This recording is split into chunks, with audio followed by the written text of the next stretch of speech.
Have you ever watched the Chamber of Secrets movie and thought, I wonder what the book was like? Or how many changes did they make for the film? Well, if you have, then you're in luck, because I've just completed season 2 of my series, Movies vs. Manuscripts, in which I found every single change, removal, and revision that the Chamber of Secrets movie made to the original book that inspired it. We'll cover secret moments that got cut from the film, line swaps that completely changed our key characters, and you'll meet some new faces who you didn't even know existed. So grab a cup of butterbeer, cozy up, and get ready to dive into these 244 details and facts that you might have never heard before.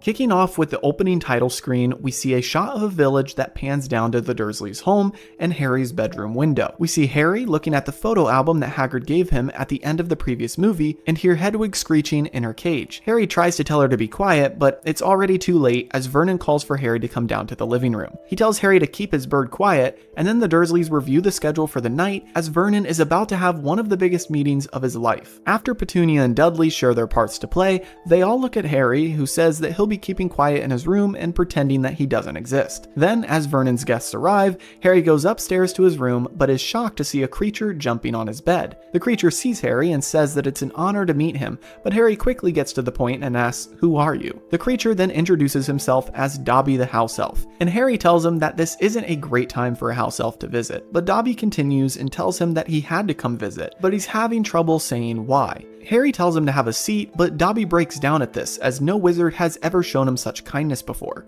Then, after nearly speaking ill of his family, Dobby punishes himself by slamming his head on Harry's dresser. After Harry calms him down, Dobby tells him that he came to warn him about returning to Hogwarts. He says Harry must not go back this year, telling him that most terrible things are about to happen. Harry, obviously shocked by this, asks Dobby who is planning such things, but Dobby begins beating himself with Harry's lamp as he obviously is bound to not speak of such things. The noise from Dobby's punishment reaches downstairs and causes Vernon to run up and check on Harry, who quickly throws Dobby into his closet. Vernon tells Harry that if he makes one more sound, he'll wish he had never been born, and then he goes back downstairs. Harry then takes Dobby out of the closet and tells him that's why he must go back to Hogwarts. Then, after Dobby reveals that he's been keeping Harry's letters, Harry gets more upset and chases Dobby downstairs. Dobby then threatens Harry by telling him to promise he won't go back to Hogwarts, or else Dobby will drop Aunt Petunia's massive pudding dessert. Harry says that he can't make that promise, and then tries to catch the pudding before it falls, but it's too late, and sadly, he made it look even worse for himself. Vernon then tries to recover,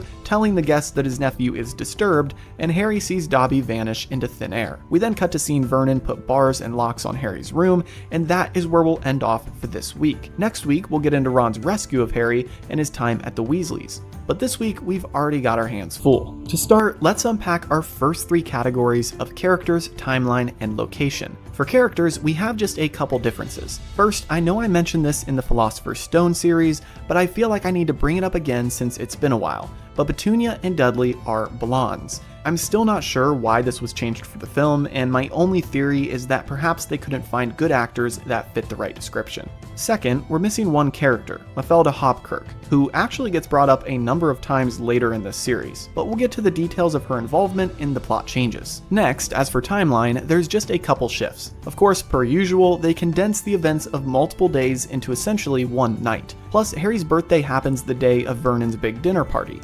However, in the movie, they show Ron saying happy birthday to Harry the night that they rescue him, which would have been a couple days later. Maybe Ron was saying happy belated birthday, but it being Harry's birthday actually on the day of the first scene makes a big difference, as one of the main reasons Harry is in such a bad mood is because no one has written him even on his birthday. Lastly, for location, there are no changes, so hooray. Anyway, before we get to the plot changes, I just want to remind you that I can't cover every line spoken from the book and movie, as that would take forever. So if you're looking to relive these moments for yourself, be sure to claim your free trial of Audible using my link in the description. Alright, let's jump into the plot. Just like we've done for all our episodes, I want to start off with a brief rundown of the catching up we get from Harry in the first chapter. Today, we're covering the first 2 chapters in the book, but this first chapter specifically gives the reader a brief summary of the entire story.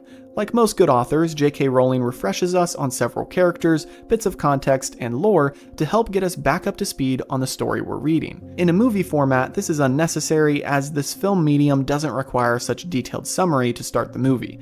Abstract ideas like Harry missing Hogwarts is shown through the actor's emotional portrayal of the character, so I'm not going to go over all of that, but something that I did want to mention was a small detail that Rowling adds to the summary, and this something is Harry's broomstick. It's a small point, but I found it quite interesting that in the book, Quidditch once again is a focal point of the plot, right from the beginning. After listing off everything Harry is missing from Hogwarts, including Hagrid, his friends, the secret tunnels of the castle, and more, he ends it off with saying that he misses his Nimbus 2000, which Vernon locked up the moment Harry got home. He mentions that he's afraid he might not make it back on the Gryffindor House Quidditch team due to the lack of practice. I found this quite funny, as even if Vernon hadn't have locked up his broomstick, would Harry have even been able to practice outside around Muggles? Regardless, I like this bit of extra detail that we don't get in the movie. And not only is his broomstick locked up, but everything magical is put away, as the Dursleys have banned anything remotely related to magic. And that brings us to the first omission of the movie, which is Harry's breakfast with the Dursleys. Per usual, the Dursleys get seriously cut short in each movie, and the Chamber of Secrets is no exception. Our first significant change this week is a brief breakfast interaction that starts off the book. You see, before Rowling goes into Harry's inner dialogue about missing school and his friends, she writes about Harry having breakfast with the Dursleys. Vernon and Petunia are trying to fatten up Dudley, and Dudley asks Harry to pass the frying pan which has the bacon. Harry then replies with, "What's the magic word?" And this causes all three Dursleys to jump out of their chairs, with Vernon turning purple in the face from anger. Both parents then shout at Harry about using the M word, and Harry profusely apologizes, telling them that he only meant for Dudley to say please. This is a brief interaction, but it perfectly segues into the story and is a funny moment with the Dursleys, which you know I won't ever pass up on the opportunity to see. Next, we have another condensed Dursley moment, in which we have an extended description of the night's plans. That morning at breakfast, after the M word incident, Vernon has them go over the schedule for the night, very similarly to what we see in the movie. The only difference is that in the book, they go through the whole night, beyond just the initial plans that they show in the movie. I won't go through every line, but a funny one is that Dudley plans on telling their guests, "We had to write an essay about our hero at school, Mr. Mason, and I wrote about you." After this line sucking up to the important guests, Petunia bursts into tears about how her little Dudleykins was growing up. Now, before I get into describing the rest of Harry's day before the dinner party, which was of course omitted from the film, I wanted to mention one small bit of context. At the very opening of the movie, we see Harry looking at pictures from Hagrid's scrapbook, which, by the way, I don't think Vernon would have let him have, given that in the book we learn they locked up everything related to magic. But anyway, Harry turns to an upset Hedwig and tells her that he sadly can't let her out. This is true, as in the book we learn that Vernon had padlocked her cage shut, and just like we see in the movie, Vernon complains about Hedwig making noise, except this happens at breakfast. But anyway, that's not my point. My point is that in the movie, Harry says, "Besides, I'm not allowed to do magic outside of school." Maybe this is only me and I'm just stupid, but I was always curious why he said this. Why is it magical to let your bird out to fly? But in the book, Rowling makes a point to write that Harry debated using magic to unlock the padlock on Hedwig's cage to let her out. In the movie, because it's a fleeting moment, you really don't even notice the padlock. At least, I never did. I'm sure some people caught this, but if anyone watched the movie without reading the book, they might have been confused by this line. Anyway, now I want to cover the rest of Harry's day after breakfast and before the dinner party. It takes up a couple of pages in the book, but obviously it's removed from the movie for time.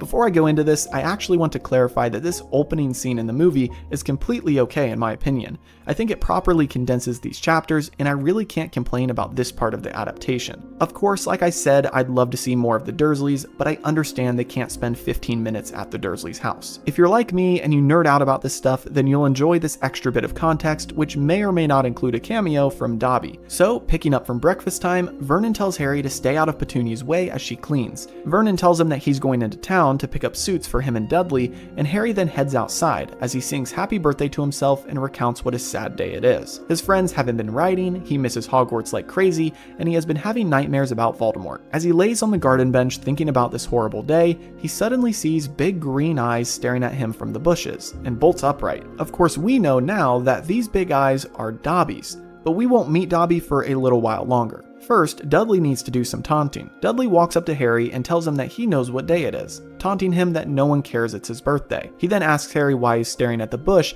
and Harry tells him that he's trying to figure out which spell to use to set it on fire. This freaks Dudley out, and Harry starts speaking in gibberish to scare him off. Harry then paid dearly for this bit of fun as Petunia put him to work the rest of the day cleaning the house. The day went on, and then finally as dinner time arrived, Harry was quickly fed a pitiful meal and then told to go upstairs and act like he didn't exist. But after entering his bedroom, as we know from the movie, he found a big surprise. And that brings us to our next set of changes, all of which revolve around Dobby. First, we learn from Dobby that his family makes him do a lot of punishments, like what we see in the movie, and that sometimes they even remind him to do extra punishments. Obviously, Dobby comes from a very abusive wizarding family. After Harry asks why he doesn't just leave his family, Dobby tells him that house elves are bound to serve one family until they die. Harry then remarks that he thought he had it bad here at the Dursleys, and then asks Dobby if there's anything he can do to help. It is then at this moment that Dobby starts wailing and saying how he heard of Harry's greatness, but never his goodness. Next, after a bit of dialogue very similar to what we get in the movie, we have one more key bit of information left out, which is that Dobby says he's known about this plot for months, and that even Dumbledore doesn't know of this evil. He says decent wizards don't know of this type of magic. Now, I'm not sure how fleshed out J.K. Rowling had made her entire story at this point,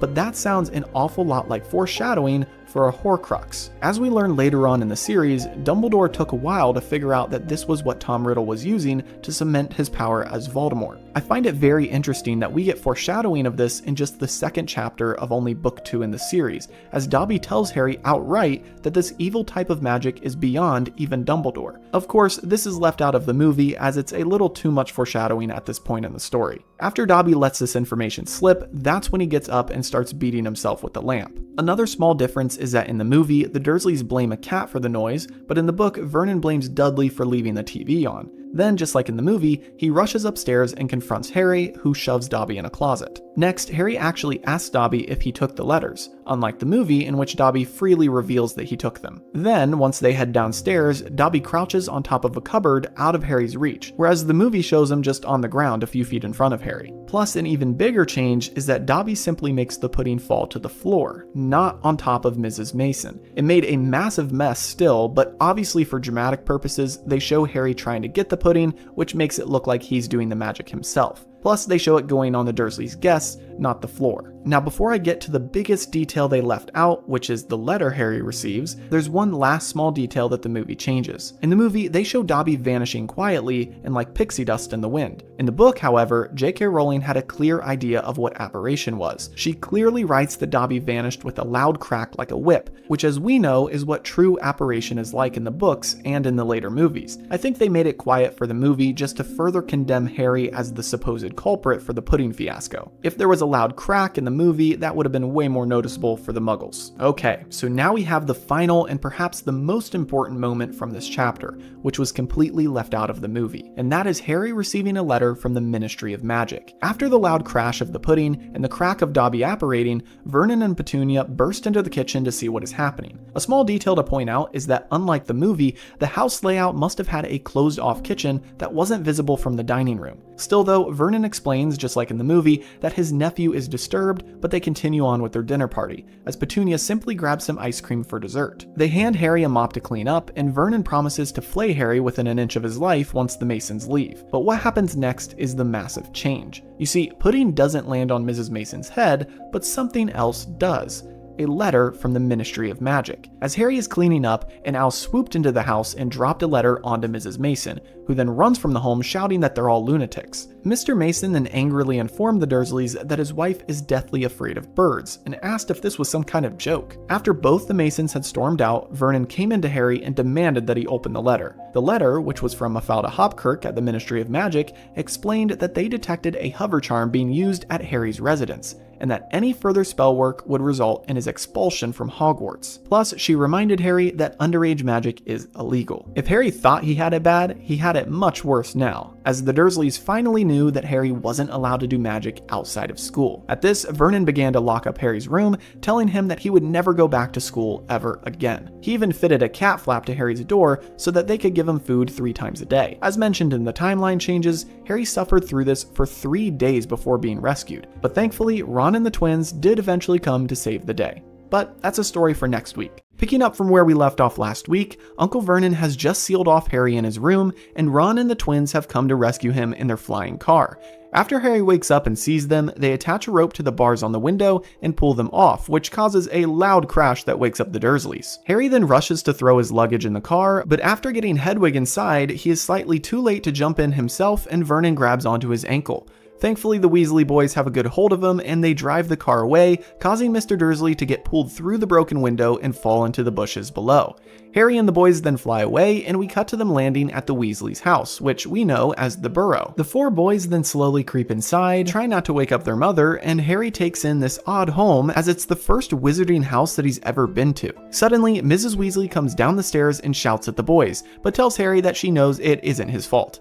After the boys get a stern talking to, we cut to breakfast and then see Ginny come down and then run off after realizing that Harry Potter is in her home. Then Mr. Weasley gets home and he talks about how he has had such a busy night at the Ministry. Ron fills Harry in on what his dad does, saying that he works in the Misuse of Muggle Artifacts office. After Arthur Weasley sits down, he realizes that they have a guest and is shocked to hear that it is Harry Potter. Mrs. Weasley tells him that the boys went and got Harry using the flying car, and Mr. Weasley asks them how it went, but then soon after a stern look from Mrs. Weasley, he reprimanded them for being irresponsible. Then, as he took a bite of his food, he asked Harry what exactly the function of a rubber duck is, as he must know all about Muggle items. And that is where we'll cut off for this week, as next week we'll get into Harry's trip to Diagon Alley. Alright, so we've got a bit to cover, as this is such a condensed version of what the book is. First, let's break down our character, timeline, and location changes. As for characters, we are missing 3 different things/people. First, the gnomes. I know that might not make much sense right now, but the gnomes are maybe my favorite part of this whole chapter, so I can't wait to talk about them in the plot changes. Second, we are missing Gilderoy Lockhart. That's right, we get a sneak peek of the soon-to-be Hogwarts professor right inside of the Weasleys' home.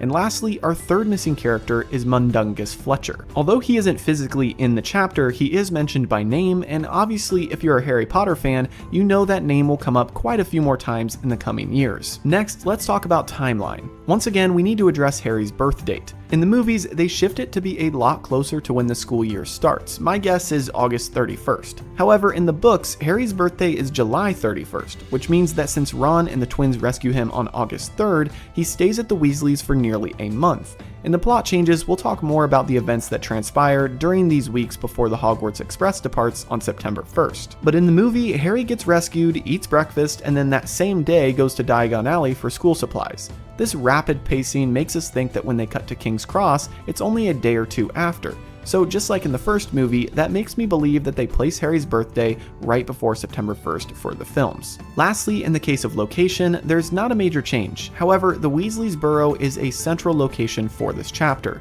so much so that the chapter is literally called The Burrow. But in the movie, they only show a small portion of this home. In the book, as we'll soon discuss, we get to see multiple parts like Ron's room, the garden, and more, so I'm not even sure if I can call this a change, but I figure it's worth mentioning that the book goes into more areas of the Weasley's home than just the kitchen and dining room. Now, before we get into the plot changes, I just want to give my weekly disclaimer that I can't go into every word spoken, as that would take forever. So if you're looking to experience the wizarding world yourself in a whole new way, I want to encourage you to check out the audiobooks. On Audible, there are multiple narrators you can choose from, and by using my link in the description, you can get a free trial which comes with 1 free book, so check that out when you're done watching. Alright, let's jump into the plot changes. Once again, this chapter picks up right from where the previous one left off, as last week we ended on a cliffhanger with Harry waking up in the night to a flying car. The first change for these scenes is actually an important one for the narrative. Did you ever wonder why Ron and the twins came to rescue Harry? Perhaps you assumed that Ron simply was suspicious of why Harry wasn't writing.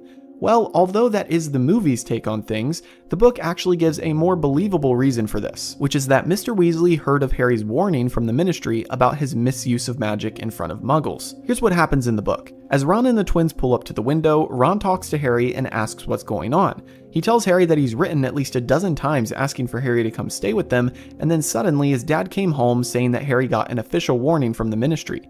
Harry tries to tell Ron that he didn't use magic, and then says that Ron is one to talk as he's literally sitting in a flying car. But Ron then tells him that they didn't use magic for this as this is their dad's enchanted car. Then Harry tells them to go send word to Hogwarts that he is being held prisoner at the Dursleys, but Ron tells him that they've come to rescue him, and that's where we get our next change. This whole sequence of the Weasley boys rescuing Harry is a fun moment in both the book and the movie, but man, are they polar opposites. The first change for this rescue mission is that the bars on Harry's window don't wake up the Dursleys. Yep, I know that's a pretty big difference, as that single change is what triggers Mr. Dursley to struggle with Harry in the window, but before we get to that moment, let's talk about what really happened. Before the boys do anything, Harry tells them that if the Dursleys wake up, he'll be dead. But Ron tells him not to worry as Fred and George are here. Fred then tells Harry to stand back and then flies the car straight up in the air and yanks the bars off the window. Because they flew straight up in the air, the bars hang onto the car instead of falling to the ground, and Ron, who is in the back seat, heaves them up into the car. Honestly, it's kind of insulting to the twins in the movie that they perform such an obnoxiously loud stealth mission. As we all know, they're much better than that. Anyway, on to the next change, which has to do with Harry's things. You see, in the movie, as I talked about in last week's episode, they don't have Harry's belongings locked up. But in the book, Vernon had locked everything of Harry's in the cupboard under the stairs. His textbooks, his wand, his broom, everything, which meant that he couldn't have packed up all of his things and then just jumped into the car with the Weasleys. No, he needed help to not only get out of his room as it was locked, but to get his things from downstairs. Enter Fred and George. In the book, we get an awesome cat burglar-like moment of the two boys quietly crawling into Harry's room and then manually picking the door's lock, which Fred remarks is a skill that most wizards don't care for, but the boys felt was worth learning. And by the way, that's another small change, the fact that Harry really was only locked in by one lock. Of course, the movie overdoes this a little bit by showing a multitude of locks on Harry's door, in order to give Harry just enough time to get out of the window. Anyway, after they get through the door, they quietly creep downstairs as the Dursleys are still asleep, and then they grab Harry's things from the cupboard. Finally, after loading up the car with all of Harry's things, Harry gets in, but then realizes that he forgot something very important: Hedwig. And that brings us to the next change, which is that the Dursleys don't wake up to the window crashing, but they actually wake up because of the owl. After Harry almost leaves without her, Hedwig screeches and Harry realizes his mistake. He also hears Vernon shout from the other room about the bird. Harry quickly grabs Hedwig's cage and then goes back outside the window. But at this point, Vernon has already burst into the room and is able to grab a hold of Harry's ankle, just like in the movie. The only change about this brief struggle is that he doesn't fall out of the window. Harry simply gets tugged out of his grip, and then they drive off as Harry shouts back to the dumbfounded Dursleys, "See you next summer." Next, Ron doesn't tell Harry happy birthday in the book. As we've already discussed, Harry's birthday happened 3 days before this rescue mission. Anyway, now we come to a very interesting moment in the book, as the movie cuts straight to their arrival at the Burrow, but the book includes a conversation the boys have while still in the car. This discussion is very important because it sets up a lot of plot points for later on in the story that we sadly don't get to see in the movie. So here's a brief rundown of the main points. First, Harry tells the Weasley boys about Dobby and why the Ministry sent him an official warning. Afterwards, Fred and George aren't buying it. They tell Harry that house elves are bound by magic and aren't allowed to disobey their owners. They then say that they think someone sent Dobby as a joke or a way of getting Harry to not come back to school. Immediately after they ask Harry if he has any enemies, Ron and Harry simultaneously say yes: Draco Malfoy. Harry then imagines that it's very possible Draco could be strutting around his mansion and ordering around his house elf to play jokes on Harry. But the most important part of this is not Draco, but rather the introduction of Lucius, Draco's father. As we know, Lucius plays a big role in the Chamber of Secrets, but there are a few subplots that get removed from the movie. This brief mention of Lucius helps set up the reader to know that this character is most likely in league with Voldemort. Fred and George tell Harry that their dad has talked a lot about Draco's father, and said that he believes he was in Voldemort's inner circle. The second talking point in their conversation is a small mention of Percy. Of course, we all know Percy as one of the older Weasley boys who became a prefect and is very proud of it. Essentially, Ron tells Harry that he was worried Harry wasn't getting their letters because of their owl,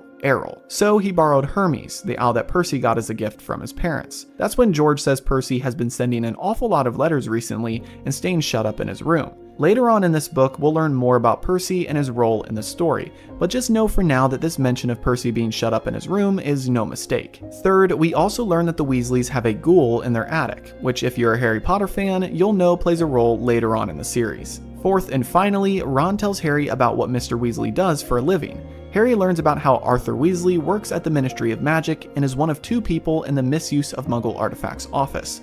Essentially, Mr. Weasley is tasked with managing Muggle items that have been enchanted and end up in the wrong hands. Ron tells Harry about a tea set that was enchanted and then sold to Muggles, and one man ended up in the hospital with the sugar tongs clamped to his nose. Now, this is a slight difference in itself, as later when they're eating breakfast in the movie, Ron tells Harry what his dad does, but he seems fine with it. In the book, however, he specifically calls Mr. Weasley's job the most boring job in the Ministry of Magic, and you can tell that he isn't fond of the fact that his dad has a low-paying career. Okay, so now that we've covered that conversation, we finally can head onto the burrow itself, and we have a change right off the bat, which is that Mrs. Weasley storms out of the house and confronts them in the lawn, not inside like shown in the movie. She also yells at them a lot more than what is shown in the movie, and some of that yelling is actually repurposed for later in the film when Ron gets a howler from her. Anyway, after scolding the boys, she invites Harry in and reassures him that he is welcome and it isn't his fault. Then they all head inside. Next, we have one of the most intriguing parts of Harry's stay with the Weasleys: the gnomes. You see, Mr. Weasley doesn't show up while they're eating, but actually later in the day, which we'll cover in a bit. But during that in-between time, Mrs. Weasley punishes the boys by putting them to work de-gnoming the garden. Obviously, based on the boys' reaction to her saying this task is not a fun one. Mrs. Weasley then turned to Harry and told him he could go up to bed, but Harry was feeling wide awake and insisted that he help. At this point, he is keen on seeing as much as he can, since this is his first time inside a wizarding home. So the boys reluctantly walk to the garden with Harry behind them, and we get one of the funniest parts of this book. You see, gnomes in the wizarding world aren't like what we Muggles have. In the book, they are described as potato-like little creatures with bald heads and nasty personalities. Ron then explained to Harry that they would infest the garden and dig holes to live in, so the way to get rid of them was by picking them up, swinging them in circles to get them dizzy, and then chucking them as far as you could over the fence. Hopefully, they would then walk in the wrong direction, as the dizziness would keep them from knowing their way back. Harry, feeling bad for the gnomes, just gently set down his first one, but quickly learned to hate them as the one he set down gave him a bad bite on his finger. He then took it and threw it 50 feet over the fence, to Fred and George's amazement. This brief passage in the chapter is one of my favorites, as it really doesn't pertain much to the story, but gives us a fun glimpse into a wizard's life. But anyway, here's actually the most important detail from this seemingly meaningless page in the book. Mrs. Weasley, before she has the boys go outside, grabs a book off of the shelf which has none other than Gilderoy Lockhart on the cover, with the title Gilderoy Lockhart's Guide to Household Pests. Then, as the moving picture beamed up at them, Fred very loudly whispered, "Mom fancies him," which is the line given to Ron later in the movie. The boys then told Mrs. Weasley that they know how to denome a garden and don't need the book. But this brief moment is a peek into the future of this year at Hogwarts, as it introduces us to our favorite fraud, Lockhart. Now, after the boys had denomed the garden, they heard the front door slam and knew Mr. Weasley had finally gotten home.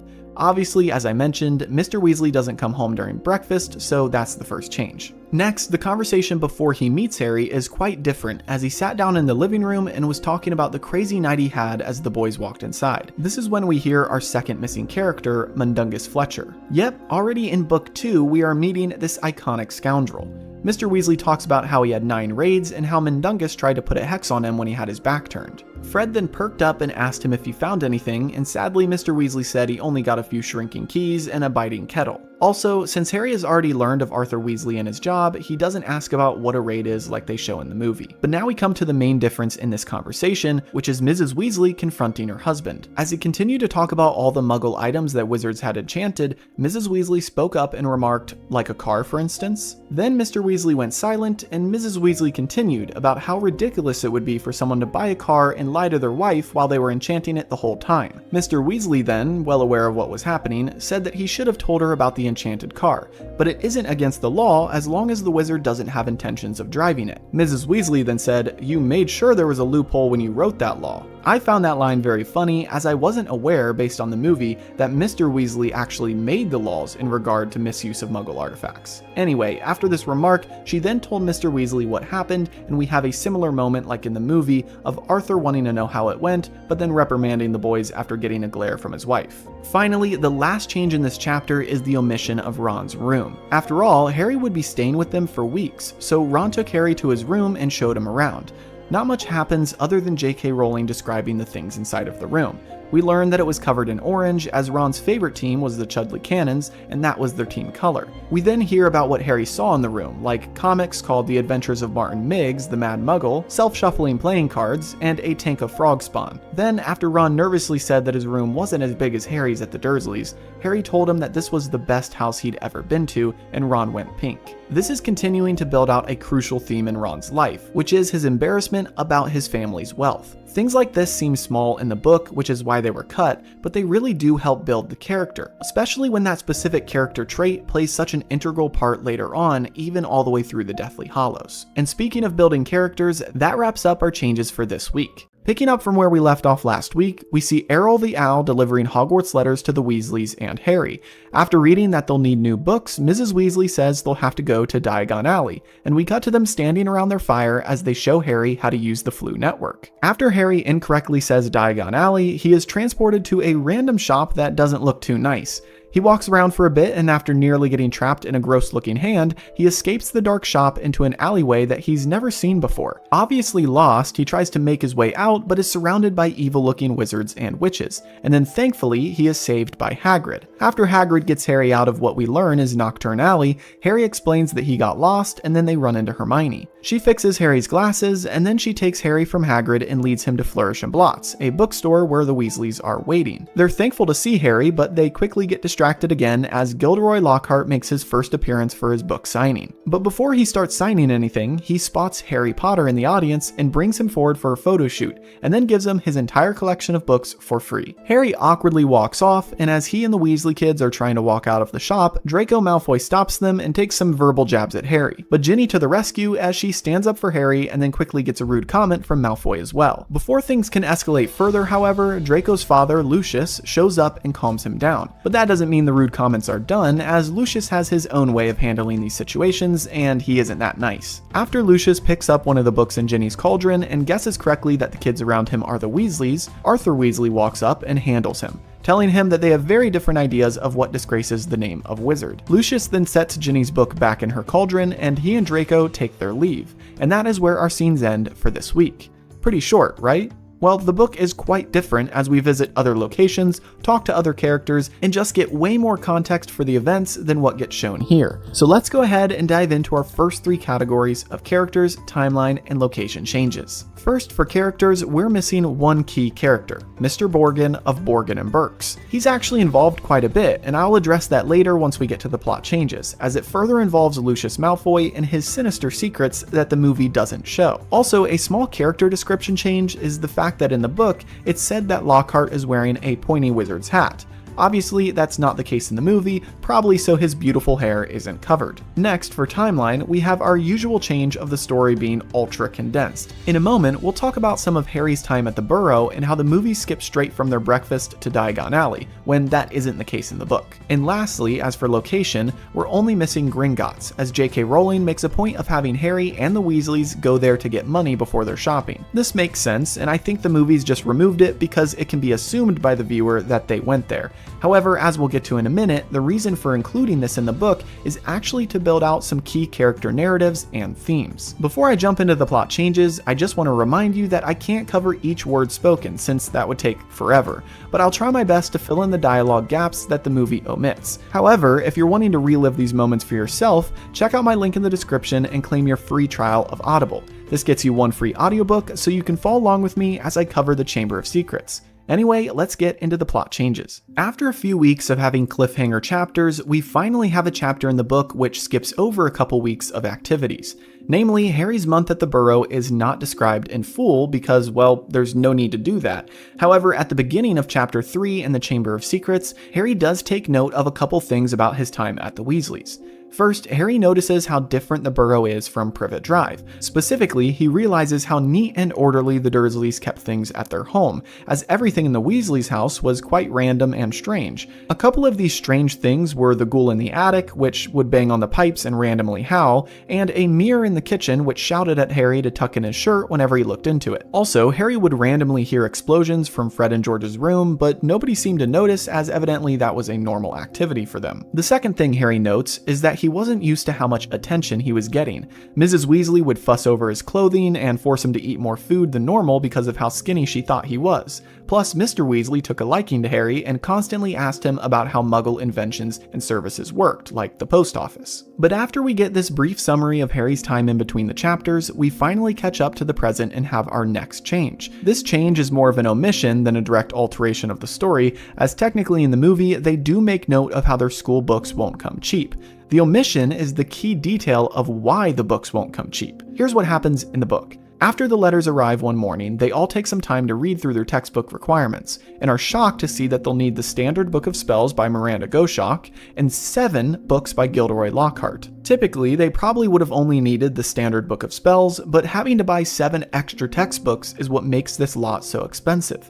Fred remarks that whoever the new Defense Against the Dark Arts professor is must love Lockhart, and then he adds that it must be a witch. It's then after this key information that George tells his mom that they'll be expensive, as Lockhart's books don't come cheap. I don't know about you, but to me, this is critical context, and it also plays into 2 different subplots. First, the subplot of Gilderoy Lockhart being their new professor, and second, the subplot of Harry being embarrassed about his inherited wealth as he stays with the Weasleys. Now, before we get to Diagon Alley, we actually have a few other changes at the Burrow. After they read their letters, Percy walks into the room fully dressed with his prefect badge on, and as he sits down for breakfast, he accidentally sits on Errol. That's when they realize Errol actually had another letter in his grasp, and this one was from Hermione. After Ron grabbed the letter, he tried to stand Errol up on a perch, but the bird was still limp. That's when Ron says pathetic as he lay Errol down on the ground. Next, we of course have Hermione's letter, which the movie omits. I can't go word for word over the contents of the letter, but pretty much Ron had told her that they were going to rescue Harry. So, as you might have guessed, Hermione wrote back saying that she hoped Ron wasn't going to do anything illegal that would get them in trouble. Then she said that she was very busy with school, which surprised Harry and Ron as the school year hadn't even started yet. And finally, she told them that she could meet them in Diagon Alley. And lastly, we have one more omission from the book before we get to Diagon Alley, which is their time playing Quidditch at the Burrow.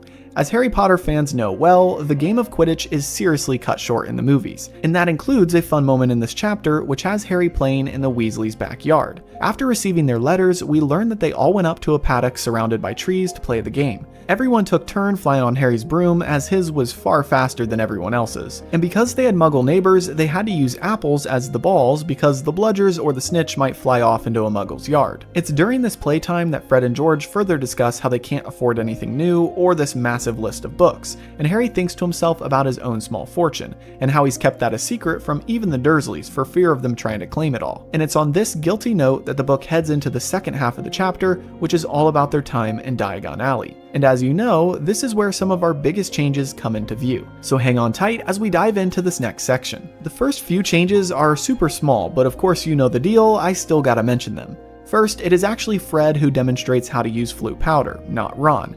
Honestly, in the books, they build out Fred and George to be a lot more of main characters than in the first few films. I know Ron gets the honor of demonstrating flute powder in the movie, and obviously that's to include him more as he is Harry's best friend.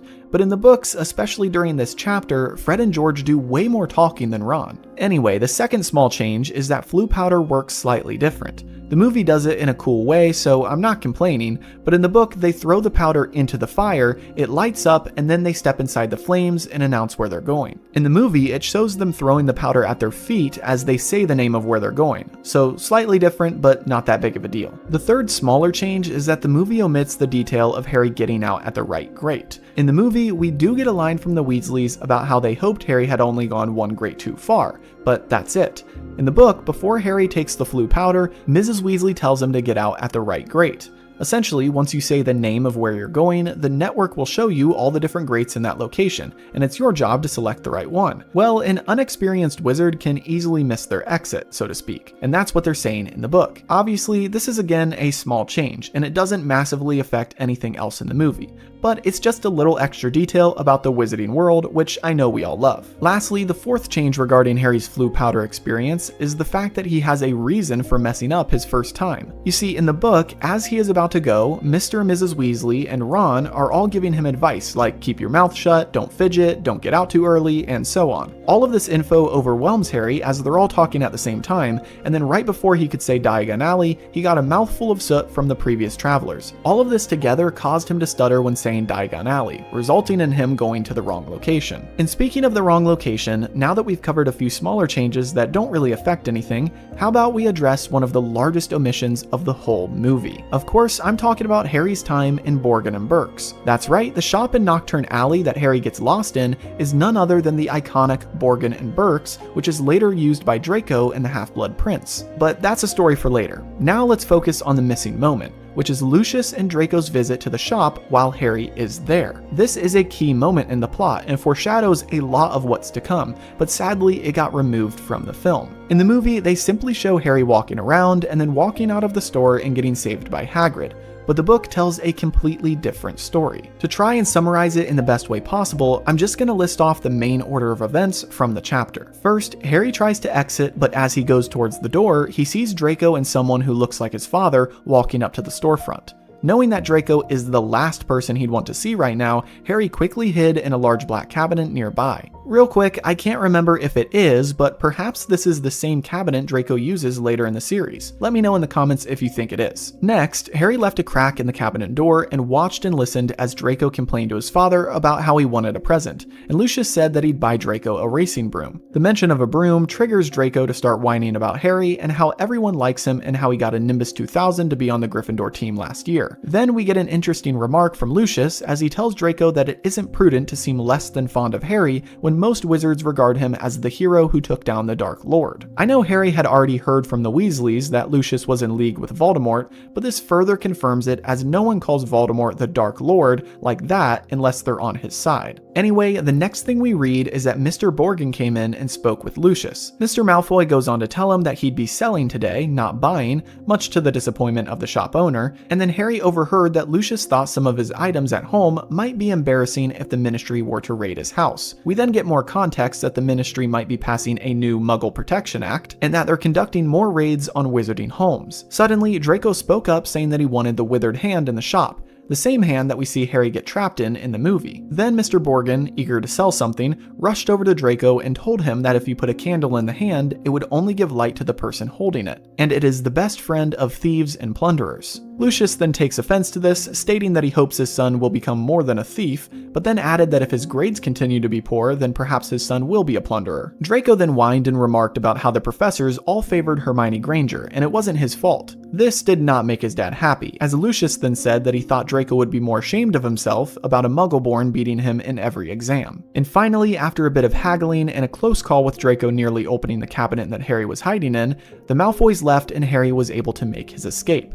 Then we have a very similar moment to the movie in which Harry stumbles around Nocturne Alley and then gets rescued by Hagrid. Now I know that was a massive omission, and fun fact, the extended edition of this movie actually includes a scene which is meant to be inspired by this moment. Of course, even that extended scene has its flaws, but we'll save that for the bonus episode at the end of this movie. For now, let's get back into our changes as we aren't out of Diagon Alley yet, and this isn't the last time that we'll see Lucius Malfoy. But I do want to let you know to keep this moment in mind, as later in this movie and book, we'll discuss about how this moment affects Lucius and his family, as Harry isn't quick to forget that Lucius is hiding dark magical items in his manor. Anyway, the next change we have is in regard to Harry getting back to everyone else. The movie shows Hermione running into Hagrid and Harry in the alley, and then taking Harry to the bookstore where the Weasleys are. But the book is completely different. First, Harry tells Hagrid all about Dobby and what happened with the Dursleys, because Hagrid asked Harry why he hadn't written him back. Second, Hermione never repairs Harry's glasses, but it's actually Mr. Weasley who does. Again, underage wizards aren't allowed to do magic outside of school. You guys can debate about it in the comments all you want, as we've already had this discussion before, but there's really no arguing in my opinion. There's a reason why she couldn't do magic outside of school in the book, but in the movie we're 2 for 2. Check out my episode about their train ride to Hogwarts and the Philosopher's Stone to learn more about her first offense. Now, speaking of the Weasleys, that's our next change. In the book, the Weasleys are very worried and running to come meet Harry once they see that he's in the alley with Hagrid. This is totally different from the movie. In the movie, they must not have cared one bit, as they're too distracted by Lockhart's appearance at the bookstore to care what happened to Harry. It's actually a little crazy once you compare the two, because in the book, you literally have the Weasleys sprinting down the street and panting, telling Harry that Mrs. Weasley has been frantic since they lost him. Then you cut to the movie, and Harry barely gets a glance. In my opinion, it's kind of a strange interpretation of events. Anyway, after Harry meets up with everyone, he tells them who he saw in Borgin and Burke's, and Mr. Weasley immediately perks up and asks him if Lucius bought anything. Harry says no, he was selling, and Mr. Weasley remarks about how Lucius must be worried, and we can tell that Mr. Weasley is quite satisfied by that. However, Mrs. Weasley tells him not to get mixed up with the Malfoys. Before they can continue the conversation, however, Mr. Weasley gets distracted by Hermione and her parents, and began asking them questions as they might have been the only muggles in Diagon Alley. Next, we have the omission of Gringotts. I know, a lot has been removed so far today, and we aren't done yet. But pretty much after Harry reconvenes with the Weasleys and Hermione, they all head into Gringotts to get some money before going on their shopping spree. Once again, the topic of the Weasleys' financial situation is brought to surface, as Harry watches them open their vault and sees that they only have one gold galleon inside, along with some silver sickles. Once they got to Harry's vault, he quickly brushed some gold into his pouch and tried to cover as much as he could so they couldn't see inside his vault. Now, after this visit to Gringotts, there's a quick summary of things that happened between that time and their visit to Flourish and Blotts, the bookstore. So here's a brief rundown. First, Harry bought himself and his friends some ice cream. Second, they then went to get ink and parchment for Hermione. Third, they went inside the joke shop and saw Fred and George stocking up for school, along with their friend Lee Jordan. Fourth, they then saw Percy in the corner of a shop immersed in a book called Prefects Who Gained Power. Ron then told Hermione and Harry that Percy planned on becoming Minister of Magic someday. And boy oh boy do we see how that turned out later in the series. And finally, after all this fun, they went to Flourish and Blotts, and after seeing how busy it was, realized that Gilderoy Lockhart was having a book signing right at that moment. And speaking of Lockhart's signing, there's one major difference with that interaction, which is that he actually announces at that moment that he'd be taking up the post of Defense Against the Dark Arts Professor at Hogwarts that year. In the movie, once again, they saved this for later, but the book has been building up to it for a while now, and this was the big payoff. As for Harry's part in this moment, after being handed Gilderoy's entire set of books, he gave them to Ginny, telling her that he'd buy his own. Now finally, we come to our last change, and perhaps the most dramatic one of this entire episode, which is the removal of Arthur Weasley's fight with Lucius Malfoy. You see, in the movie, they make Arthur be the bigger man, and the scene cuts to King's Cross, but the book takes a different route, as after Lucius insults the Weasleys, Arthur lunges at him and a full-on brawl breaks out for a few good seconds before Hagrid comes over and breaks them up. The fight resulted in Mr. Weasley leaving with a cut lip and Mr. Malfoy with a black eye. So yeah, it was pretty intense. This is drastically different from the fun-loving, passive father we see in the movie. I kind of like this moment as it shows a more realistic idea of what life for the Weasleys was probably like. I am sure that this was the boiling point, as Lucius had probably been bothering Arthur Weasley at work for ages. And although it's good to show the good guy taking the high road, I like that Lucius got a good old-fashioned beating, no wand necessary. And that wraps up all of our changes for this week. So picking up from where we left off last week, we see the Weasleys rushing through King's Cross as they barely are making it in time for the Hogwarts Express. Everyone but Ron and Harry make their way through the barrier to the platform, but as the boys try to go through as well, they run straight into the brick wall. Realizing that it's 11 o'clock and they missed the train, they have to come up with a second option, which is the car. The movie then cuts to them taking off in the flying car, and Harry tells Ron that muggles aren't accustomed to seeing a flying car, and this prompts Ron to turn on the invisibility. After some flying, they dip back down to the train tracks to see where the Hogwarts Express is at, and after going to the tracks and not seeing it, they realize it's right behind them. So after a brief panic attack, Ron quickly maneuvers out of the way, which causes Harry to nearly fall out of the car. As he hangs on by just a few fingers, Ron reaches over and eventually is able to get him back inside. Then the movie cuts to later in the day as they finally made it to Hogwarts, but as they arrive, the engine starts to give out in the car and Ron loses control. Nearly missing the castle itself, they end up in the Whomping Willow, but only after Ron whipped out his wand and smacked it on the steering wheel, causing it to break. Now the boys are trapped in the car, which is up in the Whomping Willow, only they don't know it's the Whomping Willow until they get, well, whomped. Finally, after a decent beating, the car escapes and boots the boys out with their luggage and then drives off. Ron and Harry then rush inside the castle with their belongings, only to get stopped by Filch, who takes them to Snape's office. Snape yells at them and shows them a copy of the Evening Prophet, which has an article on the front page saying that Muggles saw a flying car. Thankfully, before Snape can do any more damage, Professor McGonagall and Dumbledore show up, and McGonagall informs them that they aren't getting expelled, but will receive detention and she'll be writing both of their families. And on that note, the movie cuts to a different day during herbology class, but that's getting ahead of ourselves. For today, we've got enough to cover just with this flying car crash. So let's waste no time and get into the first three categories of characters, timeline, and location. First, for characters, much like the first entry to Hogwarts in the Philosopher's Stone, we get to see a lot of Harry's fellow classmates. I won't name them all, but the notable ones are Lee Jordan, Neville, Seamus, and Dean.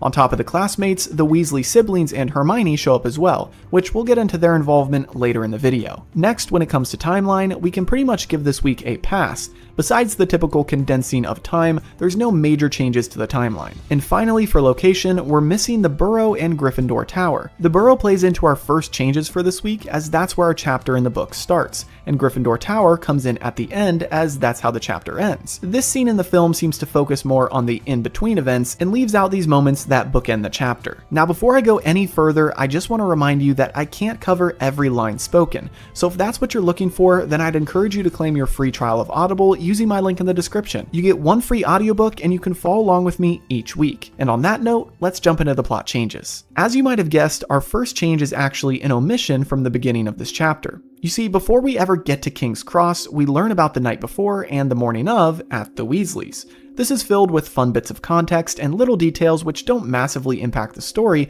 but are fun to know as an enjoyer of the story. So here's what we miss. First, Harry talks about how the night before they enjoyed a nice big dinner, then a filibuster fireworks show from Fred and George, and finally a nice cup of hot chocolate before bed. Second, the next morning, everyone seemed to be in a mad rush, even though they had been preparing for weeks for this day. Mr. Weasley nearly tripped over a chicken, Mrs. Weasley was packing last-minute items, and Harry was curious how the entire family plus luggage was going to fit inside the Ford Anglia that they were going to drive to King's Cross. Which brings us to the third and final note Harry makes about that morning, which is that Mr. Weasley told Harry he put a spell on the car to expand the inside and the trunk, and to not tell Molly. The funny thing is that after they all got inside the car, Mrs. Weasley looks around and even mentions how Muggles really were geniuses and how you would have never guessed inside would be so spacious based on its outward appearance. And speaking of the car, that brings us to the next change, which is that we also miss out on the car preamble before the train station. 3 times they had to drive back to the Burrow to pick up something that one of the kids forgot, like a broomstick, Ginny's diary, or some filibuster fireworks. By the time they really got going, tempers were high, and Mr. Weasley begged Mrs. Weasley to let him fly the car to the station. She refused, and Arthur reluctantly pressed onward. Eventually, they made it to King's Cross, but with barely any time to spare, as the Hogwarts Express leaves promptly at 11 a.m., just like in the film. And also just like in the film, we see the other Weasleys go first, with Harry and Ron bringing up the rear, and then them running into the stone wall which had been sealed shut. Next, I wanted to mention a small point of dialogue that the movie removed. Once again, the movie seems to be avoiding the topic of apparating, as after Ron suggests that they take the car, Harry asks how his parents will get home, and Ron tells him that they can just apparate. Ron says that they only bother with the car and flue powder because the children are underage and can't apparate yet. Then after this exchange, they excitedly head to the car. I understand that this is a small element of the magical world that the movies aren't ready to tackle yet, so I can't blame them for omitting this detail, but I wanted to make sure that I brought it up here, as this isn't the first time it's come up. If you remember from my analysis of the Philosopher's Stone, there were a couple moments that apparition was completely removed in there as well, and honestly, I think it was really just because they didn't have the special effects to make it look good. Anyway, now that we're to the car, there's a slight difference with the invisibility portion. In the movie, we see them fly up, and then Harry tells Ron that Muggles aren't accustomed to seeing a flying car, and then Ron presses the invisibility button. Well, in the book, it's slightly different as the boys are a bit smarter about things. Before they take off, they make sure to get an empty part of the street, and then they press the invisibility button and take off. It's only after they've gone up a bit that it starts to go haywire and flickers on and off, and that's when they're seen by Muggles. Eventually, the button did start working again, and Ron flew above the clouds. Then, for the rest of the trip, they had to dip beneath the clouds quickly every once in a while to check that they're still following the train. Which brings us to the next change. They don't nearly get hit by the train, causing Harry to almost fall to his death. This is some fabricated drama and tension for the movie, but in reality, the trip was quite boring, except for the ending, of course, which we'll get to in a minute. Pretty much in the book, they drive along in a dreamlike state, as the invisibility made them feel like they were simply flying in the sky with nothing holding them up. But as they went, they got thirsty and hungry and were jealous of the students below on the train who had the food and delights of the train snack trolley. Now, instead of a near collision with the train, we get a slow, tense build-up to the Whomping Willow crash, as the engine slowly started to whine as they got closer to Hogwarts. They nervously waited for the car to give out at any moment, but thankfully they eventually could see the silhouette of the castle in the distance and knew that safety was within their reach. And that brings us to our next change, which has to do with the crash into the Whomping Willow. Now in reality, this is pretty similar so far. As I mentioned, the car engine started whining and eventually gave out. Just like in the movie, Ron whipped out his wand and began trying to use it to get the engine back on. But unlike the movie, the wand doesn't snap at this moment, but rather after they crash. To be honest, I'm not sure why they had it snap before they crashed, because this means that they're saying wands are quite weak if it simply snapped while he was tapping it on the steering wheel. Anyway, the other bit of context which is key here is the fact that he wasn't tapping the car with his wand for no reason. Earlier in the chapter when they start the car, J.K. Rowling clearly writes that Ron turned the car on with his wand. We don't see this in the movie and therefore are left to assume that Ron was tapping the car out of panic, but in reality he was doing it because that's how you control the car. The next change regarding this crash is that they don't land in the Whomping Willow and stay there for a minute. They crash into the tree and then immediately fall to the ground. Then they start getting a beating from the tree while they're on the ground and the car hasn't started yet. It ends as Harry shouts "reverse" and the car magically listened. After this escape from a near-death pummeling, the car kicks them out and then drives into the Forbidden Forest, just like in the movie. Also, a quick change is that Hedwig actually gets loose from her cage and then flies off, whereas the movie shows her staying in her cage and Harry takes her up to the castle. Anyway, that wraps up all of the Whomping Willow changes, but that doesn't mean we're done just yet, as we still need to address how they got caught and punished after this crazy stunt. To start, let's talk about what happened after they got to the castle, as it's already different from the movie. In the book, they don't get caught by Filch, but actually make it to the entrance of the Great Hall and see through the doors that the sorting is taking place. Eager to watch Ginny get sorted, the boys stand there and look onward, and then Harry notices something odd. Snape's seat is empty. He points this out to Ron, and then they start trading theories back and forth. Maybe he's sick. Maybe he left the school, or maybe he just got sacked. Sadly for the boys, they quickly find out that none of these options are the correct answer, as we have our next change. Filch doesn't catch the boys, Snape does. As Ron and Harry are talking, Snape crept up behind them and followed up their theorizing with, "Or maybe he's waiting to hear why you two didn't arrive on the school train." And at that moment, Harry and Ron immediately knew that they were in for it. And this brings us to another change with this interaction, which is Snape's general demeanor about the whole incident. In the movie, he is angry and annoyed with the boys, per usual, but the book tells a different story, as a satisfied Snape with a nasty smile showed them the Evening Prophet and explained that they had been seen. Then Snape also insinuated that Mr. Weasley's job could be at risk. This is a small change, but really alters the way that we view Snape. The movie paints him as a professor who is angry at two misbehaving students, but the book shows him in a more sinister light, as he is very delighted that the boys are in trouble. Next, we have another tiny change, which is that Dumbledore and McGonagall don't show up all of a sudden as Snape is shouting at the boys. What actually happens is that Snape goes and fetches Professor McGonagall while the boys wait in his office, which is another change because in the movie, Dumbledore and McGonagall come together. But that plays into the next change, which is that Professor McGonagall has them all sit and the boys explain to her what happened. She then asks them why they didn't just send a letter by owl, and Harry immediately is dumbfounded as he couldn't believe he didn't think of that simple solution. It's then after this that Dumbledore arrives with a grave look on his face. After Dumbledore's arrival, they recounted the story again, leaving out the detail that Ron's dad was the one who bewitched the car, as that could land him in Azkaban or at the very least get him fired. Dumbledore asked no further questions, and the main change is that Dumbledore is the one who tells them about the severity of their actions, not McGonagall like they show in the movie. Plus, Dumbledore is the one who says he'll be writing to their families. And after this, we have our change regarding house points. As you might have wondered when watching this scene, why doesn't McGonagall take away points from Gryffindor for this egregious mistake? Well, in the book, Professor McGonagall seems like she's about to take points away, but Harry quickly cuts her off and says that since they took the car before term began, technically it isn't a school infraction. Then, with a slight smile, McGonagall reluctantly agreed and didn't take any points away thanks to Harry's quick thinking. After all, Harry knows very well what happened last year when he lost Gryffindor a lot of points. Everyone hated him for it. Next, before leaving the office, McGonagall conjured up 2 plates full of food and had the boys eat in the office away from the other students, so as not to encourage their behavior and make it seem to the other students like the boys were being punished. Finally, with the Whomping Willow incident over with, you'd think we'd be done, right? After all, the movie cuts to their herbology class next. Well, as it turns out, there's still one large omission the movie makes, which is their return to Gryffindor Tower. After Ron and Harry ate their fill, as their magical plates kept refilling, they took off and headed towards their house tower.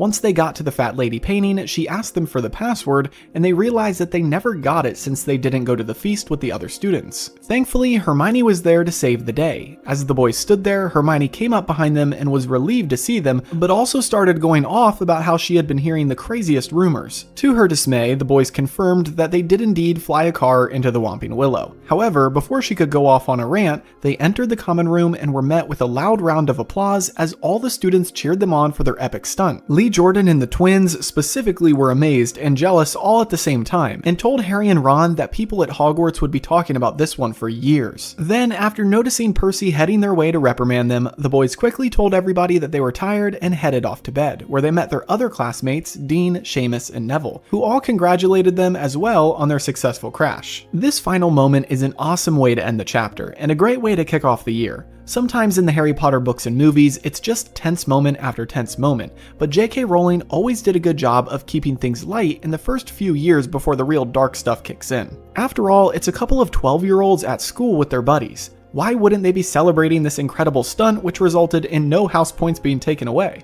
Of course, if house points had been deducted, it probably would have been an entirely different story. But ending the chapter on this round of applause and cheers from their fellow students helps to recenter the reader emotionally and prepare for the rest of the school year, as Harry isn't out of the woods yet, and this near-death experience is just mark 1 on the tally that's gonna start adding up real soon. So, picking up from last week, after Harry and Ron get in trouble for crashing into the Whomping Willow, the movie cuts to the next day as the second years are attending their herbology class. We meet Professor Sprout, who introduces herself and then asks the students if they know what a mandrake is. Of course, Hermione knows the answer and earns some points for Gryffindor.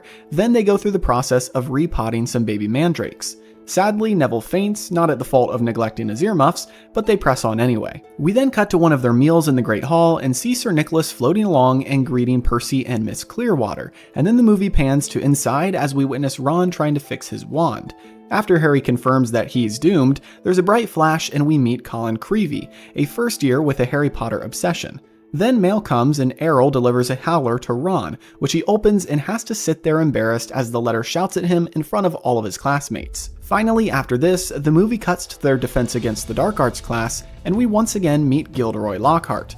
After introducing himself without leaving any of his accomplishments out, he sets loose some Cornish pixies in the room and then fails to contain them after they steal his wand. Chaos ensues as Neville gets hung from the ceiling, kids get their hair pulled and books thrown around, and finally Gilderoy assigns the trio to clean up the mess. Thankfully, the boys have Hermione on their side, and she casts a spell which freezes all the pixies in midair. And that is where our scenes end for this week. So now that we're all caught up on what the movie had to say about Harry's first day back, let's head into our first 3 categories of characters, timeline, and location changes. Then of course, we'll dive into our plot changes, which trust me, there's no shortage of. So first, for characters, we have a couple of key changes to address. In this chapter of the book, we don't hear anything about Percy Weasley and Penelope Clearwater, but trust me, later in the book we will. In the movie, they ignore this entire subplot. However, they do give a brief nod to this relationship during the part of the scene in which they transition to the Great Hall and Ron's howler. As we mentioned in the scene recap, Nearly Headless Nick floats by and says hello to both Percy and Miss Clearwater. As we get further into the Chamber of Secrets, we'll unpack more of this hidden relationship, but that's all for this week regarding these 2 characters. As for someone who is removed, kind of, from these scenes, we have Justin Finch Fletchley. Although he is shown in these scenes, he doesn't speak yet. He is one of these critical plot points I mentioned earlier, which the movie skims over, but the book makes sure to plant in this chapter to foreshadow later events. As we'll see in the plot changes, he has quite a few lines which are pretty important for Harry's school year. Anyway, on to timeline changes. This week we don't have any major changes in the overall timeline of Harry's life, but rather a change regarding the order of events in the chapter. You see, in the book, this is the order of events. First, Ron's howler, then herbology, then transfiguration, and lastly, Defense Against the Dark Arts. The movie moves some of this around to give a smoother transition for the film and shows us herbology class first, and then Ron's howler, and then Defense Against the Dark Arts. As you can see, they skip over transfiguration entirely, which is a pretty short moment in the chapter that we'll cover during the plot changes. Lastly, regarding location, I guess you could consider the lack of transfiguration class as a removed location, but it isn't that big of a moment in the book. Also, technically, they meet Colin Creevey and have a run-in with Malfoy in the courtyard, not in the Great Hall as shown in the movie. Plus, this moment in the courtyard involves, guess who? Gilderoy Lockhart. Speaking of the man himself, how about we head into the plot changes? Of course, as always, I can't go over every word spoken, so if you're looking to relive these moments for yourself, line by line, I'd encourage you to check out the audiobooks on Audible. You can use my link in the description to claim a free trial, which gets you one free audiobook of your choice. Anyway, let's jump into the changes. To start things off, we actually don't have a summary of events in between the chapters, since this chapter in the book pretty much picks up on the morning after the Whomping Willow crash. Like I stated in the timeline section, it goes right into their breakfast in the Great Hall in Ron's Howler. But let's hold off on that for a moment and first talk about the first scene we get in the movie, which is their herbology class. There are a few changes before we move on, so let's start with number 1, which is the omission of Gilderoy Lockhart in this scene. Yep, although we do see him later, Lockhart makes an appearance during this class in the book, and here's what happens. After breakfast and receiving their class schedules, they saw their first class was double herbology, and so the trio headed down to the greenhouses. As they approached, Harry noticed Professor Sprout walking up to class with Lockhart. A small detail Rowling adds as well is that Harry saw Sprout's arms were covered in bandages, and then he saw that they were coming from the Whomping Willow and noticed it had many branches in slings. He immediately felt guilty as he realized that his crash with Ron had given Sprout extra work.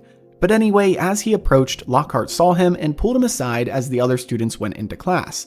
Then we get a hilarious moment as Lockhart talks with Harry, or more accurately, talks to Harry, and takes the blame for the previous night's crash, remarking how their picture and front page article from Harry's trip to Flourish and Blotts had given Harry, quote, the bug for fame, and Lockhart said that he knows Harry only stole the car and crashed it because he wanted to rate the front page again. This is typical Lockhart, who is a main character in this book, although not so much in the movie. This is our first moment of many to come in which Lockhart takes Harry under his wing and tries to guide him on the path to fame, as Lockhart tells Harry that he still isn't as famous as himself, obviously. Finally, after finishing his speech about fame, he gave Harry a wink and strode off, leaving Harry to thankfully rejoin his class. And now we have our next change, which is much smaller. Simply put, they include multiple houses in each class just to help the viewer get to know the characters visually. Like in this scene, we see Draco interact with the mandrakes and smirk after Neville passes out. However, in the book, they only had classes with one other Hogwarts house typically, and herbology was with Hufflepuff, which means Draco and his Goonings wouldn't have been around for this. Next, we have another small change regarding Hermione's answer to Professor Sprout's question. Technically, she asks multiple questions and awards a total of 20 points to Hermione's multiple correct answers. Also, in the movie, they make a point to have Hermione state that mandrakes are used to return those who are petrified to their normal state. However, in the book, Professor Sprout simply says that mandrakes are used in some powerful antidotes. Of course, later on in the book, we learn how these plants help our petrified victims. But in the movie, I guess they wanted to make it very obvious to children who are watching. Next, before we get to our final and one of the larger changes regarding herbology class, we have another small change, which is that Neville doesn't pass out. Obviously, they love to make Neville the butt of all jokes, and he is somewhat like that in the books, but no, he doesn't pass out in herbology class. Okay, so our final change for herbology class is that we have to talk about Justin Finch Fletchley.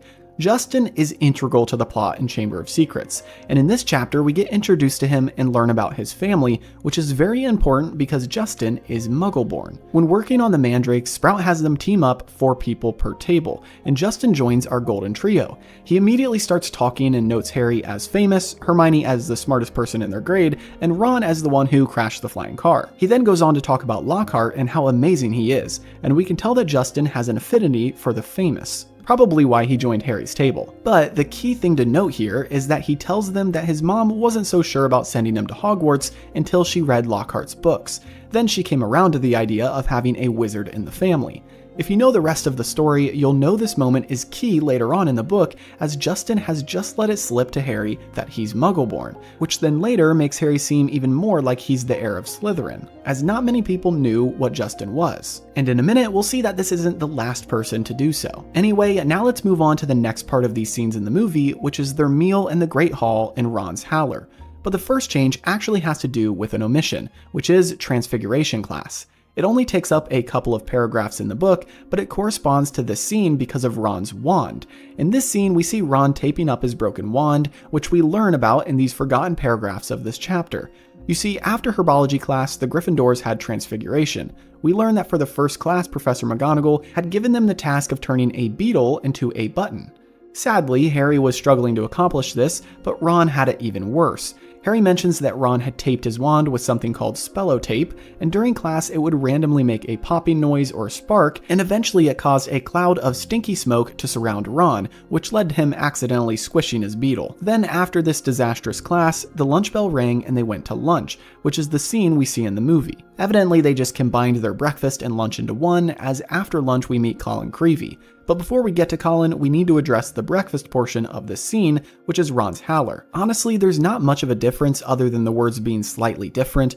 Obviously, they made it a bit shorter than it was in the book, but here's the main takeaway I got from this moment, which wasn't really conveyed in the movie. During the whole beginning of the book, we get told time and time again of the Weasleys' financial situation, and multiple times Harry has felt guilty as he's really well off. Now during this moment, as he hears the Howler talk about how Ron's dad is facing an inquiry at work, Harry felt extremely guilty, and we read that he felt so bad bringing this on them after all they had done for him over the summer.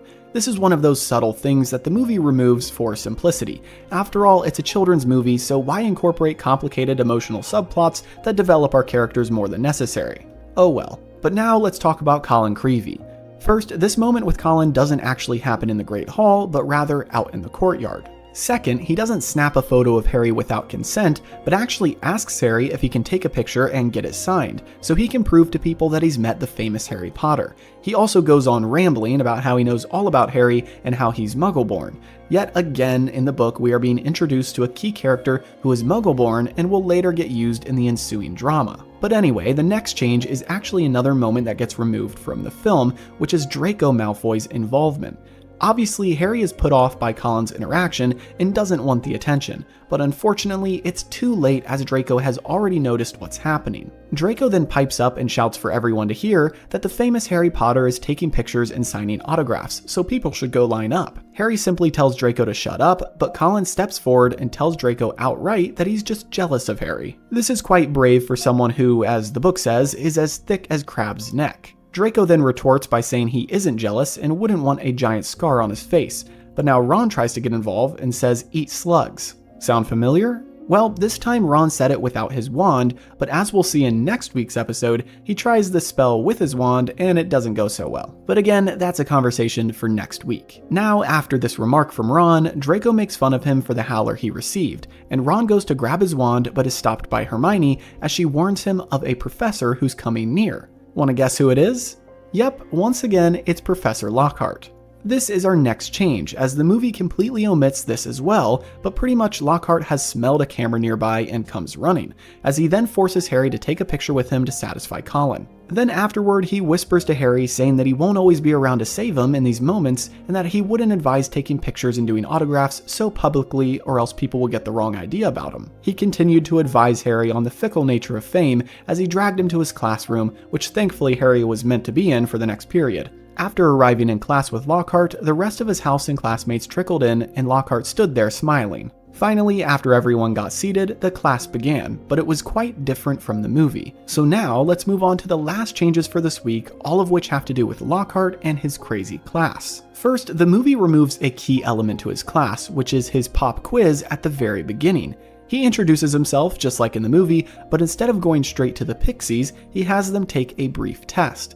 But no, it's not any ordinary test, it's a test on himself. Harry looked down at his paper in disbelief as he read each question which pertained to their new teacher. Questions like, what is Gilderoy Lockhart's favorite color? What is Lockhart's secret ambition? What, in your opinion, is Gilderoy's greatest achievement to date? Obviously, pretty much everyone flunked this test, which Lockhart pointed out when they had finished, except of course for one star pupil, Hermione. But this isn't because of Hermione's typical nature of being the best at everything school related, it's actually for an entirely other reason which the movie skims over. Although we do see Hermione smiling and looking at Lockhart longingly, she's a lot more infatuated in the book. In fact, during lunch when Ron and Harry asked her about which class they had next, she mentioned Defense Against the Dark Arts, and Ron then noticed that she had drawn little hearts all around that class on her schedule. Not just that, but all day she had been reading his book, Voyages with Vampires. As we'll learn more throughout this book, Hermione had quite the crush on Gilderoy, which essentially rendered her useless in figuring out his ill intentions. Of course, we'll cover that more in future episodes. Anyway, that brings us to the Pixies, which is the part of the class that the movie chose to keep. And in reality, this moment is quite identical to the book, except for a couple minor exceptions. First, the pixies don't steal Lockhart's wand and use it, they simply throw it out of the window. Second, Neville nearly falls on top of Lockhart after being lifted into the air, whereas the movie shows him still hanging there after Hermione zaps the creatures. And finally, Hermione doesn't actually freeze all of the pixies with one charm, that would be a little beyond even her skill. Instead, Ron and Harry help her gather up the pixies manually, and Hermione does use the freezing charm periodically to capture a handful of the creatures. While they do this manual labor, Ron and Harry remark about how ridiculous Lockhart is and how he's a fraud, but Hermione staunchly supports him still, telling the boys that he simply wanted to give them hands-on experience. Then she says, "You've read his books, look at all those amazing things he's done." And Ron finishes off the chapter by retorting, "He says he's done." And once again, Ron is actually a little smart, but we can't have that for movie Ron, can we? So picking up from where we left off last week, we see Harry, Oliver Wood, and the rest of the Gryffindor Quidditch team walking through the Hogwarts courtyard as they make their way to the Quidditch pitch. But before they can get there, they are stopped at the site of the Slytherin team, who has a special permission slip from Snape saying that they can practice today instead of Gryffindor. This is on account of their new Seeker, who is revealed to be Malfoy. On top of their new Seeker, we see that they got new brooms, which were provided by Draco's father. At this, Hermione remarks that Draco had to buy his way into the team, and Draco in return calls Hermione a mudblood. This upsets Ron, and we see him try to cast a spell on Draco as he says, "Eat slugs." The spell backfires spectacularly as Ron gets launched backwards and then starts throwing up slugs. Hermione and Harry take Ron to Hagrid's, who says that they'll just have to wait for it to stop, and hands Ron a bucket. And then Hermione reveals what happened and explains to Harry what mudblood means. Meanwhile, Ron sits there not saying a word and occasionally belches out a slug or two. Hagrid cheers Hermione up and remarks that it doesn't matter what she's called, as there's not a spell that she doesn't know or can't do. And on that note, we cut to later in the day as Harry is spending detention with Professor Lockhart, who is having him address his fan mail. Suddenly, Harry hears a voice and asks if Lockhart can hear it as well, but Lockhart says that he can't. Harry continues to hear the spooky sounding voice, and after finishing up his detention, he heads into the corridor of Hogwarts where he continues to hear the voice. And that is the end of our scenes for this week. Apologies for the abrupt halt to our scenes this week, but that's where we have to cut it off because of the way that the chapters are written. That being said, let's jump into our character, timeline, and location changes, as that'll help clear up what I mean. First, for characters, everything is pretty similar with the exception of Alicia Spinnet, who has one line in the chapter but is silent in the movie, and then at Hagrid's we hear something about Ginny, but the movie removes this moment as well. Both of these short lines are crucial to the plot changes, and we'll cover those in a moment. Besides that though, the characters we see in the movie are pretty consistent with the chapter. As for timeline, that's where we run into this chapter issue.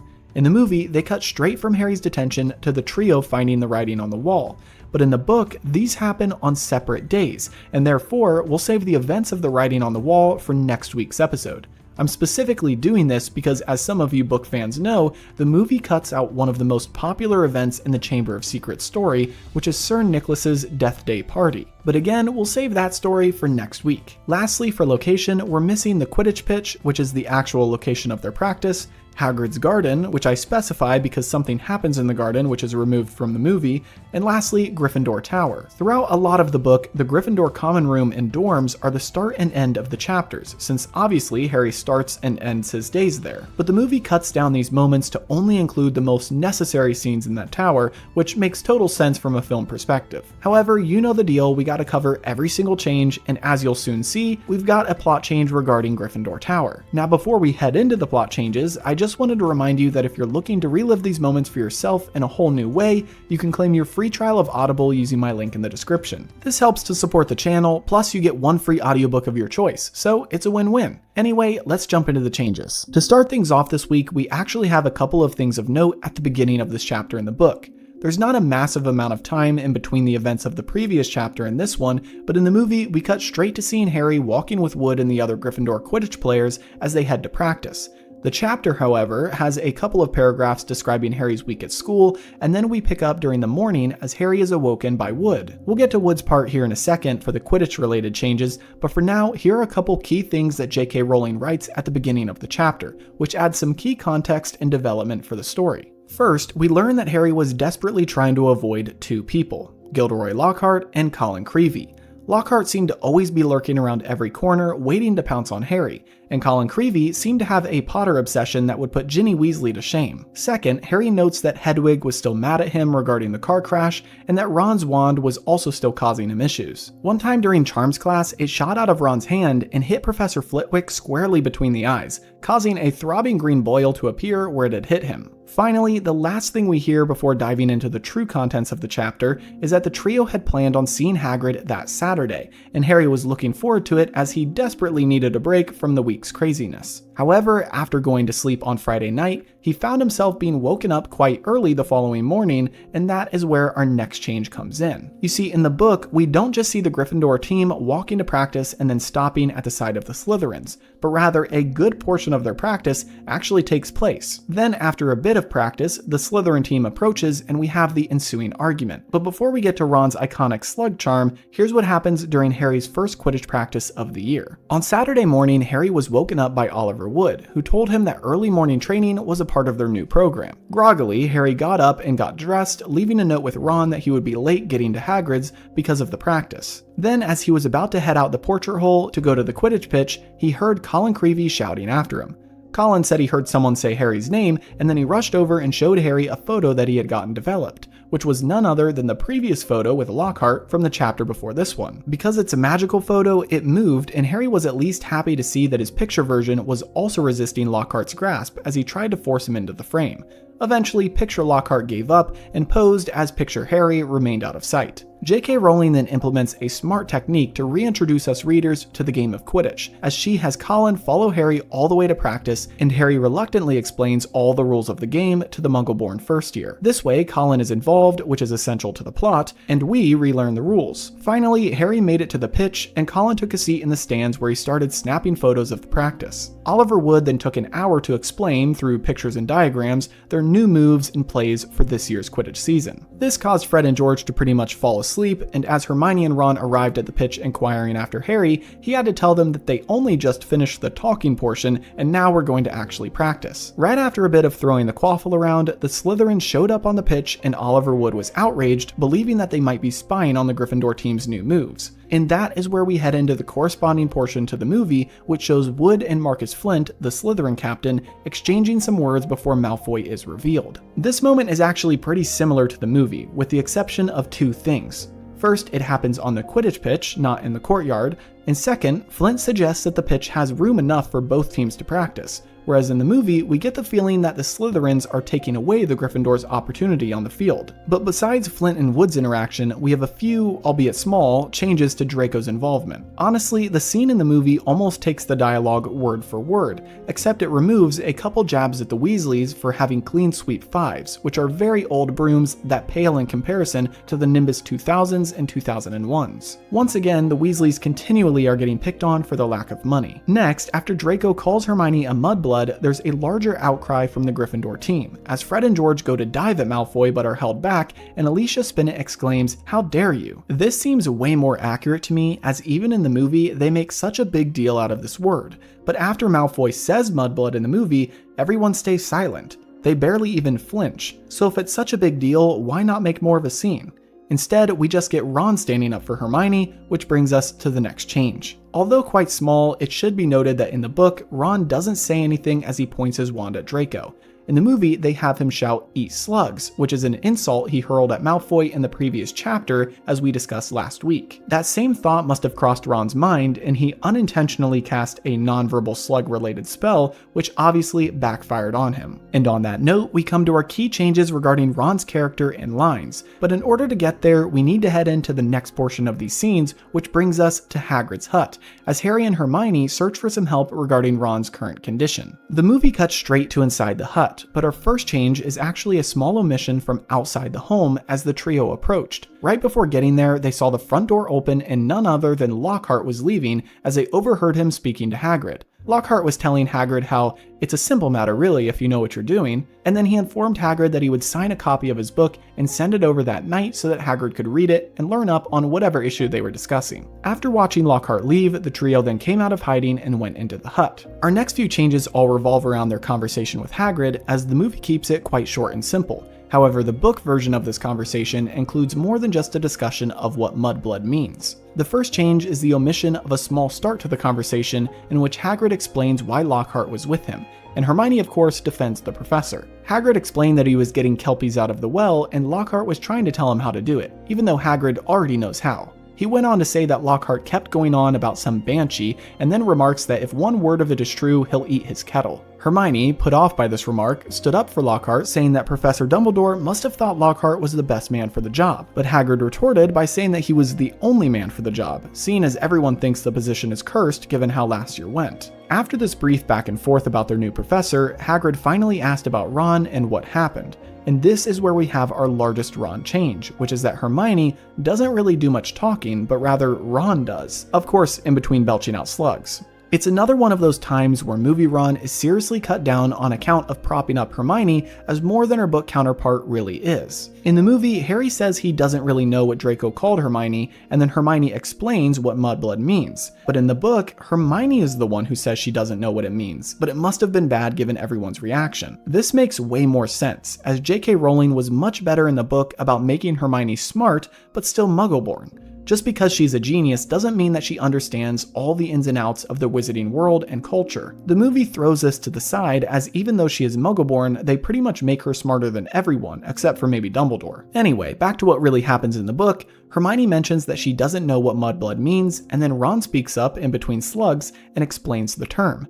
On top of this flip-flop with Hermione and Ron's lines, they also give some of Ron's dialogue to Hagrid. In the book, Ron is actually the one who continues and says that it's ridiculous to claim pure blood since everyone is mixed nowadays. He also points out that Newell is a so-called pure blood, but he can barely stand a cauldron the right way up. Additionally, Ron remarks that wizards would have died out a long time ago if they hadn't intermarried with muggles. So pretty much as you can see in the book, Ron has 90% of the dialogue during this mudblood conversation, but in the movie, they split these lines up between Hermione and Hagrid and give Ron essentially none of his original lines. This is really unfortunate, because this isn't the only time this happened in the movies, and it won't be the last. However, it might be one of the best examples of this outright thievery of dialogue. The movies make it clear what the role of each person in the trio should be, and sadly, Hermione and Harry get the good traits, while Ron is left with his strength and loyalty, but essentially none of his brains. I know this is often commented on my videos, and after hearing about this change of lines, I'm curious to hear what you think. Of course, we have a few more changes to cover for the remainder of these scenes this week, but let me know in the comments if you would have preferred Ron's character to stay more true to the book. Anyway, next we come to a couple more omissions from their original conversation, in which Hagrid teases Harry about his autographs and then shows them his garden. Of course, this was removed from the movie since this whole Lockhart subplot isn't included, but after Hagrid brought up Harry giving out photos, Harry got upset until Hagrid informed him that he was only joking. Harry then asked if Lockhart was still spreading that rumor, and Hagrid said yes, but he told the professor that Harry is more famous than him without even trying, which didn't exactly make Lockhart's day. After this, Hagrid went outside and showed them his garden, which had some plants that looked larger than normal, and Harry couldn't help but notice Hagrid's pink umbrella in the corner. Hermione, following the same thought as Harry, asked Hagrid if he used an engorgement charm, and remarked that he did a good job if so. Hagrid then said Ginny said the same thing earlier when she visited, and insinuated that she only came around because she figured Harry might be at Hagrid's hut. And on that embarrassing note, Harry and his friends took their leave and went back up to the castle. Now before we finish with our last scene of the week, I just wanted to mention that Harry taking note of Hagrid's umbrella is no accident. When it's mentioned in the book, Rowling adds a paragraph reminding the reader of its history in the first book, and how Harry knew Hagrid wasn't allowed to use magic, but he never knew why. As we all know, this is key information for this year's plot, as Hagrid's expulsion is the reason he lost his wand privileges, which he now hides in the pink umbrella. The book continually has small bits of foreshadowing like this, which set up later payoffs in the story, and sadly, the movie skipped over a lot of these subtle moments. But honestly, this is just one of those things where maybe a book lends itself more to allowing for descriptive foreshadowing, like this instance and many more, whereas a movie has a harder time communicating subtle inner thoughts. What do you think? Could the movie have done a better job showcasing these smaller plot points, which set up for larger payoffs later in the story? Let me know in the comments. Next, we have our last scene in the movie, which includes a couple key omissions and changes. First, we need to mention Ron's detention, which the movie doesn't seem to acknowledge. Remember, both Harry and Ron got punished for the car crash, but the movie only shows Harry's detention. Of course, he is the main character, but at least in the book we hear what Ron is doing. After coming up to the steps of Hogwarts from Hagrid's hut, they heard Professor McGonagall's voice as she called for the boys. She then informed Ron that he would be spending the evening polishing trophies in the trophy room with Filch. Then she told Harry his punishment, which was to be with Lockhart. Harry begged to go with Ron instead, but McGonagall said that she couldn't do that, and besides, Lockhart specifically requested to have Harry. Then, as they walked, Hermione wore an expression that said, "Well, you did break the rules," and Ron and Harry complained about their respective punishments. Ron said he was no good at muggle cleaning, as McGonagall informed him that he wouldn't be allowed to use magic, and Harry said he'd much rather do that than spend the evening with Lockhart. But eventually the time came and Harry went to Lockhart's office. And that brings us to the final change of this week. As for Harry's actual detention, it's quite identical to the book. Of course, they condense it because they can't show the literal hours and hours of Harry addressing envelopes as Lockhart went on and on about his life and fame, but other than that, it's pretty much the same. The part that isn't the same is what happens after, as in the movie, they cut straight to Harry running into Ron and Hermione and then their discovery of the writing on the wall. Well, as we discussed in the timeline changes, it's actually the opposite in the book, as Harry does hear a voice, but after detention, he just goes back to the Gryffindor common room. It isn't until the next chapter that the events of the writing on the wall occur, and under much different circumstances as well. But as for the end of this chapter, Harry listened to Ron as he complained about his punishment, saying that Filch had him buff the Quidditch Cup 14 times. And at one point, Ron had a slug attack on one of the awards, which took forever for him to clean after. Finally, after he had ranted enough about his time with Filch, Ron asked Harry how his detention was, and Harry quietly explained to Ron the voice he heard. Ron was just as confused as Harry about this invisible voice that no one else could hear, and that is where the chapter ends. Next week, we'll get into the writing on the wall and one of the biggest omissions in the entirety of the Chamber of Secrets movie, which is Sir Nicholas's Death Day party. Picking up from where we left off last week, we see Harry meeting up with Ron and Hermione after his detention with Lockhart, and he continues to hear the creepy voice in the walls. He follows after it as Ron and Hermione run after him, and eventually they come to a hallway that has water all over the floor in puddles. The trio then sees a line of spiders leaving the castle through a hole in the windows, and then turning around they see the freaky sight of the writing on the wall, in what seems to be blood. After reading "The Chamber of Secrets has been opened, enemies of the air beware," they notice Mrs. Norris, Filch's cat, hanging from one of the torches on the wall. As Harry goes up to the frozen cat, the hallway is flooded with students and professors. Filch sees his cat and Harry underneath it and tries to kill him, but thankfully Dumbledore is there to stop Filch. After dismissing all the other students, Dumbledore says that the cat has been petrified and that she's still alive. Snape inquires as to why Harry was in this part of the castle, and luckily Lockhart vouches for Harry's absence at the Halloween feast due to having detention. The trio got away with it this time, but Dumbledore advises everyone to exercise caution moving forward. And finally, we see the three students heading back to Gryffindor Tower, and Harry asks his friends if he should have told Dumbledore that he was hearing a voice. Hermione then tells Harry that even in the wizarding world, hearing voices isn't a good sign. And that is where our scenes end for this week. So now that we know what the movie says happened, let's jump into our analysis by covering the first three categories of characters, timeline, and location. Starting with characters, we're missing quite a few, but they all share something in common.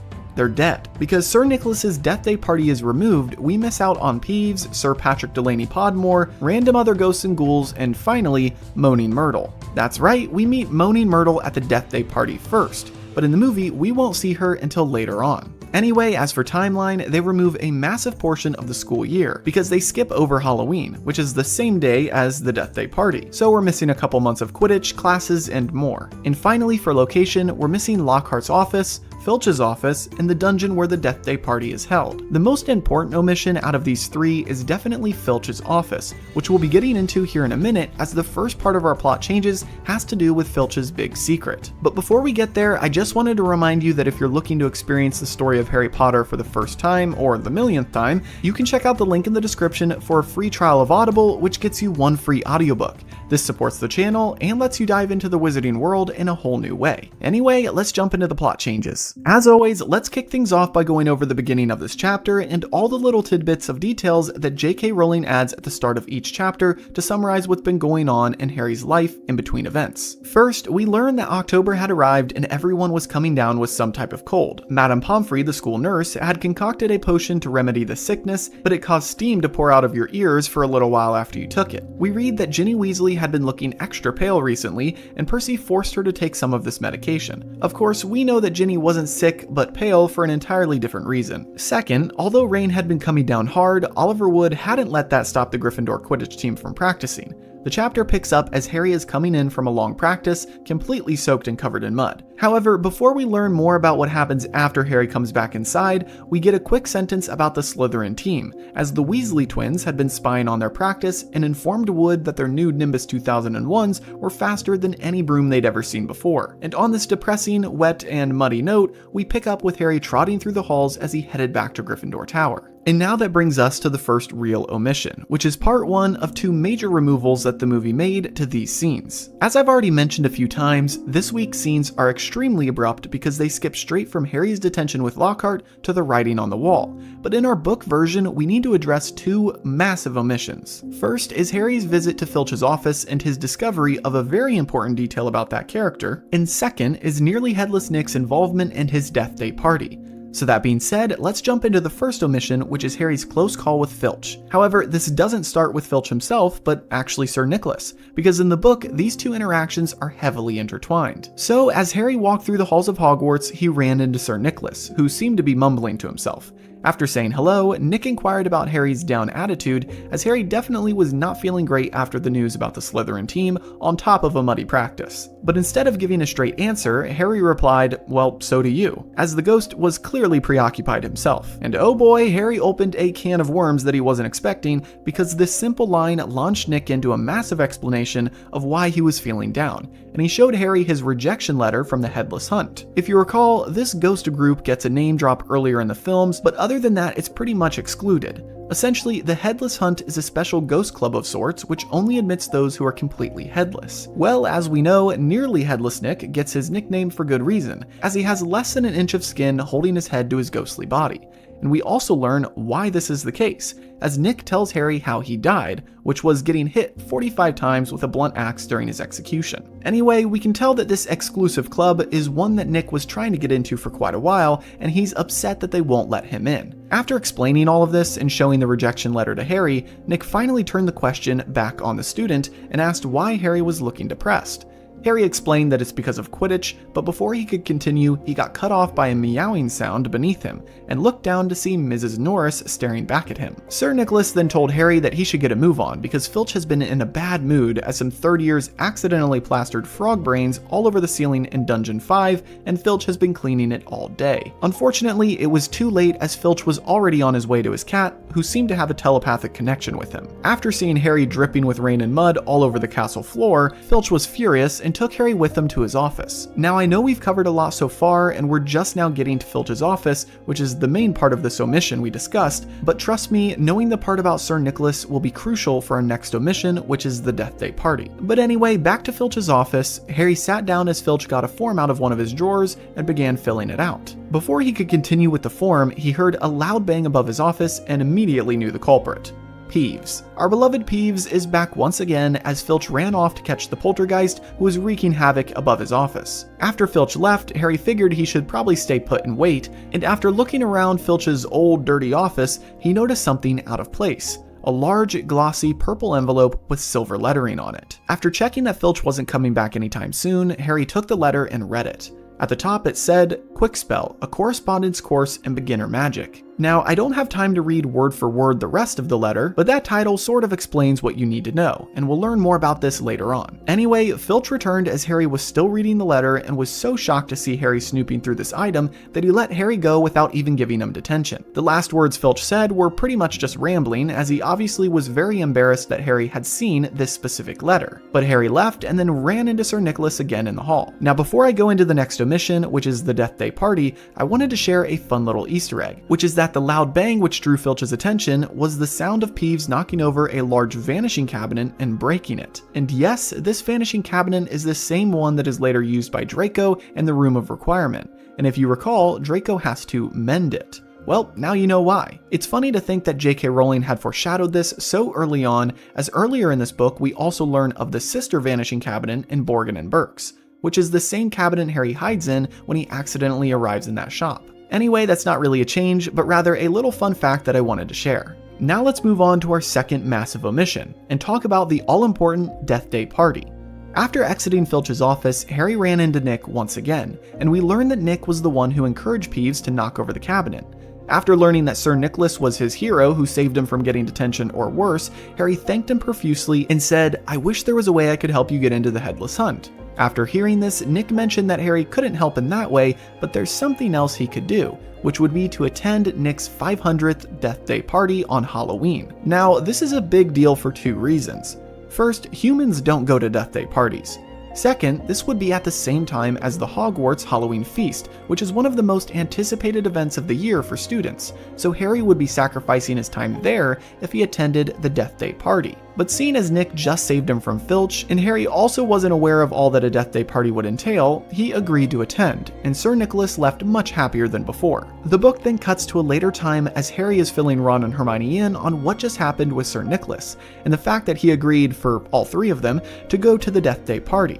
Hermione, who's always ready for a new learning opportunity, was eager to go to this party, but Ron, who's a bit more realistic, guessed that this party would be extremely depressing. We also get a quick note that Harry was about to tell Ron and Hermione about the quick spell letter he found in Filch's office, but quickly forgot as explosions of fireworks started going off in the common room. Turns out that Fred and George had been trying to get a salamander to eat filibuster fireworks, and the result was about what you would expect. Anyway, Halloween quickly approached and Harry was regretting his choice to attend the Death Day party, as the usual decorations were in the Great Hall with the addition of Hagrid's massive pumpkins, which were large enough for 3 grown men to sit in. Plus, a rumor had been going around that Dumbledore booked a dancing skeleton group to perform, and now Harry was gonna miss it. But when you're friends with Hermione, there's no going back on your word, as she bossily reminded Harry that he had promised Nick that he would go. Knowing that she was right, the trio set off towards the dungeon booked for Nick's Death Day party, and as they arrived, they saw a dreary scene of hundreds of ghosts floating around, an atrocious table of food which didn't look safe for human consumption, and the noise of what sounded like 1,000 fingernails scraping on a chalkboard. Plus, stepping into the ghost-infested dungeon was like walking into a freezer, and Ron reminded them to avoid walking through anyone. Then, as the trio walked on, we have one of the most important details of this party. Hermione suddenly stopped them and said that they needed to turn back because she saw none other than Moaning Myrtle. Of course, most of the girls at school were acquainted with Myrtle, but the boys had no idea what Hermione was talking about. Sadly, this interaction was unavoidable as they ran into Peeves instead, and Peeves called Myrtle over since he overheard Hermione talking about her. The conversation that ensued was about what you would expect, with Myrtle playing the victim as she turned every comment into an insult against herself, and Peeves didn't help as he started throwing things at her and calling her pimply. Thankfully, the trio was saved from this continuous torture by 2 of the most annoying people at the party, as Nick floated over their way and asked if they were enjoying themselves. But before they could talk much more, there was a sound of a hunting horn and a group of headless ghosts galloped in on some horses. This group was none other than the Headless Hunt, their leader being Sir Patrick Delaney Podmore, the same person who wrote Nick's rejection letter that we talked about earlier. The Jolly Ghost came over to Nick and greeted him, and Harry could tell that Nick was not happy to see Sir Patrick, who was getting the audience to laugh by using his head as a comedic prop. For example, at the sight of Harry and his friends, Sir Patrick jumped in fake fright, causing his head to fall off, which got a good laugh out of the surrounding ghosts. This did not please Sir Nicholas, who was upset the attention was getting away from him, and he went to try to make a speech, but found no one was paying attention to him as a group of the headless ghosts started playing head hockey. Not able to hold out much longer in this dreadful scene, the trio decided to make a break for it, and finally escaped the dungeon without getting stopped. Ron was eager to see if any pudding was left in the Great Hall from the Halloween feast, but this delightful thought was cut short as Harry stopped dead in his tracks after hearing the creepy voice once again. And that is where scenes in the movie pick up from. But before we move on to those changes regarding the actual movie scenes, I want to hear from you about these 2 massive omissions that we just covered. First, we've got Filch, who has a massive secret that is slowly getting uncovered and will be fully revealed by the end of this video. And second, we have the most iconic party Harry has ever been to, and also the place where we meet Moaning Myrtle for the first time. Why do you think these moments were removed? And do you wish they would have kept them? Let me know in the comments below. But now that we've covered the exclusions, let's analyze the scenes that we do get to see and uncover each change made between those and their corresponding pages in the book, starting with the trio chasing after the voice in Harry's head and their discovery of the writing on the wall. The first change we have here is the simple addition of the spiders exiting through a hole in the window of the castle. This does not happen at this point in the book, but the movie was setting up for Aragog's future scenes, so I get why they put it in there. What really happened is that after they exited the dungeon and Harry heard the hissing voice of the basilisk, the trio ran from the dungeon level all the way up to the entrance hall, where they could hear the shouts and laughter of students enjoying the Halloween feast. Then Harry heard the voice continuing upward, so the trio went up to the second level and searched every corridor. Upon coming across the last hall, they saw a puddle underneath the writing on the wall, and then Mrs. Norris.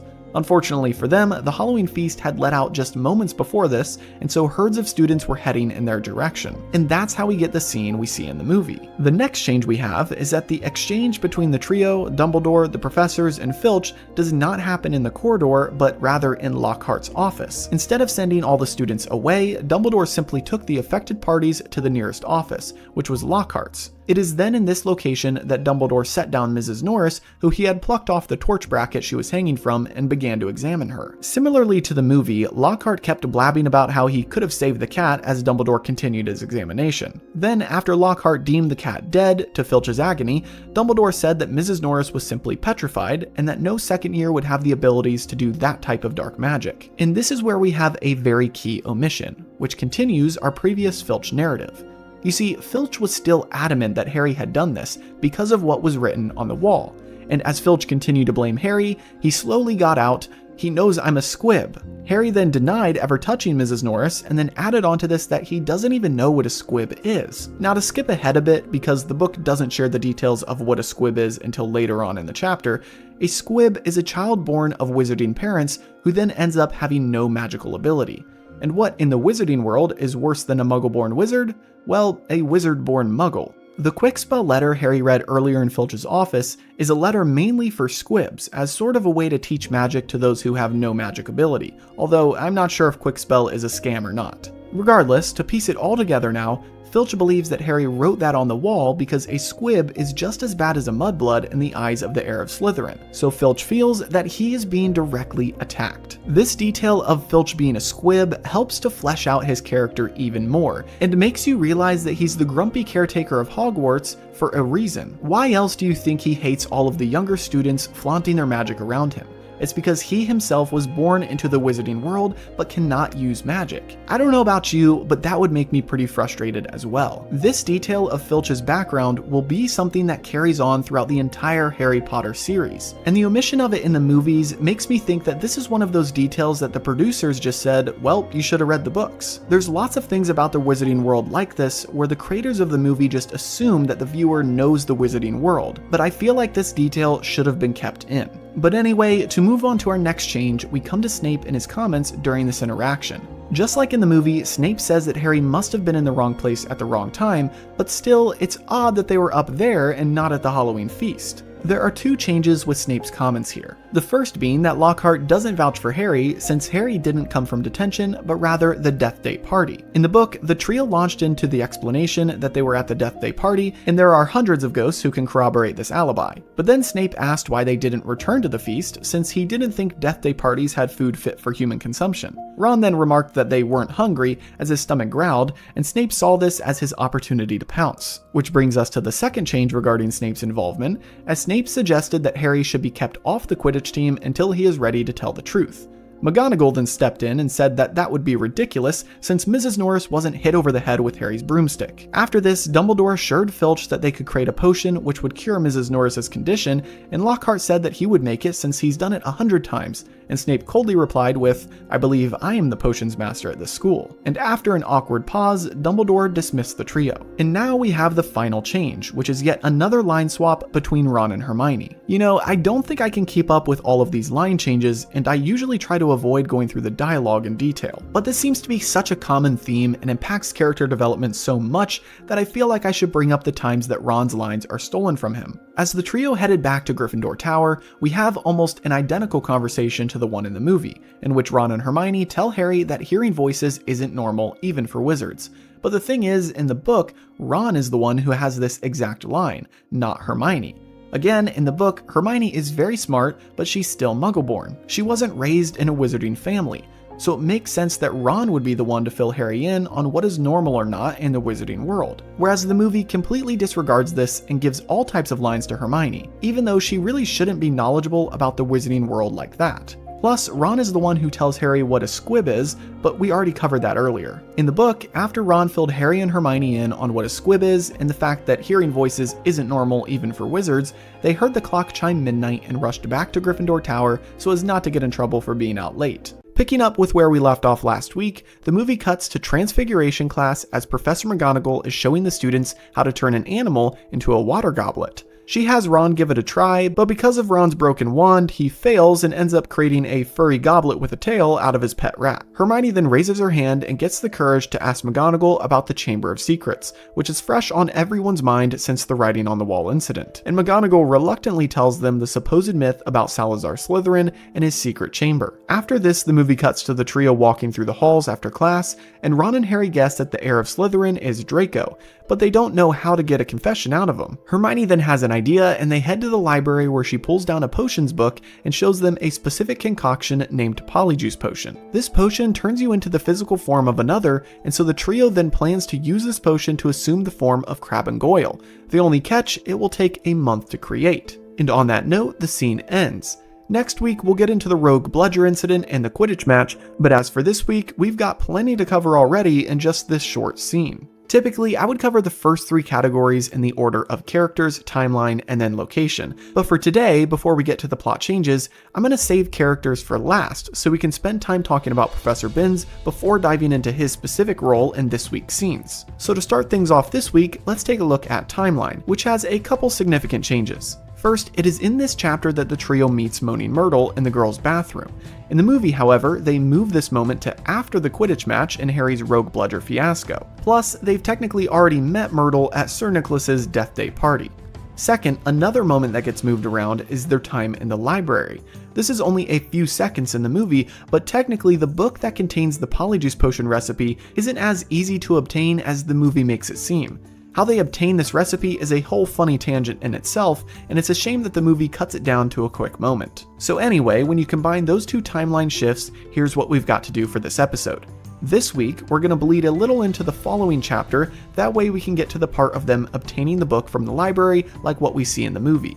But as for the part of this week's chapter in which they meet Moaning Myrtle, we're going to skip over that and move it to next week's video because that's where we have a scene that we can actually compare it to. Anyway, now let's move on to location, which only has a few small alterations. First, we're of course missing the Gryffindor common room. Second, we miss them visiting the writing on the wall again. Third, the movie removes their Defense Against the Dark Arts class and their visit to Lockhart, which is tied in with the whole Polyjuice Potion situation I just explained. And finally, we're still missing Moaning Myrtle's bathroom, which they briefly use later on, also in regards to the Polyjuice Potion. And that being said, we can now head into the all-important character changes, of which there's more than just Professor Binns. To start, let's list off all the basic changes and deviations from the source material, and then we'll uncover the fascinating character of Professor Binns. First, I need to mention that the Gryffindors usually have class alone, so that means that when we see them in Transfiguration, there wouldn't have been other students from other houses. In this scene, we see Draco and his goons, Justin Finch-Fletchley from Hufflepuff, and more. Second, during this class scene in the book, which we'll get to more in the plot changes, Dean Thomas, Seamus Finnegan, and Parvati Patel all have short lines that get them involved in the conversation. Once again, the movie keeps things to the main characters, especially for the first few movies. But in the book, J.K. Rowling was a lot more intentional about spreading around the dialogue so that it would have been more realistic to what real-life school experience really was. Lastly, we're missing Madame Pince, the librarian, and then Lockhart, who plays a hilarious role which we'll cover at the end of this video. Now finally, after all of those other character deviations, we have the character omission of Professor Binns. This character isn't only removed from this scene and swapped with McGonagall, but he isn't in any of the Harry Potter movies, period. Despite making appearances in 5 of the 7 Harry Potter books, this singular professor got snubbed from the movies. And it is probably for the same reason that Peeves and Sir Nicholas got cut down as well. I've said this many times, but I really think for these first movies, they tried to limit as many special effects as possible, and so having entire scenes in which a ghost had to be talking would have been difficult to make. Oh wait, did I not mention he's a ghost? That's right, Cuthbert Binns is the only professor at Hogwarts who is dead. Here's a brief paragraph we get from the Chamber of Secrets that describes this professor and his class. History of magic was the dullest subject on their schedule. Professor Binns, who taught it, was their only ghost teacher, and the most exciting thing that ever happened in his classes was his entering the room through the blackboard. Ancient and shriveled, many people said he hadn't noticed he was dead. He simply got up to teach one day and left his body behind him in an armchair in front of the staff room fire. I guess it is only fitting that the most boring professor would be a ghost and that they'd be teaching a history class. Throughout all the books in which he makes an appearance, we learn a couple key things. 1, he didn't care if you paid attention in class, and 2, students never raised their hands or asked questions in History of Magic. Ever.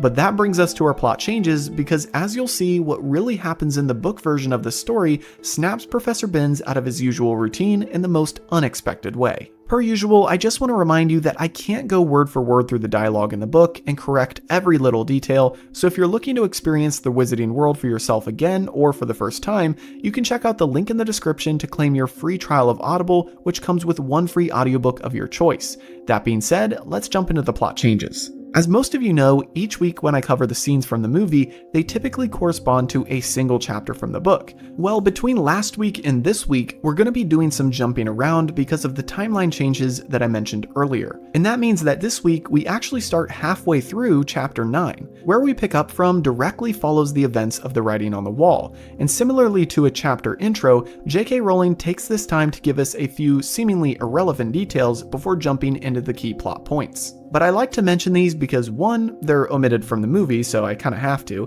and 2, they aren't as irrelevant as they might seem. The first change/omission we have is the fact that in the book, the writing on the wall never came off. Filch had been scrubbing it with Mrs. Scour's all-purpose magical mess remover to no avail, and because of this, he would spend time guarding the scene of the crime. His eyes were red and puffy, and when he wasn't guarding the writing on the wall, he could be seen skulking throughout the corridors and trying to get students in detention for things like looking happy. Obviously, he was still very upset about Mrs. Norris, who is still petrified at this point, but the most notable change throughout all of this, which will come up later on in this video, is the fact that the writing on the wall was still there. Next, J.K. Rowling writes that Ginny Weasley was quite affected by the attack on Mrs. Norris. Ron told Harry that she really liked cats, so that must have been why. Ron even tried comforting Ginny by saying things like, "But you haven't gotten to know Mrs. Norris. Honestly, we're much better off without her." But these remarks seem to make Ginny even more upset. Obviously, we in the future know that these little details, which J.K. Rowling has sprinkled throughout each chapter, are quite relevant given Ginny's current situation. And again, this is another detail which the movie chooses to remove. Next, there's a small moment in the book in which Harry is walking through the halls and sees Justin Finch Fletchley. Before Harry could say hello, however, Justin saw him and quickly walked in the other direction. This is a very small moment, but as we'll see more later on, people were already suspecting Harry as the heir of Slytherin and avoiding him. Now, the final detail before we head into Professor Binns' class is that Hermione seemed to have been affected by this attack as well. Harry notes that he and Ron had barely seen her as she had been reading more than usual lately. One day, while trying to get some essays done on the medieval assembly of European wizards, Ron and Harry wondered where their friend was, and Hermione suddenly appeared from the rows of books in the library. She looked frazzled and frustrated and informed the boys that she couldn't get her hands on a single copy of Hogwarts: A History. A funny little detail that she adds is that she left her copy at home because she couldn't fit it in her suitcase with all of Lockhart's books. But anyway, she tells the boys that all the copies have been taken out and there's a 2-week waiting list. Harry asked her why she wanted it, and she told him the same reason everybody else wants it, to learn more about the Chamber of Secrets. The name rang a bell for her as if she had read about it before, but she couldn't quite put her finger on it. And by the way, a detail I forgot to mention in last week's episode is the fact that after the writing on the wall incident, Ron also thought that the name of the Chamber of Secrets rang a bell for him as well. He thought that maybe one of his brothers had told him about it before. But anyway, back to the present moment. After Hermione told them about how she was trying to get the book, they gathered up their homework and headed to the next class on their schedule, History of Magic. Now, obviously, the first change regarding this situation is the fact that they removed Professor Binns and replaced him with Professor McGonagall in the movie. However, there are other small deviations even beyond this massive difference. But first, let's go over what actually happens in the book's version of this class, and then we can break down the changes. In the book, after Professor Binns had been droning on about the International Warlock Convention of 1289 and nearly put everyone to sleep, something happened that had never happened in a History of Magic class before. Hermione raised her hand. And by the way, that's a testament to how boring this class must have been if even Hermione had never raised her hand before. Anyway, Professor Binns was just as shocked as everyone else, as I doubt he had ever had to stop talking partway through a lecture before, alive or dead. But after regaining his composure, he addressed Hermione and she asked him to tell them about the Chamber of Secrets. At first, Binns declined to answer, stating that he deals in facts, not myths and legends. He even called the Chamber of Secrets a ludicrous and sensational tale. But after Hermione continued pushing, and after Ben saw that this was the first time ever that every student in the class was intently staring at him, he decided to answer her question. Just like we hear from McGonagall in the movie, Ben recounts the story of the 4 founders of Hogwarts, but after telling them about Slytherin's departure from the school, he adds that the rest of the story is the made-up bit. He states that the legend says there's a chamber, but that the castle has been searched many times and the story is just meant to frighten the gullible. At this, Seamus spoke up and said that if the chamber can only be opened by the heir of Slytherin, then it probably can't be found by anyone else. And Parvati Patel said that it would probably require dark magic. And after Ben said that Dumbledore himself couldn't find it, Dean stated that Dumbledore isn't related to Slytherin, so that's probably why. And after all of this pestering from the students, Ben finally said he had had enough and that they were done speaking on the subject, and then he returned to his boring lecture. I'm willing to bet that this entire discussion was the most exciting the class had ever been. But anyway, let's look at what the changes are. First, besides the change of characters obviously, there's a definite change in tone. In the movie, they make McGonagall hesitant and somewhat scared in regards to sharing the information of the Chamber of Secrets. But in the book, Professor Binns is adamant that no chamber exists, and there's no reason to be scared because it's a fanciful tale made up to frighten students. Second, we learn an important detail that was left out of the movie. I know this is really small, but in the book, Ben says that at the time Hogwarts was made, it was a place that the founders could safely teach young children with magical abilities, without people persecuting them. Binns mentions that in that time period, wizards and witches were greatly persecuted. This is why Salazar Slytherin started the pureblood stuff, because he didn't trust bringing Muggleborns into the school. He thought it would give access to Muggle parents and other Muggles who were so greatly opposed to wizards. Now that's not me saying Slytherin was right in this, but it at least gives a logical train of thought as to why he was so anti-Muggle. I mean, if Muggles were burning and drowning witches and wizards, then it would make sense why Slytherin didn't like them. The third change is that we of course have the difference in students who speak during this time in class. Of course we see them in the movie, but they don't get speaking roles as that is left to Hermione. And finally, the last change regarding this class is the fact that Ron doesn't fail at turning Scabbers into a goblet. This is probably a callback to a previous chapter in which Ron makes a mess in Transfiguration class because of his broken wand. Since they didn't include that specific moment earlier in the movie, they probably wanted to show something to represent his wand messing up now, and this failed spell is their way of doing that. Now, even though the class is finished, we still have several more changes as our trio in the movie exit into the corridor where they chat a bit, and then they end in the library as Hermione shows Ron and Harry the Polyjuice potion. Well, in the book, we have some similarities, but also some major changes. So let's continue with our next change, which is that after leaving class, Ron says that he would have gotten on the train home if he got put in Slytherin, and then we get some inner thoughts from Harry which the movie doesn't fully show. Although the movie does continue a narrative of Harry second-guessing himself as the heir of Slytherin, the book dives way deeper into Harry's complex emotions. We learn that he never actually told Ron or Hermione that he almost got put in Slytherin, so I'm sure it probably made him feel all sorts of emotions when his two best friends are talking about how it would have been the end of the world if they got put in that house, since Harry came pretty close himself to getting sorted there. Next, the book includes a fleeting moment of Colin Creevey sneaking his way into the chapter, as he brushed by Harry in the corridor and then got swept away by students. But as he's getting pushed away from Harry, he hears Colin say that students in his class were talking about Harry is something. Before Colin can finish the sentence, he gets too far away, but Harry knows exactly what Colin was about to say, and after Hermione asks, Harry tells her how other students probably think that he is the heir of Slytherin. Next, we have maybe the second largest omission of today's episode, as the movie doesn't include the trio's detective work at the scene of the crime. That is to say that as the trio went through the halls, they came to the writing on the wall and where Mrs. Norris was hung the other night. Filch wasn't around guarding it, and so Harry went up and got down to search for clues. They found scorch marks and, perhaps more importantly, spiders crawling through a crack in the window on the wall across from the message. The spider part of this is similar to what we saw in the movie last week, but once again they jumbled up the timeline of the book to squish the story together in a film format. A funny detail to add is that this is where we learn why Ron doesn't like spiders. In the movie, he says that he doesn't like them, and that's a common theme carried throughout the series. But right here in this moment of the book, we learn about a traumatic experience he had as a child when Fred turned his stuffed teddy bear into a large hairy spider. Anyway, after finding these clues, the trio then does some snooping to find where the puddles of water on the floor came from the other night, and it leads them to the closed girls' bathroom. Like I said earlier in this video, I'm actually going to save this portion of the chapter for next week when we get a scene that is somewhat comparable to this moment. Right now it doesn't make much sense to address it, since these scenes in the movie this week don't take us anywhere near that bathroom. So moving on to the next change, we read about the trio discussing who the heir of Slytherin might be as they're in the Gryffindor common room later that night.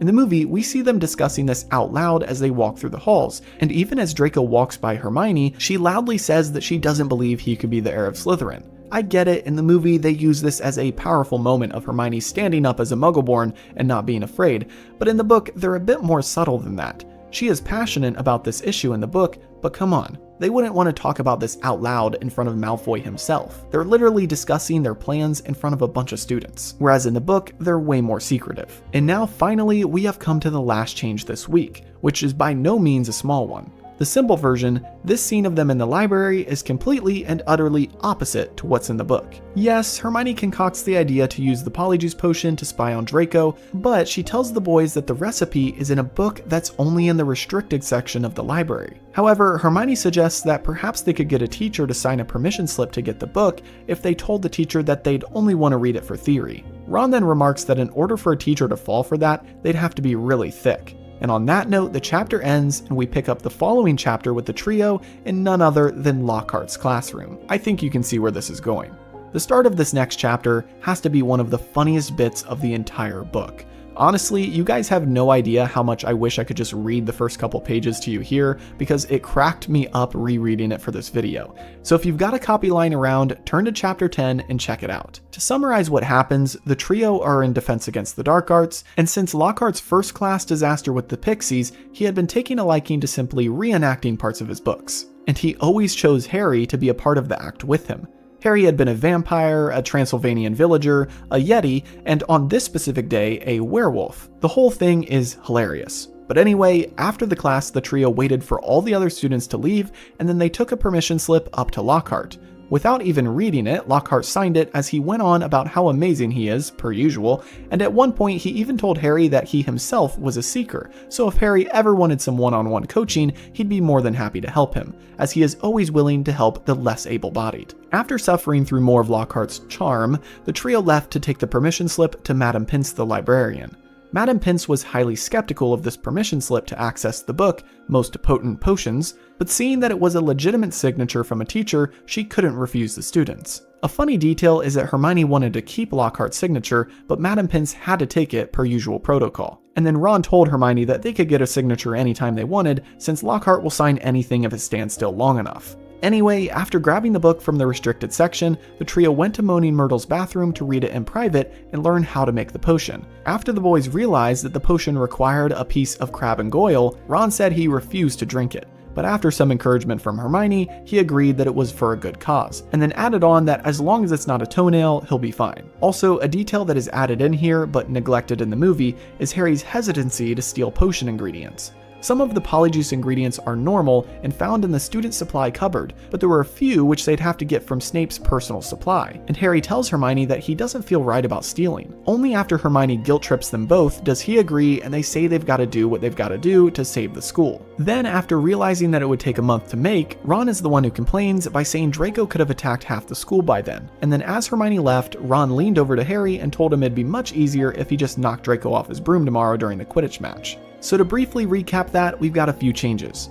First of all, they have to get a permission slip from Lockhart. Second, Ron nearly refuses to drink the Polyjuice potion, whereas in the movie he says, quote, wicked. And third, Ron is the one who says that Draco could have attacked half of the school by then, not Harry. And I guess a fourth change is actually that Harry doesn't want to steal ingredients from Snape, but I think we'll run into that later in the book. Picking up with where we left off last week, we cut from the trio in the library to the Quidditch pitch as the Gryffindor vs. Slytherin match is already in motion. We can see a lively game in action as the Slytherin team is in full swing of things on their new brooms and are easily outscoring the Gryffindors. Suddenly, we see a bludger coming straight at Harry and he just barely gets out of the way as it flies past him. Oliver Wood then flies up to him, but before they can talk much, the bludger comes right back at Harry and shatters Wood's broom in the process. Harry then goes off on a long, crazy roller coaster ride of trying to avoid the rogue bludger, and Hagrid notices from the stands that the bludger has been tampered with. Ron attempts to stop it with his wand, but Hermione stops him before he can do any damage as his wand is broken. Draco then comes up to Harry and insults him,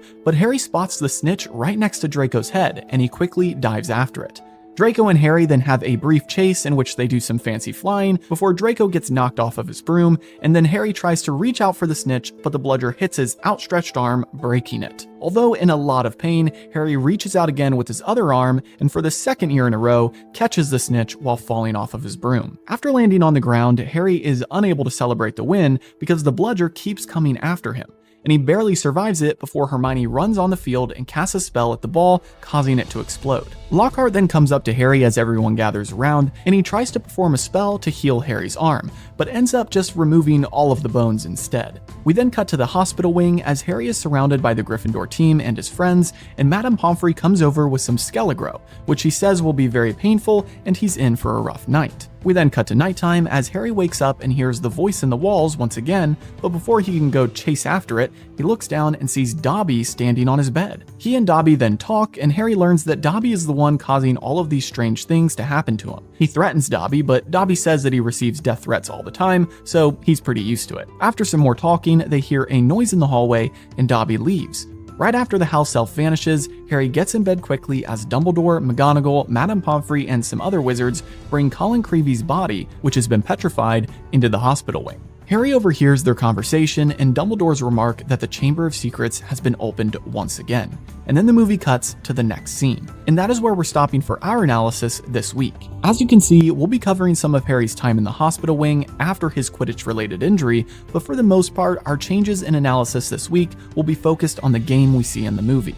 So let's not waste any more time, and let's get right into the first three categories of characters, timeline, and location. And guess what? They're pretty easy this week. Character changes get a pass as everyone mentioned in the book is shown on screen at some point during the movie. Sure, they take away some very brief lines from people like Alicia Spinnet and the Weasley twins, but I don't count those as character changes since we still see those people in this scene. As for timeline, there's only the change that we usually have, which is that time is condensed. In the book, we get the full game, whereas the movie cuts to the middle of the game when Slytherin is already up at 90 points. And speaking of the game, that really is our only location change, and it's a pretty small one. Although we see the Quidditch pitch, technically Harry and the team have some time spent in the locker room before the match, plus we have the Gryffindor dorms and the Great Hall, which are normal locations in each chapter, as you well know if you've been watching the series for a while. But other than that, those are all of the character, timeline, and location changes that we have this week. Before we get into the plot, I wanted to remind you that I can't go word for word through the books because obviously the movie won't be identical when it comes to lines and dialogue. I always mention notable changes, but if you're really wanting to get back into the wizarding world for yourself, I highly recommend checking out the audiobooks on Audible. You can claim your free trial of Audible using my link in the description, which supports the channel and gets you a free audiobook to start with. But that being said, let's jump into the plot changes. To start things off this week, we only have one brief moment that's omitted from the movie, which occurs before the game even starts. In the movie, we obviously cut straight to the game already in motion, but in the book, we pick up with Harry waking up on Saturday morning with an upset stomach as he imagined what it would be like if they lost to Slytherin. After laying in bed for a half hour, he got the courage to go get some breakfast with the rest of the Gryffindor team, who were all looking uptight and nervous as well. Then they all headed down to the Quidditch pitch, where they changed in the locker rooms and then got their usual pep talk from Oliver Wood. And that's the key moment in this omission, as during the talk, he singled out Harry and told him to get the snitch or die trying, because beating Slytherin was the most important thing. And as we'll see in a moment, Harry does almost die trying. And that brings us to our next change, as we officially head into the game itself. The first difference we have is the fact that the game in the movie seems to have been going on for quite some time before the bludger starts chasing Harry. We know this because the score is 90-30 in favor of Slytherin. However, in the book, the bludger starts chasing Harry immediately after the game begins.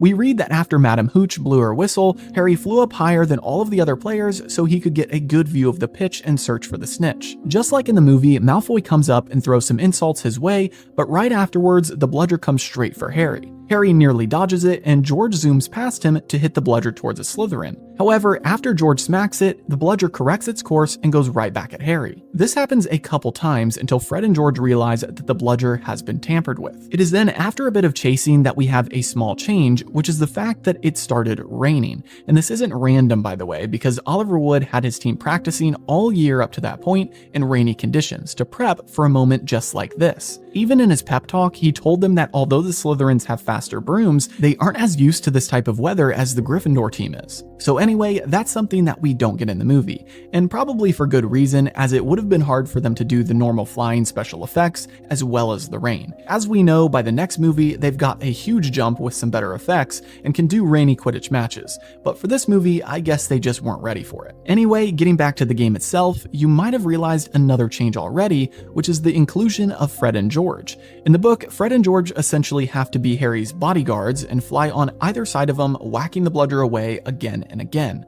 This also means that we have a change of lines, because in the movie, they have Hagrid say that the bludger has been tampered with, but in the book, it is Fred who says it, and then George signals to Wood that they need a timeout. Before I explain the timeout, we have another small change, which is the fact that Oliver Wood's broom doesn't get obliterated like in the movie. I actually think it's funny that they make this such a quick moment in the film, because that broom is probably Wood's prized possession, and with it broken, he'd be taken out of the game. But it happens in the movie, and then people just move on from it like it's no big deal. Anyway, let's get to that timeout, because this is a crucial moment which the movie removed, and it's a time when we get a glimpse into Quidditch rules and strategy. The bludger has obviously been tampered with, and in the book, all the other Gryffindor team members tell Wood to call for an inquiry so that Harry doesn't get killed. But as we know, Wood is a die-hard player, and he had told Harry to catch the snitch or die trying. So Wood puts the question to Harry, and Harry, not wanting to give the Slytherins the satisfaction of a forfeit, tells Wood to resume play. It's a difficult choice, but Wood takes Harry's answer and they continue playing. Now that allows us to learn more about the game, as in this interaction we find out that in order to have an inquiry made about the bludger, they'd have to forfeit the match and then go through a lengthy process of finding out what happened. And of course, if they forfeited to Slytherin, they'd never hear the end of it. So on that note, the game goes on, and that's where we get the rest of the moments that we see in the movie, things like Draco asking if Harry is training for the ballet, Draco not hearing the snitch right next to his ear, and then Harry catching the snitch after a chase and a crucial arm injury. There's only a small couple changes with these next moments, the first one being that there is no epic chase between Harry and Draco. And second, he actually gets hit with the bludger while he's hanging mid-air watching the snitch hover beside Draco. You see, during the timeout, Harry told Fred and George to stop being right next to him because with them guarding him, he couldn't see the snitch anywhere. So Oliver Wood told Fred and George to leave Harry alone and let him handle the bludger. As soon as the game resumed, the bludger came zooming back after Harry, and he went on another crazy roller coaster ride through the air to avoid it. What ends up happening is he sees the snitch next to Draco, and he didn't want to panic or show a sign that the snitch was there for fear that Malfoy would just reach out and grab it. So he sat there for a second too long and wham, got hit with the bludger, breaking his arm in the process. He then got the strength to dart towards Malfoy, who dove out of the way thinking that Harry was coming to hit him, and then grabbed onto the snitch and fell to the ground. Now before we move on to Harry's time in the hospital wing, we've got a couple small changes to finish off the Quidditch match. First, Hermione never blows up the bludger. Fred and George actually wrestle it back into the box where the balls for Quidditch are kept. Once again, Hermione does something in the movies that is kind of crazy and probably way out of her skill set at this time. But as you know if you've been watching my series, the movies love to prop up Hermione. The second change is that after falling to the ground, Harry actually passes out, and when he comes to, he sees glittering teeth smiling at him and immediately knows who it is. Very similarly to the movie, Lockhart tries to fix Harry's arm and ends up removing all of his bones. Then in the book, Lockhart tells Hermione and Ron to take Harry up to Madame Pomfrey and she will tidy him up a bit. And that is when we cut to the hospital wing. For the most part, Madame Pomfrey's involvement is identical. Where we have some changes is when we look at the other people in the room. First, Hermione defends Lockhart still, saying that everyone messes up every once in a while. Although they hint to her liking Lockhart in the movie, the book really pushes an infatuation all the way until the end. Also, the Gryffindor team are shown right next to Harry in the hospital wing, but in the book, they don't come in until after Madame Pomfrey treats Harry and he changes out of his uniform. Then they come bursting into the hospital wing with desserts and food and are ready to celebrate the win. They tell Harry that his catch was the best one of his career, and that Flint was chewing out Draco for being so blind and not noticing the snitch. But shortly after they ran in, soaked and muddy, Madame Pomfrey came over yelling at them and telling them that Harry needed to rest as he has 33 bones to regrow. Then everyone was kicked out and Harry was left alone. Harry ended up going to sleep and then didn't wake up again until Dobby appeared in the hospital wing. That means that the first change to the start of this part of our scenes is the fact that Harry doesn't hear a voice in the walls like what they show in the movie right before Dobby shows up. He simply wakes up and Dobby is there. Besides some lines being shortened or sentences being removed, the interaction we see with Dobby and Harry in the hospital is almost identical to the book. Dobby shows up, Harry realizes that the train platform issue and the rogue bludger were both the house elf's doing. He threatens Dobby, who tells him he gets death threats every day, and then Dobby reveals that history is going to repeat itself. Of course, I skipped over some bits here and there, but for the most part, it's all in there and nothing massive is taken out. I guess what I would count as a small omission that kind of affects the plot is the fact that in the book, Dobby specifically tells Harry that even a single sock being given to him would free him from enslavement. In the movie, he just says clothes. But in the book, I think this comment from Dobby is what gives Harry the idea at the end of the film, which of course we'll get to in a future episode. Plus, there is a comment that Harry makes which I think is nice, and that is that he says he won't leave the school and one of his best friends is a Muggleborn, and if the chamber really has been opened, then she'll be one of the first to be attacked. This is another moment of bravery from Harry, which we don't see outright in the movie, although we will see many other moments of him standing up for his friends, so I guess they decided for this one time it was okay to cut. Next, the final Dobby change is once again the difference of apparition. In the book, house elves apparate the same way wizards do, and there's always a loud crack. But both times we've seen Dobby disappear in this movie, we have only watched him fade away into the wind. This makes more sense for a film format because in both situations, people are coming around, and a loud crack would have alerted them to his presence. So I get why they made it a bit more sneaky in the movie. And finally, to end things off on an anticlimactic note, unfortunately, we have two small differences regarding Colin Creevey. First, it was just McGonagall and Dumbledore who brought the student to Madame Pomfrey. In the movie, we see two random dudes carrying him, but in the book, it's only the headmaster and the professor, which makes more sense as they probably would have been more secretive about this. Second, in the book, Professor McGonagall says that Colin Creevey was found with some grapes, and she's guessing that he was on his way to visit Potter in the hospital wing before he was attacked. Picking up from Harry's late night in the hospital wing as Colin Creevey was just brought in petrified, the movie cuts to the next day as Harry, Ron, and Hermione are in the middle of a girl's bathroom. Hermione is brewing up a potion, and her and Ron are reacting to Harry's news about what Dumbledore said the night before. The chamber has been opened again. Ron then remarks how Lucius must have opened it when he was in school and now he's taught Draco. Then he asks Hermione why they're brewing this potion in the middle of the day in a girl's bathroom, and Hermione says because of Moaning Myrtle. We then meet this iconic character who is just as mopey as always, and the scene ends with her splashing back into a toilet. Then the movie cuts to the next scene, which is the dueling club. Lockhart speaks to a large group of students and brings Snape up to help him demonstrate a duel. Snape casts a spell that knocks Lockhart backwards 10 feet, and Lockhart gets up slowly, saying that he could have blocked it if he wanted to. At this, Snape replied that maybe they should teach the students how to block unfriendly spells, and Lockhart says that's a great idea.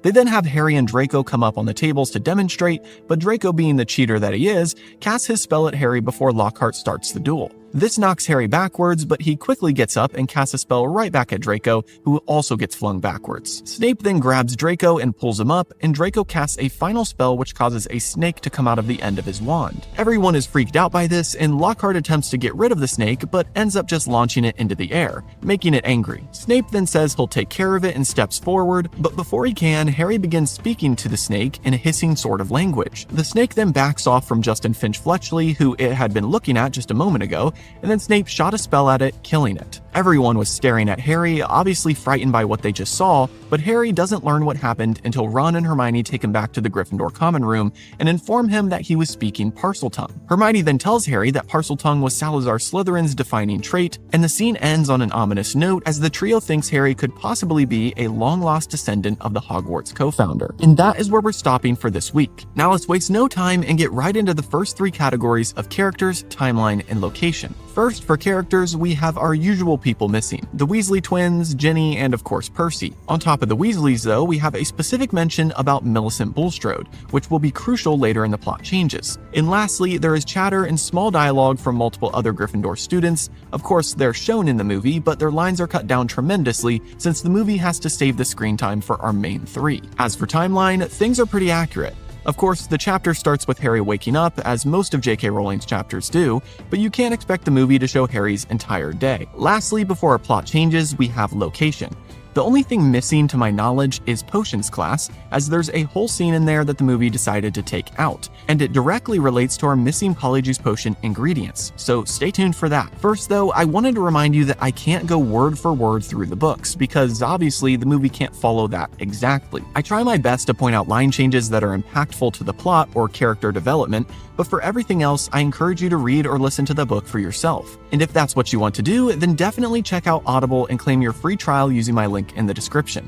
Every free trial supports the channel, and it gets you one free audiobook of your choice, so it's a win-win. Feel free to follow along with me each week as I do the series and get all the details firsthand before the analysis. But that being said, let's dive into the plot changes. To start things off this week, we actually have to reach back to 2 chapters ago, because although the start of this week's chapter has the trio in Moaning Myrtle's bathroom, it isn't the first time they've gone in there, which makes this the first change for this week, because the movie shows them in this bathroom and Hermione introduces it to the boys as if it's their first time in there. In the book, although they do have a very similar moment of them brewing the potion in the bathroom, which we'll get to in a minute, we first need to reach back to chapter 9 in this book and reveal what their real first trip to the bathroom was. If you recall from a couple episodes ago, after the incident of the writing on the wall, the trio went and did some snooping around the actual writing. They found scorch marks, spiders crawling through a crack in the window, and then they decided to trace the source of the water that was on the floor, and that led them to an out-of-order girls' bathroom. After some encouragement from Hermione, who assured them that no one would be in there,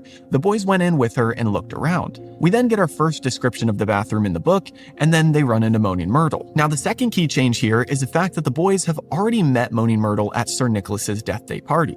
So while the movie uses this brief scene to introduce the character, technically they've already met her in the books. In this part of the book, after Myrtle gets upset that boys are in the bathroom, they ask her if she saw anything the previous night, but she tells them that she didn't because the night that Mrs. Norris was attacked, she was too busy being upset by Peeves. After this useless search, the trio decides to leave the bathroom, but as soon as they make it out of the door, they run into the worst person to see in this situation: Percy. Which brings us to our next change, as in the movie, this moment doesn't have anything to do with Percy, but in the book, he catches them leaving the girls' bathroom and immediately starts reprimanding Ron. This interaction with Percy is another moment for J.K. Rowling to bring Ginny into the story again, as Percy tells Ron that he shouldn't be snooping around this area while everyone is at dinner.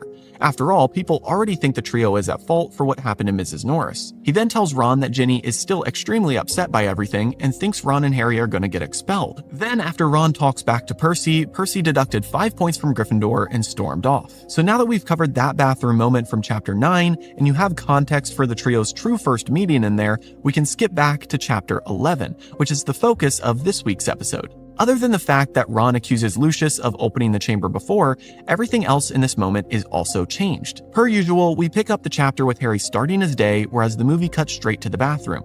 But here's what happens in between events. Harry woke up in the hospital wing with feeling back in his arm and all his bones grown back. After being cleared by Madame Pomfrey, he rushed off to the Gryffindor dorms to find his friends, but they weren't there. Then, after running into Percy, who asked if Ron had been snooping around girls' bathrooms recently, Harry thought that they might be in Moaning Myrtle's bathroom, and he went to check that location. To his surprise, he was right, and both of his friends were in a stall of the bathroom. As you can see, even though they know the bathroom is safe, they still chose to brew the potion in a locked stall, not just on the floor in the open. Hermione and Ron then tell Harry that they overheard Professor Flitwick about Colin Creevey being attacked, and that's when they decided to get going on the potion without him. They then discuss the same thing we hear in the movie, which is Ron saying he thinks Lucius Malfoy must have opened the chamber in the past, and now he's taught Draco how to do it. Then the bathroom scene ends with Ron telling Harry that if Dobby doesn't stop trying to save his life, he's gonna end up killing Harry. And on that note, the chapter moves on to the next part of the story. Of course, we skip directly to the dueling club scene, but there are a couple details between the bathroom scene and the dueling scene that I wanted to address from the book. First, we learn again that Ginny was distraught as the news of Colin Creevey's attack spread around the school. Fred and George kept trying to cheer her up by covering themselves in fur or boils and then jumping out at her from behind statues, and it wasn't until Percy threatened them with their mother that they stopped. The second detail we get is that we read that a market of talismans, amulets, and other protective devices was sweeping the school, and students were claiming that certain items could protect them from the monster that was lurking about, and Neville purchased everything he could get his hands on. Then his classmates reminded him that he's a pureblood and not likely to be attacked. but Neville claimed that Filch is a squib and he was targeted, so Neville might be next since he's practically a squib. And finally, the last omission before the dueling scene isn't so much a small detail like the ones I just mentioned, but something that could have been a whole scene on its own. You see, 2 weeks into December, Professor McGonagall went around with her sign-up sheet for those students who would be staying at the castle over the holidays. Most everyone wanted to leave for break because they were scared to be in the school, but Draco and his goons signed up to stay. Thinking this would be the perfect time to use the Polyjuice potion, Harry, Ron, and Hermione all elected to stay as well. But there's a catch. They were still missing a couple key ingredients for the potion, which would only be found in Professor Snape's private stores. If you recall from a previous episode, this was a point that Hermione made when they first read about the potion, and Harry said he didn't feel right about stealing ingredients, even from Snape. But with Hermione pressuring the boys to break rules, Ron and Harry went forward with her plan, which they execute in this chapter. We skip ahead to their next potions class that week before break, and Harry uses a filibuster firework to cause Goyle's potion to explode with a swelling solution, which caused mayhem in Snape's class. During this commotion, Hermione slipped into the stores and grabbed the ingredients she needed. Now, this is only a page or two in the book, and it's a funny moment, but it actually has a larger impact than you'd think. Why? Well, as we know, Snape is very practiced in the art of legilimency, aka reading someone's mind, and Harry mentions to the others that Snape looked right at him and somehow knew that he was the one who threw the firework. Harry had done it when he wasn't looking, so Snape couldn't have had proof, but he said after the class had calmed down that if he found out who threw the firework, he would make sure that student was expelled. Ron tells Harry that Snape can't prove it was him, but Harry says that knowing Snape, he'll do something foul to pay back Harry. Well, I think we know that Snape knows he can't just have Harry expelled, but he found another way to punish him, and that is through the dueling club. As we'll soon see, Snape pairing up Draco and Harry is no mistake, and I personally think it was his way of getting back at Harry for the prank in his class. And on that note, we can move on to the next scene we see in the movie, which is the dueling club. The first change we have isn't until a couple minutes into the scene, because the first part of this is actually pretty book accurate. Lockhart arrives, introduces the class, duels with Snape, and gets knocked backwards, claiming that he could have defended himself if he wanted to. The changes we have come after this sequence, and the first one is actually a pretty big one, as the movie skips over a crucial moment of the students breaking off into pairs.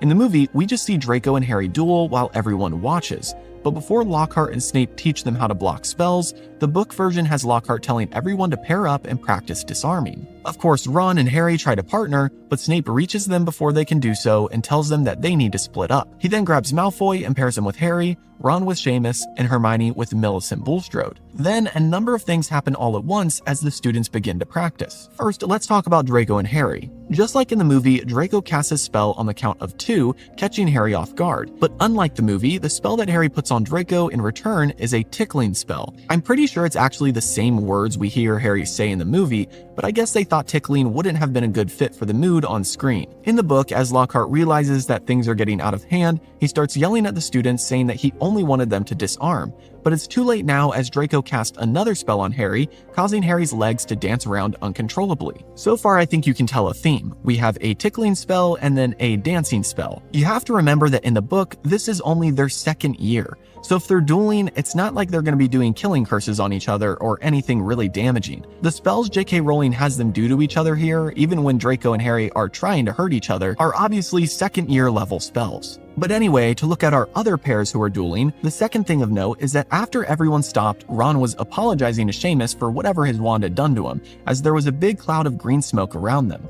As we know from previous chapters, Ron's broken wand has been causing a lot of green smoke around everybody recently. And third, regarding Hermione and Millicent Bulstrode, after everyone stopped, they were still fighting, but not with wands, as Millicent had Hermione in a headlock and their wands were on the ground. If you ever wondered when Hermione got, or thought she got, a hair from Millicent Bulstrode, this was the time. After Harry helped break up this fight, Lockhart looked around and saw that everyone was hurt or on the floor, and said maybe it's best if he taught them how to block. And now is when we resume with what the movie shows as they select a duo to demonstrate blocking. A small change here is that in the book, Lockhart picks Neville and Justin Finch-Fletchley, who had been paired up before, but Snape says that Longbottom causes devastation wherever he goes. This is a line directed at Ron and his wand in the movie, but after Snape says this in the book, he suggests Potter and Malfoy, just like the film. Which brings us to the next change, as the movie removed Snape and Lockhart showing their pupils how to block a spell. After all, the whole point of this demonstration was to show blocking, so Lockhart took Harry and Snape took Malfoy. Lockhart showed Harry and failed spectacularly as he dropped his wand in the process, leaving Harry completely unprepared for the situation. Snape, on the other hand, was whispering in Draco's ear, probably telling him the spell to cast. And that is what we read next, as after Lockhart's countdown, Draco cast his spell which shot a snake out of his wand. As you can see, the movie sort of combined their previous duel as a pair with this demonstration in front of everyone. Just like in the movie, Lockhart attempts to remove the snake but ends up just making it mad, and then Harry speaks Parseltongue to it to get it to not attack Justin. And finally, we see the trio heading back to Gryffindor Common Room as Ron and Hermione talk to Harry about how he is a Parselmouth. This moment actually has no changes and is nearly identical to the book, so yay filmmakers for that one. The movie transitions to Harry, Ron, and Hermione studying together in a part of the library with a bunch of other students around them. Harry looks around and notices people staring at him and whispering to each other, and obviously they're still freaked out by his prior Parseltongue episode. He decides that he's had enough and tells his friends that he'll meet them later in the common room, and then he gets up and leaves. However, right after leaving, as he's walking through the Hogwarts corridors, he hears the strange voice in the walls once again. Following it until it stops, he finds Justin Finch-Fletchley and Sir Nicholas both petrified as another attack has just occurred. Almost right after finding the bodies, Harry gets caught by Filch, who alerts Professor McGonagall. McGonagall then comes and takes Harry to Dumbledore's office, where Harry waits for the headmaster. While he waits, he talks to the Sorting Hat, who says that he still thinks Harry would have been good in Slytherin, but Harry says that it's wrong. Then Harry looks over and sees a bird looking like it's really sick, and then it bursts into flames, leaving a pile of ashes behind. Right at this moment, Dumbledore walks up to Harry, who tells him that his bird just exploded, but Dumbledore assures Harry that Fawkes is a phoenix, and he'll be reborn in the ashes. And just as described, Harry sees a baby bird pop its head out of the filth. Before Dumbledore can continue talking to Harry, Hagrid bursts into the office while holding a dead rooster, and he shouts out that Harry didn't do anything and that he's willing to vouch for him in front of the Ministry of Magic if he has to. Dumbledore cuts Hagrid off in his rambling and assures him that he doesn't think Harry did anything wrong. Then, after Hagrid leaves, Dumbledore asks Harry if there's anything he'd like to tell him, but Harry says that there isn't. And then the movie cuts to Christmas dinner. We see Harry, Ron, and Hermione eating apart from all of the other students as Hermione informs the boys that the potion is ready and she has a plan. After telling them what to do, we see them take some treats and use them to essentially drug Crabbe and Goyle and take some of their hair. They then run up to the girls' bathroom where the potion is, and Hermione prepares their concoctions. They all insert the hair from their respective victims and drink the potion, and one by one they each start to transform, but Hermione, who ran into a bathroom stall, says that they should go without her. Seeing as time is running out, the boys go on ahead and run into Percy in the halls, but before they can get in trouble, Draco comes up and takes him away from Percy towards the Slytherin common room. They then talk with Draco, who says multiple things like Dumbledore's the worst thing to ever happen to the school, that he doesn't know who the heir of Slytherin is, and that the last time it happened, a mudblood dies, and he hopes this time it's Granger. On this final note, the boys get upset and then realize that they're turning back into their normal bodies again, and they run off. We then see them coming back into Moaning Myrtle's bathroom, and the last part of the scene is them opening Hermione's bathroom stall door to see that she has turned into a cat, since the hair she got wasn't human hair after all. And that is where scenes end for this week. I know that was a lot, and with a lot of screen time, we get a lot of changes. So let's waste no time and dive right into our first three categories of characters, timeline, and location. First up for characters, we're missing a handful of people who are integral to the plot in the book. The movie removed Peeves, Hannah Abbott, Ernie Macmillan, and Penelope Clearwater. Of course, we're all familiar with Peeves, who is heavily involved in Harry's life at school, but our other three missing characters aren't as well known to us. Hannah Abbott and Ernie Macmillan are two Hufflepuff students, and we do see them in this scene of the movie as they're studying in the library when Harry leaves. However, in the book, as we'll learn in the plot changes, Ernie does quite a bit of talking and is key in spreading the lie that Harry is the heir of Slytherin. As for Penelope Clearwater, we actually don't know it's her in this part of the book, as we simply read that Ron and Harry ran into a Ravenclaw girl as they were trying to find the Slytherin common room. But later on in the story, we learn that this girl was Penelope Clearwater, Percy Weasley's secret girlfriend. But again, we'll get to her involvement more during the plot changes. Now moving on to timeline, we only have the difference that the first part of these scenes would have been during the day. In the book, we read that Harry ran into Justin Finch-Fletchley and Sir Nicholas while classes were taking place. This plays into some of our missing characters as well, and the fact that the whole school thought that Harry was at fault for these attacks, as he gets caught in broad daylight next to the victims. Other than this small time change, however, the overall timeline in the movie is accurate, as the Polyjuice Potion plan does take place during Christmas break. And lastly, when looking at location, things are pretty much the same. I feel like every week I say that the Gryffindor common room is missing, which it is again this week, but other than that, there aren't any major errors or deviations when it comes to the Hogwarts locations. Now, before I get into the plot changes, I just want to remind you that I can't go line by line through the book and point out every word choice that was changed for the movie.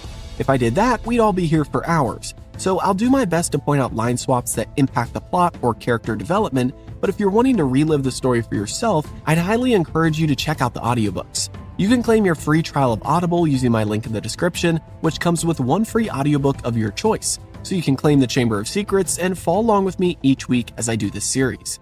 That being said, let's get into the plot changes. Once again this week, we aren't starting fresh with a new chapter, but rather picking things up halfway through the Dueling Club chapter, which we covered last week. The first change we run into because of this is the setup for these scenes. In the movie, we fade from the previous scene to seeing our trio and other students studying in the library. But in the book, they're never actually at this location together.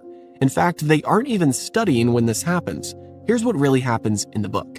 You see, after the events of the Dueling Club, we read about how Harry laid in bed all night thinking about the Parseltongue incident and how Justin Finch-Fletchley must have the wrong idea about him now. Harry then decides that the next day in herbology, which the Gryffindors shared with the Hufflepuffs, he'd go up to Justin and clear up this misunderstanding. However, the book skips to the following day and their herbology class is canceled due to inclement weather. We read that Professor Sprout had to fit the mandrakes with socks and scarves, and she didn't trust anyone else to do it, especially since the fate of the petrified victims relied on the mandrakes surviving the winter. This meant that Harry wouldn't see Justin, and so he just paced around the common room worrying about it all morning, until Hermione told him to just go find Justin if it meant that much to him. So Harry did just that and left the Gryffindor Tower to search for Justin, while Ron and Hermione stayed back and enjoyed their time off class by playing wizard's chess, which Ron always won, by the way. And that leads us into our next change, which is one of the largest omissions from these scenes, and that is Harry overhearing the Hufflepuffs talking about him. After heading down to the library, he spotted a group of Hufflepuffs talking at a table together and decided to go up to them because they'd probably know where Justin is. But as he approached, he overheard his name and hid behind some bookshelves to eavesdrop on what they were saying about him. One of the boys was taking the lead in the conversation, and that boy would be none other than Ernie Macmillan, one of the most annoying students in Hufflepuff. Harry listened as Ernie told the others that Harry must be the heir of Slytherin, and how he had advised Justin to stay in the Hufflepuff dorms all day and lie low. In Ernie's eyes, Harry had marked Justin as his next victim, so it was best for him to keep a low profile. One of the other Hufflepuffs, Hannah Abbott, then said that Harry always seemed so nice and asked if he really could be the heir of Slytherin, and Ernie said only dark wizards can talk to snakes. Then he went on to say that perhaps Voldemort tried to kill Harry because he knew Harry would grow up to be a more powerful dark wizard than him, and Voldemort didn't want the competition. Not being able to take it anymore as he listened, Harry cleared his throat and stepped out from behind the books to the shock of all the Hufflepuffs who were now wide-eyed staring at him. Harry then asked them if they knew where Justin was, but none of them gave an answer. Ernie, having the biggest mouth of them all, confronted Harry about the Parseltongue incident, despite Harry trying to explain himself. Then, after Ernie told Harry that he is a pureblood, and Harry told him that he didn't care, Harry stormed off out of the library. And don't worry, that's not the last we'll be seeing of Ernie today. But before we see him again, we have a couple other changes.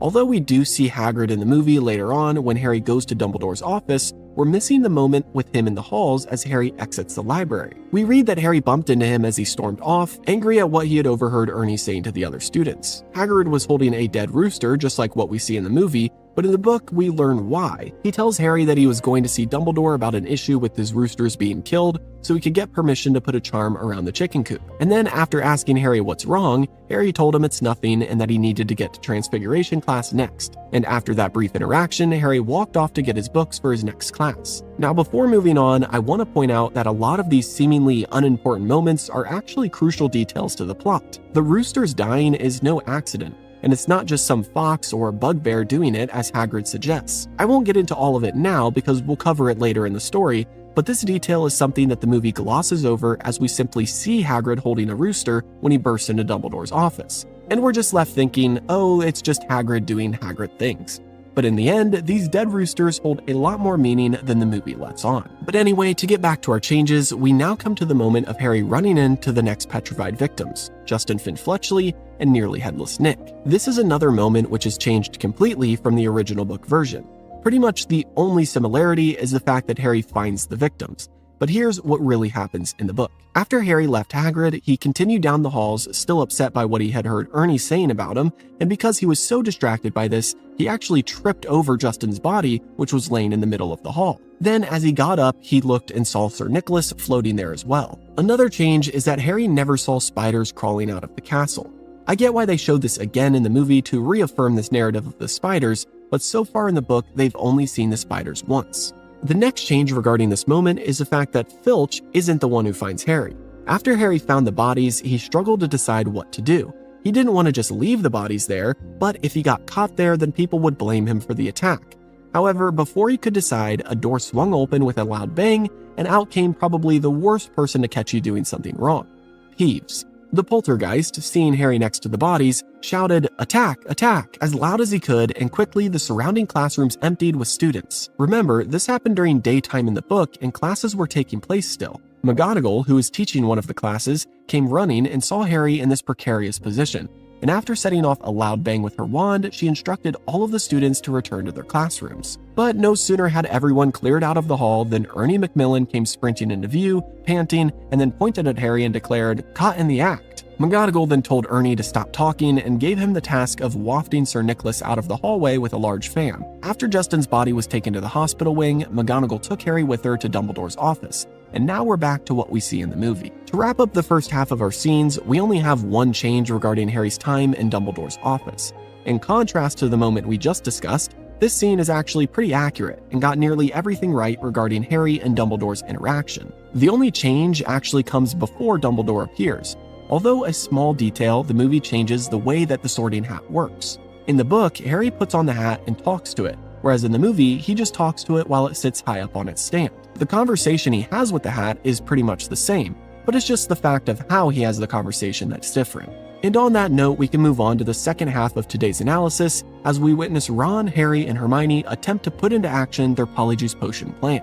First up, we have their Christmas dinner, but there's a few details we don't get because of this abrupt scene change. First, in the book, we read that Fred and George were going around telling people to make way for the heir of Slytherin as Harry would walk by with them. This upset Percy and Ginny a lot, but Harry was glad that at least someone else thought it was a ludicrous idea that he was the heir of Slytherin. The second thing we read is that after the Justin/Nick attack, students were in a rush to leave for Christmas break, leaving the castle almost entirely empty aside from the Weasleys, Hermione and Harry, and Malfoy and his goons. Of course, there were a handful of other students there, but not nearly as many as what we see eating in the Great Hall during this scene. And third, on Christmas morning, Hermione came into the boys' dorm and told them the potion was ready, and she brought them their Christmas gifts. Then Hedwig brought a package to Harry, which was from the Dursleys, who told him to find out if they'd let Harry stay at the castle over the summer as well. And now, after this extra information and build-up, we come to the Christmas dinner. Just like in the movie, Hermione gives Ron and Harry 2 chocolate cakes to give to Crabbe and Goyle, but unlike the movie, they don't discuss their plans in the Great Hall. After they've eaten, Hermione dragged the boys out of the hall to go over their secret plans. Reluctantly, the boys agreed as they weren't keen on drugging and stealing from Crabbe and Goyle, and then after asking whose hair Hermione was going to get, she told him she already got Millicent Bulstrode's after their wrestling match during the dueling club. And after this, Hermione went to wait in the bathroom as Ron and Harry executed their plan, just like what we see in the movie. Next, we have a small change regarding the potion itself, as we read in the book that when Ron and Harry went to meet Hermione, a thick black smoke filled the bathroom, and they could hardly see anything. Obviously, in the movie, the potion is a lot more tame than that. Another small detail that has changed is the fact that in the movie, they've already changed into Crabbe and Goyle's clothes. Which, by the way, does that mean they undressed Crabbe and Goyle after they drugged them? Gross. In the book, they only take their shoes, but their Slytherin robes are provided by Hermione, who had already gotten some larger sets for them earlier. Next, they actually went into separate stalls to drink the potion. Remember, the potion was brewed inside a stall for further privacy, just in case someone would come into the bathroom. And since they wouldn't be able to all fit in one stall once they grew to the sizes of Crabbe, Goyle, and Bulstrode, they each took their respective stalls for their transformations. In the movie, they use the pretense of them feeling sick as to why they separate, but this book version makes a bit more sense, and it explains why Harry and Ron didn't see what happened to Hermione until after. Now we have one more small change before getting to some of the bigger deviations with this secret mission, and that is the fact that Harry actually removed his glasses after he transformed. We specifically read that Harry couldn't see out of them because Goyle doesn't need glasses. And this makes sense for the movie as well because, as many fans know, the line of Draco saying, "I didn't know you could read," to Goyle was actually an improvisation on the part of Tom Felton. But in the book, Harry didn't keep the glasses on at all, so Draco never saw him wearing them. And now that we've covered all the changes inside the bathroom, let's follow Ron and Harry as they go out to find the Slytherin dorms. This is just a side note for the book and movie, but you're telling me that you had a month to plan this mission and you never once thought to figure out where the Slytherin common room was? For how well Hermione had thought through this plan, I'm surprised she forgot that detail. In the book, we read that they had planned on following a fellow Slytherin student into the common room, but they must not have factored in that most students were gone during Christmas break. Anyway, that being said, the first change is the fact that Percy isn't the first person they run into. They actually run into a girl who was heading away from the dungeons, and they just assumed she was a Slytherin. After asking her where the common room was, she told them that she isn't a Slytherin but a Ravenclaw, and walked off. Now you understand a bit more of why they ran into Percy in this part of the castle, because he was on a secret date in the dungeons with Penelope, who's the girl that they just ran into. Shortly after Penelope left, they ran into Percy and have an interaction very similar to what we see in the movie. Then, just like in the movie, Draco comes up and takes them to the common room. Draco also makes note of Percy being in the dungeons by saying he's noticed Percy sneaking around a lot lately. But he simply attributes this to the fact that Percy probably wants to be the one to find the Chamber of Secrets and save the school. Anyway, moving on to our next change, we finally made it into the Slytherin common room. And the first difference is the fact that Draco shows Harry and Ron a paper that his father sent him. The article he pointed out to them wrote about how Arthur Weasley was fined 50 galleons for the flying car situation. After forcing a laugh to not blow their cover, Draco went on about how horrible the Weasleys are. Another detail of the conversation that is missing from the movie is the fact that Draco lets it slip that his own home had been raided by the Ministry recently, but they didn't find anything. He then tells the fake Crabbe and Goyle that his father hid all of their dark magical items in the floor of their drawing room, so the Ministry will never find it. But little does he know that he revealed this to Ron and Harry, and it'll come back to bite him later in the story. And finally, the last small detail from the conversation that wasn't included in the movie is that Draco mentions the last time the chamber was opened,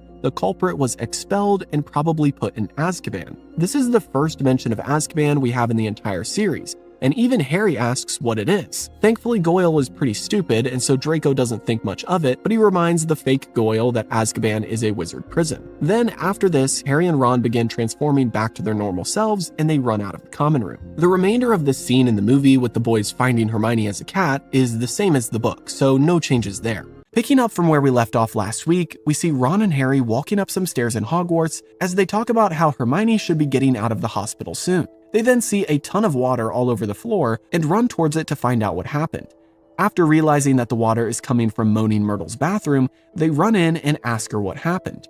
They realize that Myrtle is the one who flooded things because she got upset as someone had just come in and threw a book through her head. Harry then sees the book and goes over and picks it up. The movie then cuts abruptly to later that day as Harry is in the Gryffindor common room alone. He opens up the diary and sees its pages are completely empty. He then takes a quill and some ink and writes in it, and to his shock, the ink disappears. Suddenly, the book writes back to him and introduces itself, and one thing leads to another, causing Harry to get sucked into the book itself and relive a memory of its owner, Tom Riddle. In the memory, Harry sees a boy in Hogwarts. The boy is watching as some other wizards carry a body down some stairs.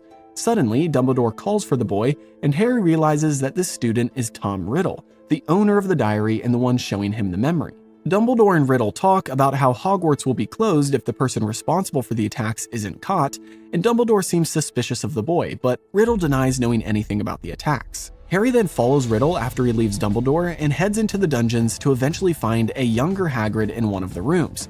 Riddle confronts Hagrid and tells him that he'll have to turn him in, saying that he doesn't think Hagrid meant for it to kill anyone. Hagrid seems to be defending a wooden crate next to him, and Riddle uses a spell to open it.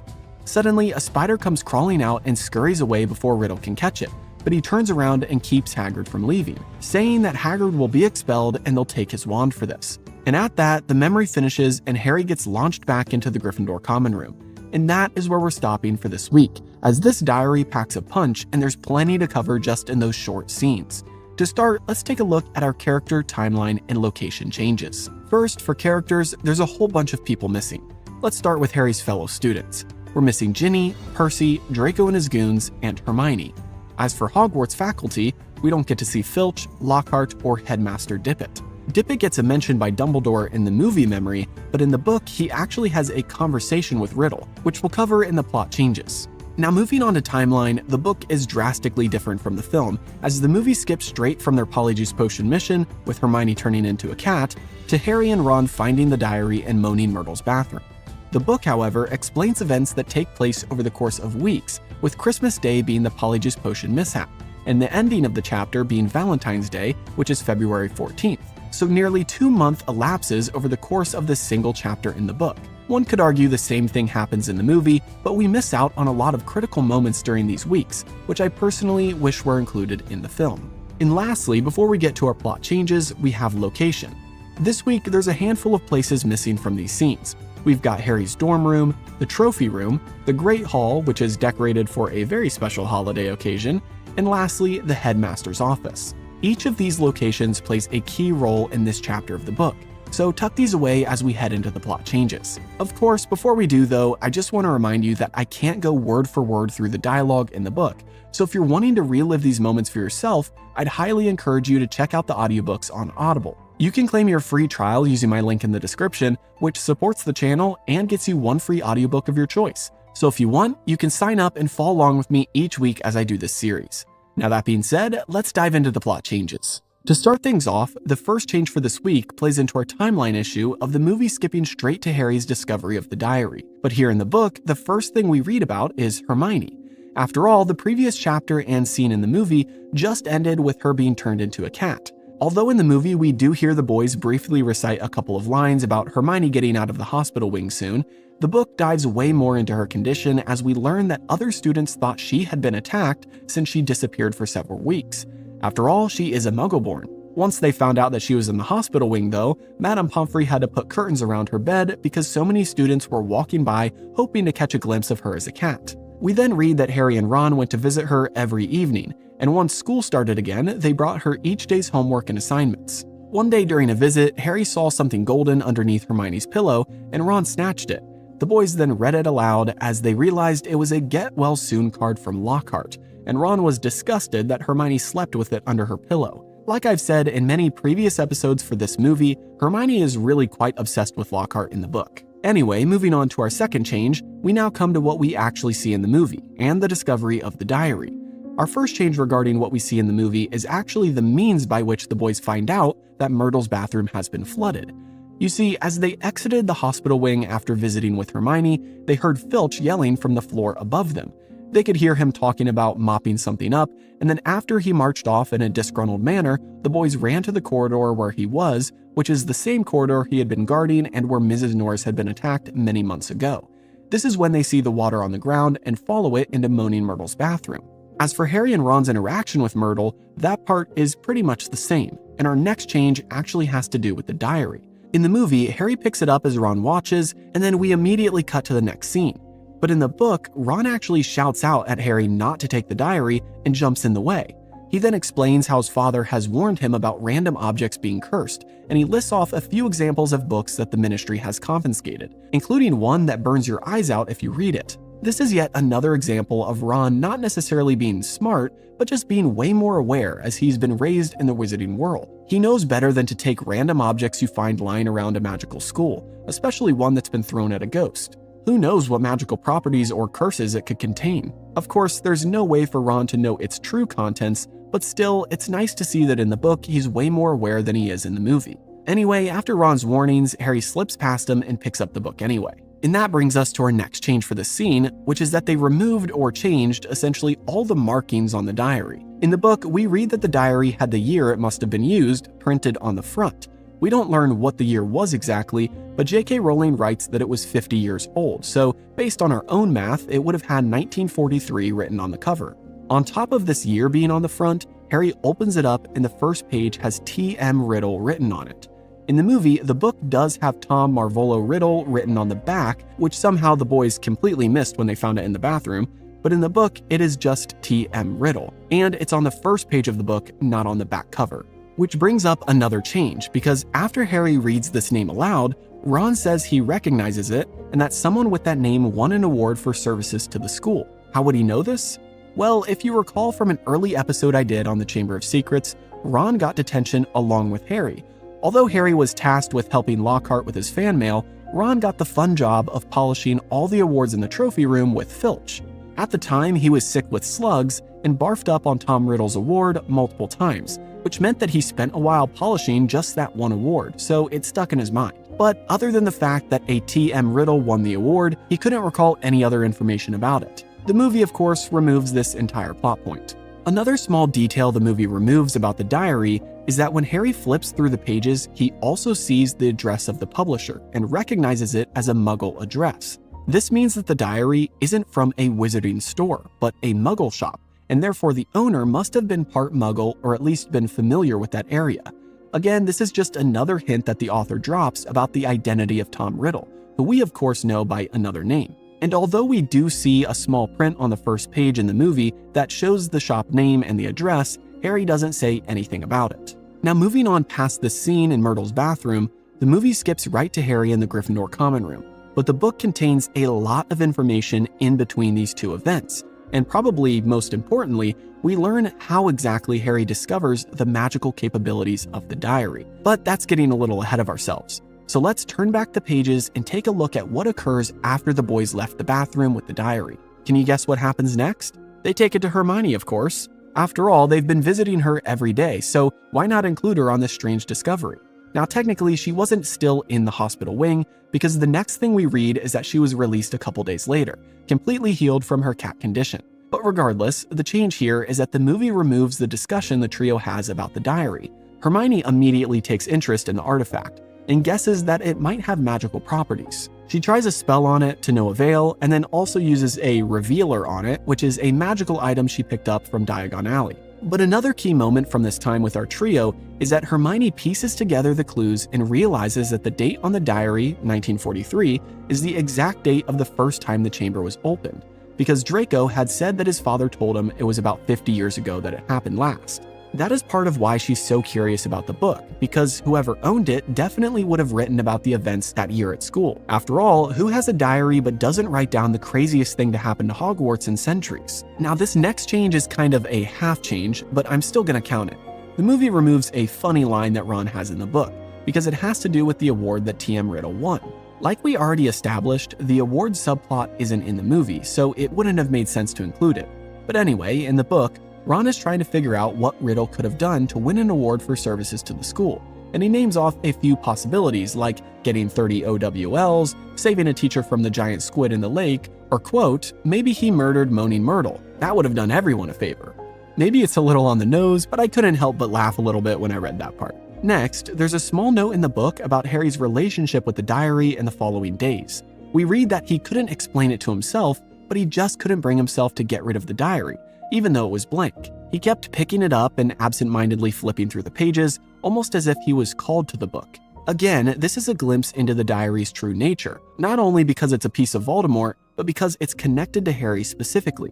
After the short part about Harry's connection to the diary, the chapter goes on to give us another moment which the movie removed, and that is the trio's visit to the trophy room. Hermione and Harry were both curious to see this award in person and gather any more clues. While in the trophy room, they also find out that this T.M. Riddle was a prefect and head boy as well because of another award he had won, which was a medal for magical merit. Next, the book goes on through the days and gives us some details of what happened as time progressed. These details are of course nowhere to be found in the movie. Here's what we miss. First, we learn that there had been no more attacks since the attack on Justin and nearly headless Nick. Harry thought, and was hoping, that perhaps the monster had gone into hibernation for another 50 years again, but other people in the school, like Ernie Macmillan and Peeves, were still spreading the rumor that Harry was just biding his time until he attacked again. The second detail we miss is that Professor Sprout told Filch that the mandrakes are now in their moody stage and are out of childhood. She adds that once their acne clears up, they'll be ready to cut up and use for potions to cure the petrified victims. And lastly, the third detail we miss is that Gilderoy Lockhart was trying to convince people that he was the reason the attacks had stopped. He was talking to McGonagall one day and telling her that whoever was behind the attacks probably got scared, as they knew it was only a matter of time before Lockhart caught them. He then told her that he had a plan to boost morale at the school, and that brings us to our next largest omission. which directly affects Harry's crucial discovery of the diary's secrets. And that is the Hogwarts Valentine's Day celebration, which is completely orchestrated by Lockhart. This has to be one of the craziest things that's removed from these movies. Much like the gnomes in the Weasley's garden, this part of the book contains some hilarious creatures Lockhart hires to be cupids who went around the school and delivered Valentine songs to people. But anyway, I'm getting ahead of myself. Let's rewind to the start of the day. We read that the days passed and eventually Valentine's Day was upon them. Harry, who had a long Quidditch practice the night before, had slept in and walked into the Great Hall thinking he was in the wrong location, because as he looked around, he saw the entire place was decked out in pink and Valentine's Day decorations. After eating, Lockhart stood up in the Great Hall and announced to the school that he had put together this little pick-me-up for them and that he had recruited some dwarves to deliver Valentines all day at school. And at that mention, in walked a dozen dwarves and Lockhart had them all wearing golden wings and carrying harps. Now this might seem like a funny moment that the movie rightly removed, but what if I told you that our next change is perhaps the largest one of them all, and it includes these gruff-looking cupids? Well, buckle up, because our next change is all about how Harry actually finds out the magical properties of Tom Riddle's diary. We read that the cupids Lockhart had hired were continually barging into classrooms all day, to the annoyance of the teachers, and in the afternoon, as the Gryffindors were heading to Charms class, a grim-looking dwarf approached Harry saying that he had a message to deliver to him. Harry immediately tried to escape as he didn't like the idea of receiving a singing Valentine in front of everybody. But the dwarf would not give up so easily and kicked his way to where Harry was, and then grabbed his bag as Harry tried to escape. During the struggle, Harry's bag ripped open and all of his items went spilling all over the floor, including red ink that he had been carrying. The ink covered all of his books, including Tom Riddle's diary. See where this is going? The major change here is that Harry doesn't just sit in the common room and start writing in the diary randomly. But what triggers him to try is the fact that after this incident, all of the ink on Tom Riddle's diary disappeared. But hold up, before we get to that, we first need to address another moment the movie removed, which is how Harry got the diary back. You see, after his items fell all over the floor, none other than Draco Malfoy came over and picked up the diary, thinking that it was Harry's. Harry quickly grew angry over Draco's bullying as Malfoy refused to give it back. Harry became so upset that he pulled out his wand and used it to get the diary out of Draco's hand.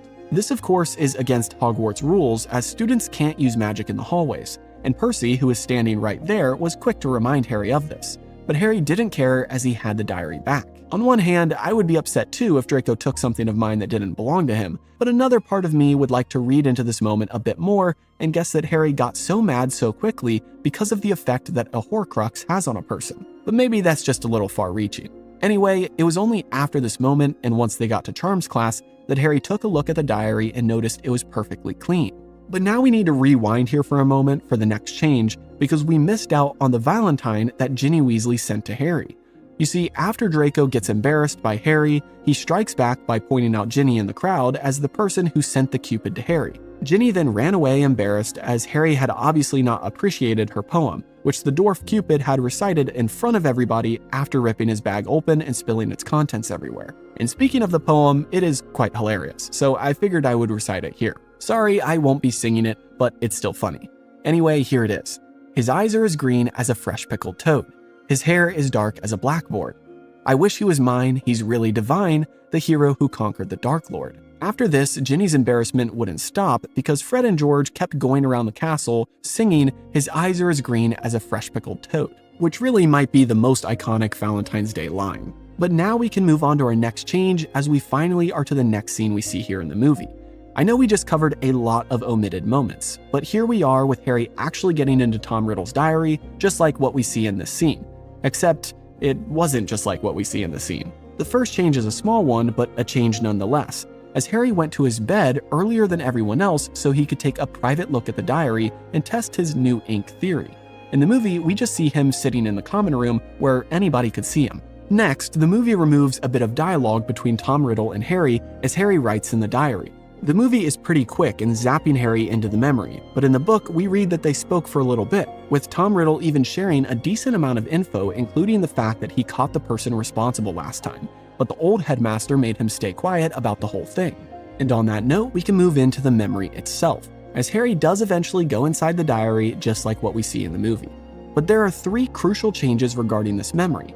Pretty much, the movie changed everything about it. So here's the real secret of Tom Riddle's diary. The first memory doesn't start with Harry seeing Tom Riddle watch Myrtle's body get removed from the castle. In fact, that isn't ever included in this memory from the book, which means that our next change is the fact that Harry begins the memory in a completely different place, the headmaster's office. Harry has now been there once before and believes it to be Dumbledore's, but quickly realizes that there would have been a different headmaster 50 years ago, and this is when we get introduced to Professor Armando Dippet. As Harry walked around the office, a boy came in to meet with the headmaster. The boy is Tom Riddle, and Harry listens in to their conversation as Dippet tells Riddle that they can't allow him to stay in the school over the summer. After this last attack, the school isn't safe, and Dippet reminds Riddle that his heritage is not a purebloods, therefore Riddle is at risk of being attacked. Dippet even mentions that the Ministry is talking about shutting the school down. Riddle obviously is affected by this comment and asks the headmaster if the school would be saved if the person behind the attacks was found. Dippet then has the lines we get from Dumbledore in the movie as he asks Riddle if he knows something about the attacks, but Riddle says he doesn't and leaves the office. And now we have our final change, which is pretty simple, and that is the fact that Tom Riddle runs into Dumbledore after leaving Dippet's office, but Dumbledore doesn't ask him anything like we see in the movie. After all, Dippet just did that. Dumbledore simply tells Riddle to head back to bed as it's late, and then he walks off, leaving Riddle to go search for Hagrid just like what we see in the movie. And honestly, the whole part with Hagrid is quite similar. The chapter then ends with Harry coming out of the memory and landing back in his bed in the dorms. Right after this, Ron comes into the dorms and asks Harry what's up, and then Harry tells him that Hagrid was the one who opened the chamber 50 years ago. And on that crazy plot twist, the chapter ends. Picking up with where we left off last week, with Harry seeing Tom Riddle's memory, the movie cuts to the trio walking through the Hogwarts courtyard on a nice day. They're discussing the memory, Tom Riddle, and Hagrid's involvement in the Chamber of Secrets. Suddenly, Hagrid walks up behind them and they all freeze. They have an awkward interaction and Hagrid tells them to be safe and then he leaves. Right after Hagrid leaves, Neville runs into the courtyard and tells Harry to follow him immediately. They all run up to Gryffindor Tower, and Harry enters his dorm room to see it in a complete mess, as someone has obviously searched through his things. And they found what they were looking for, because Harry notices that Tom Riddle's diary is gone. The movie then cuts to the weekend as the Gryffindor Quidditch team is about to head to the pitch for their match, but they're stopped by Professor McGonagall, who tells them that the game is cancelled. She then tells Harry to follow her, and we cut to the hospital wing as Ron and Harry walk in and see Hermione petrified. The movie then cuts again to the Gryffindor common room as McGonagall shares the new rules with all of her students, and we then hear Ron and Harry discuss their plan to visit Hagrid that night and confront him about the chamber. Fast forward to nighttime, Harry and Ron knock on Hagrid's door, and Hagrid answers with a crossbow in hand. The boys then reveal themselves and they go inside, noticing that Hagrid doesn't seem like he's in the right headspace at the moment. Before they can talk to Hagrid about the chamber though, there's another knock at the door and Hagrid lets in Dumbledore and the Minister of Magic, Cornelius Fudge. Fudge informs Hagrid that the Ministry has to act due to this recent attack, and he says that they'll have to take Hagrid. Hagrid protests at this and Dumbledore offers his support, but before conversations go any further, there's yet another knock at the door and in walks Lucius Malfoy. Lucius then delivers some bad news to Dumbledore, telling him that the governors of the school have decided to suspend him as headmaster. After all of this negative news, which the boys have watched from under the invisibility cloak, everyone leaves with Dumbledore making a last remark that help will always be given at Hogwarts to those who ask for it. And Hagrid says to follow the spiders as he makes his way out. Harry and Ron then uncover themselves and see some spiders leaving Hagrid's hut right at that moment. And after everyone had left, they ran out and followed the spiders into the Forbidden Forest. After some walking, they eventually make it to a nest of spiders and talk with one named Aragog.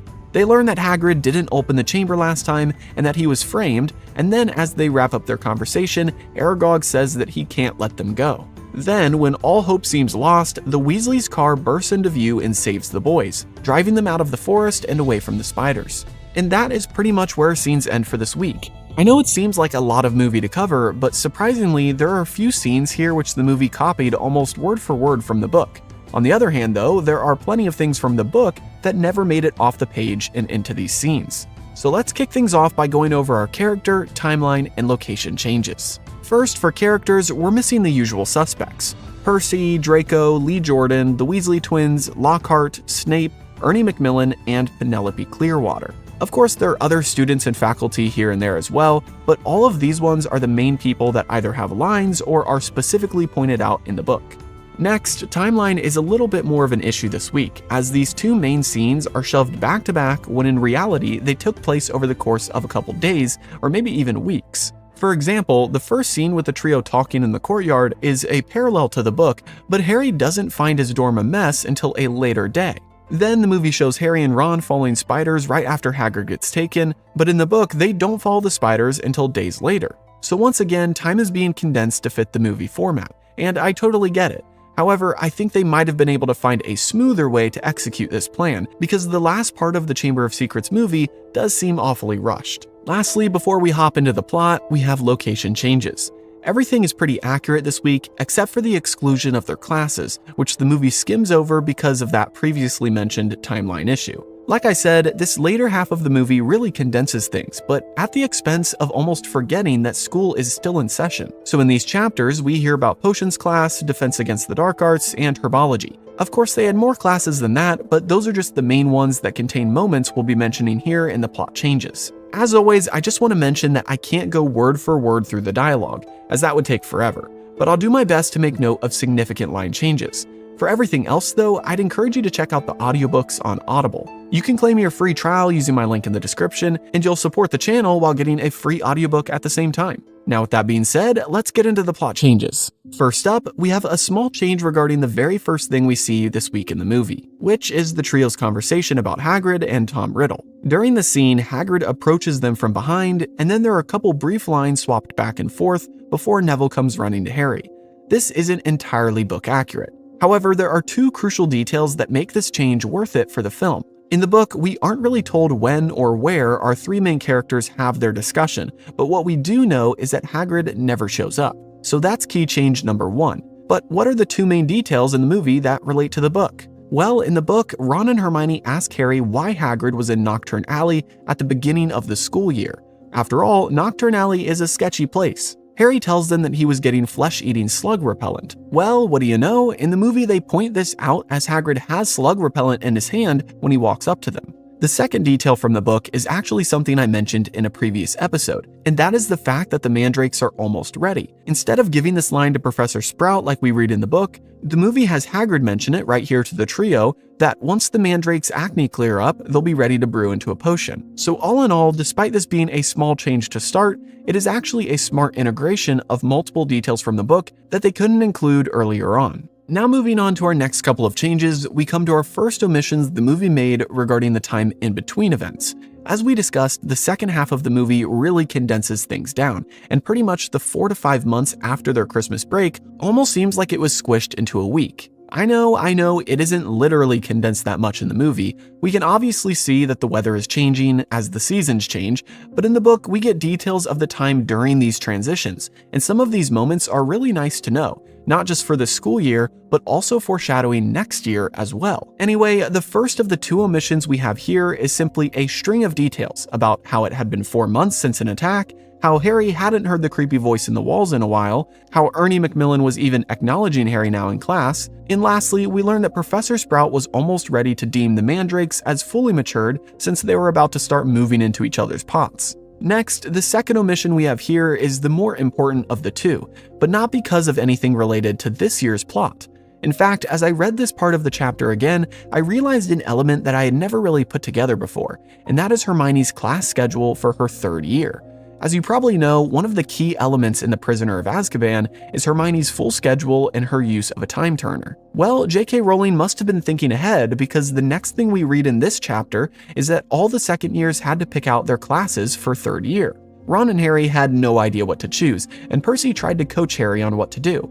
But Hermione wouldn't take anyone's advice, and she signed up for every class available. Personally, I would like to think that this wasn't an accident, but some purposeful foreshadowing on J.K. Rowling's part. But now, moving back to this year's plot, we can head into our next changes, which relate more to what we see on screen. Don't worry though, we still have more fun details and removed moments to cover later.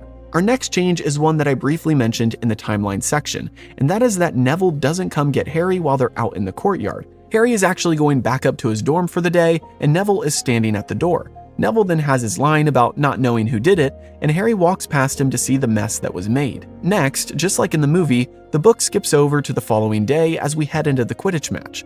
However, before the book gets to the Quidditch match, it briefly discusses Harry's morning until the game. And in this omitted moment, there are two crucial details that pertain to the plot. First, as Harry is walking from the Great Hall to his dorm to grab his Quidditch gear after breakfast, he hears the voice in the walls again, which is the first time he's heard it in a long time. And coincidentally, it's happening right after Tom Riddle's diary was stolen. He's actually with Ron and Hermione when he hears it, and right after he tells them what he heard, Hermione has a light bulb moment and tells the boys that she needs to go to the library, and then she ran off. As you can see, this moment is setting up the next attack, which will be on Hermione. It's not a crucial moment, and I can see why it got cut from the script for time, but when you're reading the book, it's a good way to give a reason as to why Hermione was separate from the boys. After all, typically she would have been with Ron and Harry all the way from breakfast until the Quidditch match, with no opportunity for her to be attacked. But now speaking of the match, that brings us to our next change, which is a small one, and that is the fact that McGonagall doesn't stop the Gryffindors from leaving their locker room, but she actually has to run out onto the field right before Madame Hooch blows her whistle to start the game. Then, with all of the people in the stands, she has to cancel the match in front of everybody and takes Harry with her. Our next change, however, is a much bigger one than that, and it involves one of our most important missing characters from today, and the past few episodes, Penelope Clearwater. You see, Harry and Ron went into the hospital wing with McGonagall and saw not only Hermione petrified in bed, but Penelope next to her. In almost every episode leading up to this one, we've had a hint or a glimpse of this character, who the book still hasn't fully revealed yet. Of course, if you're a fan of the books, you'll know that Penelope is Percy Weasley's secret girlfriend, but we won't unpack this fully until the end of the story. Still though, it's an important detail to add that Hermione wasn't alone when she was attacked, and the only reason Penelope survived was because Hermione gave her the advice of using a mirror. After Ron and Harry see Hermione, McGonagall leads them back to Gryffindor Tower, and just like in the movie, she announces the new rules to all of the students in the common room. Our next change though is the fact that the movie removes a couple lines from Lee Jordan and George Weasley after McGonagall leaves. Obviously, given the frightening turn of events, all the students stayed up late talking. Harry and Ron had determined they'd go to Hagrid's, but they needed to wait for everyone to go to bed. During this in-between time, we hear Lee Jordan get everyone riled up against the Slytherins, as he points out that all of the attacks have been on non-Slytherin students. Then, after Harry realizes that Percy seems way more depressed than usual, he talks to George, who tells him that Penelope Clearwater is a prefect, and Percy probably didn't think prefects could be attacked, so now he's worried. Of course, we know he's depressed because Penelope is his girlfriend. Finally, after Neville, Seamus, and Dean went to sleep, Ron and Harry threw on the invisibility cloak and left the dorms. They had to sneak through the castle and almost got caught by Snape because Ron stubbed his toe, but thankfully Snape sneezed right when Ron cursed. Eventually, they made it to Hagrid's hut, and honestly, this whole scene in the movie is almost identical to the book. As always, they removed a line or two here or there to shorten it up and not make it twice as long for the film, but I couldn't find any serious changes with Fudge's visit to Hagrid and Malfoy's intrusion. Which means that our next change is after Hagrid gets taken. But hold your horses. The next change isn't regarding Aragog just yet. It's actually about another set of missing moments from the movie. As I mentioned in the timeline changes, Harry and Ron don't go after the spiders right after Hagrid is taken because, well, there were no spiders. So here are the details we get of the time in between Hagrid's visit and their journey into the forest. First, summer was arriving, but fear was spreading throughout the school. With Hagrid gone, the grounds didn't seem nearly as cheerful, and with Dumbledore suspended, students were more scared than before. Even Madame Pomfrey had things on lockdown, as she no longer would permit people to visit the petrified victims. She was afraid that the heir of Slytherin might come and finish the job. Second, they wanted to follow Hagrid's advice, but like I said, there were almost no spiders left in the castle. At this point, almost all of them had already fled to the forest. Plus, with the new rules of needing to be escorted everywhere, Ron and Harry had a hard time searching for spiders because they were always with a teacher or other students. Third, Draco Malfoy seemed to be enjoying this new atmosphere at school, and per usual, he was openly obnoxious about it. During a potions class, he talked loudly about how his father was the reason Dumbledore got kicked out, and then he told Snape that he should apply to be headmaster, and that he'd put in a good word to his father about it. Fourth, after the potions class, Snape escorted them to herbology, where Ernie Macmillan finally apologized to Harry. He and Hannah Abbott paired up with Ron and Harry, and Ernie told Harry that he knows he would never attack Hermione. After this apology, which Ron didn't want to fully accept, Harry spotted a spider leaving the herbology greenhouse during class. He and Ron then watched it as it walked in the direction of the forest, and Harry made up his mind that they need to go to the forest that night to see what was happening. But hold on, before we head into our final moments of this week's scenes and address the crazy changes made to Aragog's involvement, we have a fifth and final detail from these omitted moments, and that's their last class of the day, Defense Against the Dark Arts. It's a brief interaction, but during the class, Lockhart tells them to stop looking so depressed as the villain has been caught. The students then ask Lockhart if he really thinks Hagrid was the heir of Slytherin, and Lockhart says that if the Minister of Magic says so, then that's good enough for him. Then he also, in his annoying winking know-it-all way, hints that he has some background info that the students don't have about the situation. Of course, he doesn't know that Harry and Ron were literally there when Hagrid was taken, and even the other students don't seem to believe Lockhart. After all, Hagrid is one of their favorite people at the school. And on that note, we can fast forward to that night as Ron and Harry put on the invisibility cloak and set out for the Forbidden Forest. The first change we have is that they find the car before they get to Aragog. In the movie, they save the car for a heroic entrance, but in the book, they run into the car as they're walking through the forest, and Ron is ecstatic to see it. He even leans on it and pats it like it's a dog or something. However, before they can do much more bonding, we reach our third change regarding this scene, which is that they don't just walk into the spider's den, they get carried there. That's right, an arachnophobe's worst nightmare. As they're standing by the car, Ron, Harry, and Fang all get picked up by their feet and carried upside down to Aragog. After arriving at Aragog's home, the spiders who were carrying the boys called him out. They told him that they brought men, and Aragog, who was just asleep and now is grumpy that he was woken up, tells the spiders to just kill them. But Harry quickly shouts out that they're friends of Hagrid, and the conversation we get in the movie ensues. Just like the scene in Hagrid's hut, this conversation is almost identical, and Harry and Ron learn about the girl being killed in the bathroom 50 years ago, they learn that the spiders hate the monster in the castle, and then they almost die as Aragog tells them that he can't deny his children the food. And finally, just like in the movie, the Weasley's old car saves the day. Which brings us to our last change for this week, which is that the aftermath of this event is just slightly different, with the movie changing things around for future scenes. In the movie, they keep Ron and Harry's discussion after exiting the forest to a minimum, but in the book, we learn that Harry went into Hagrid's hut to get his invisibility cloak, which he left there when they went into the forest, and then when he comes out, he sees Ron puking in Hagrid's garden. Then they talk for a bit as they walk up to the castle and sneak back to their dorms, and finally, after Harry lays in bed, unable to sleep for hours, he bolts upright and calls for Ron, telling him that he figured it out. What if the girl who died in the bathroom never left?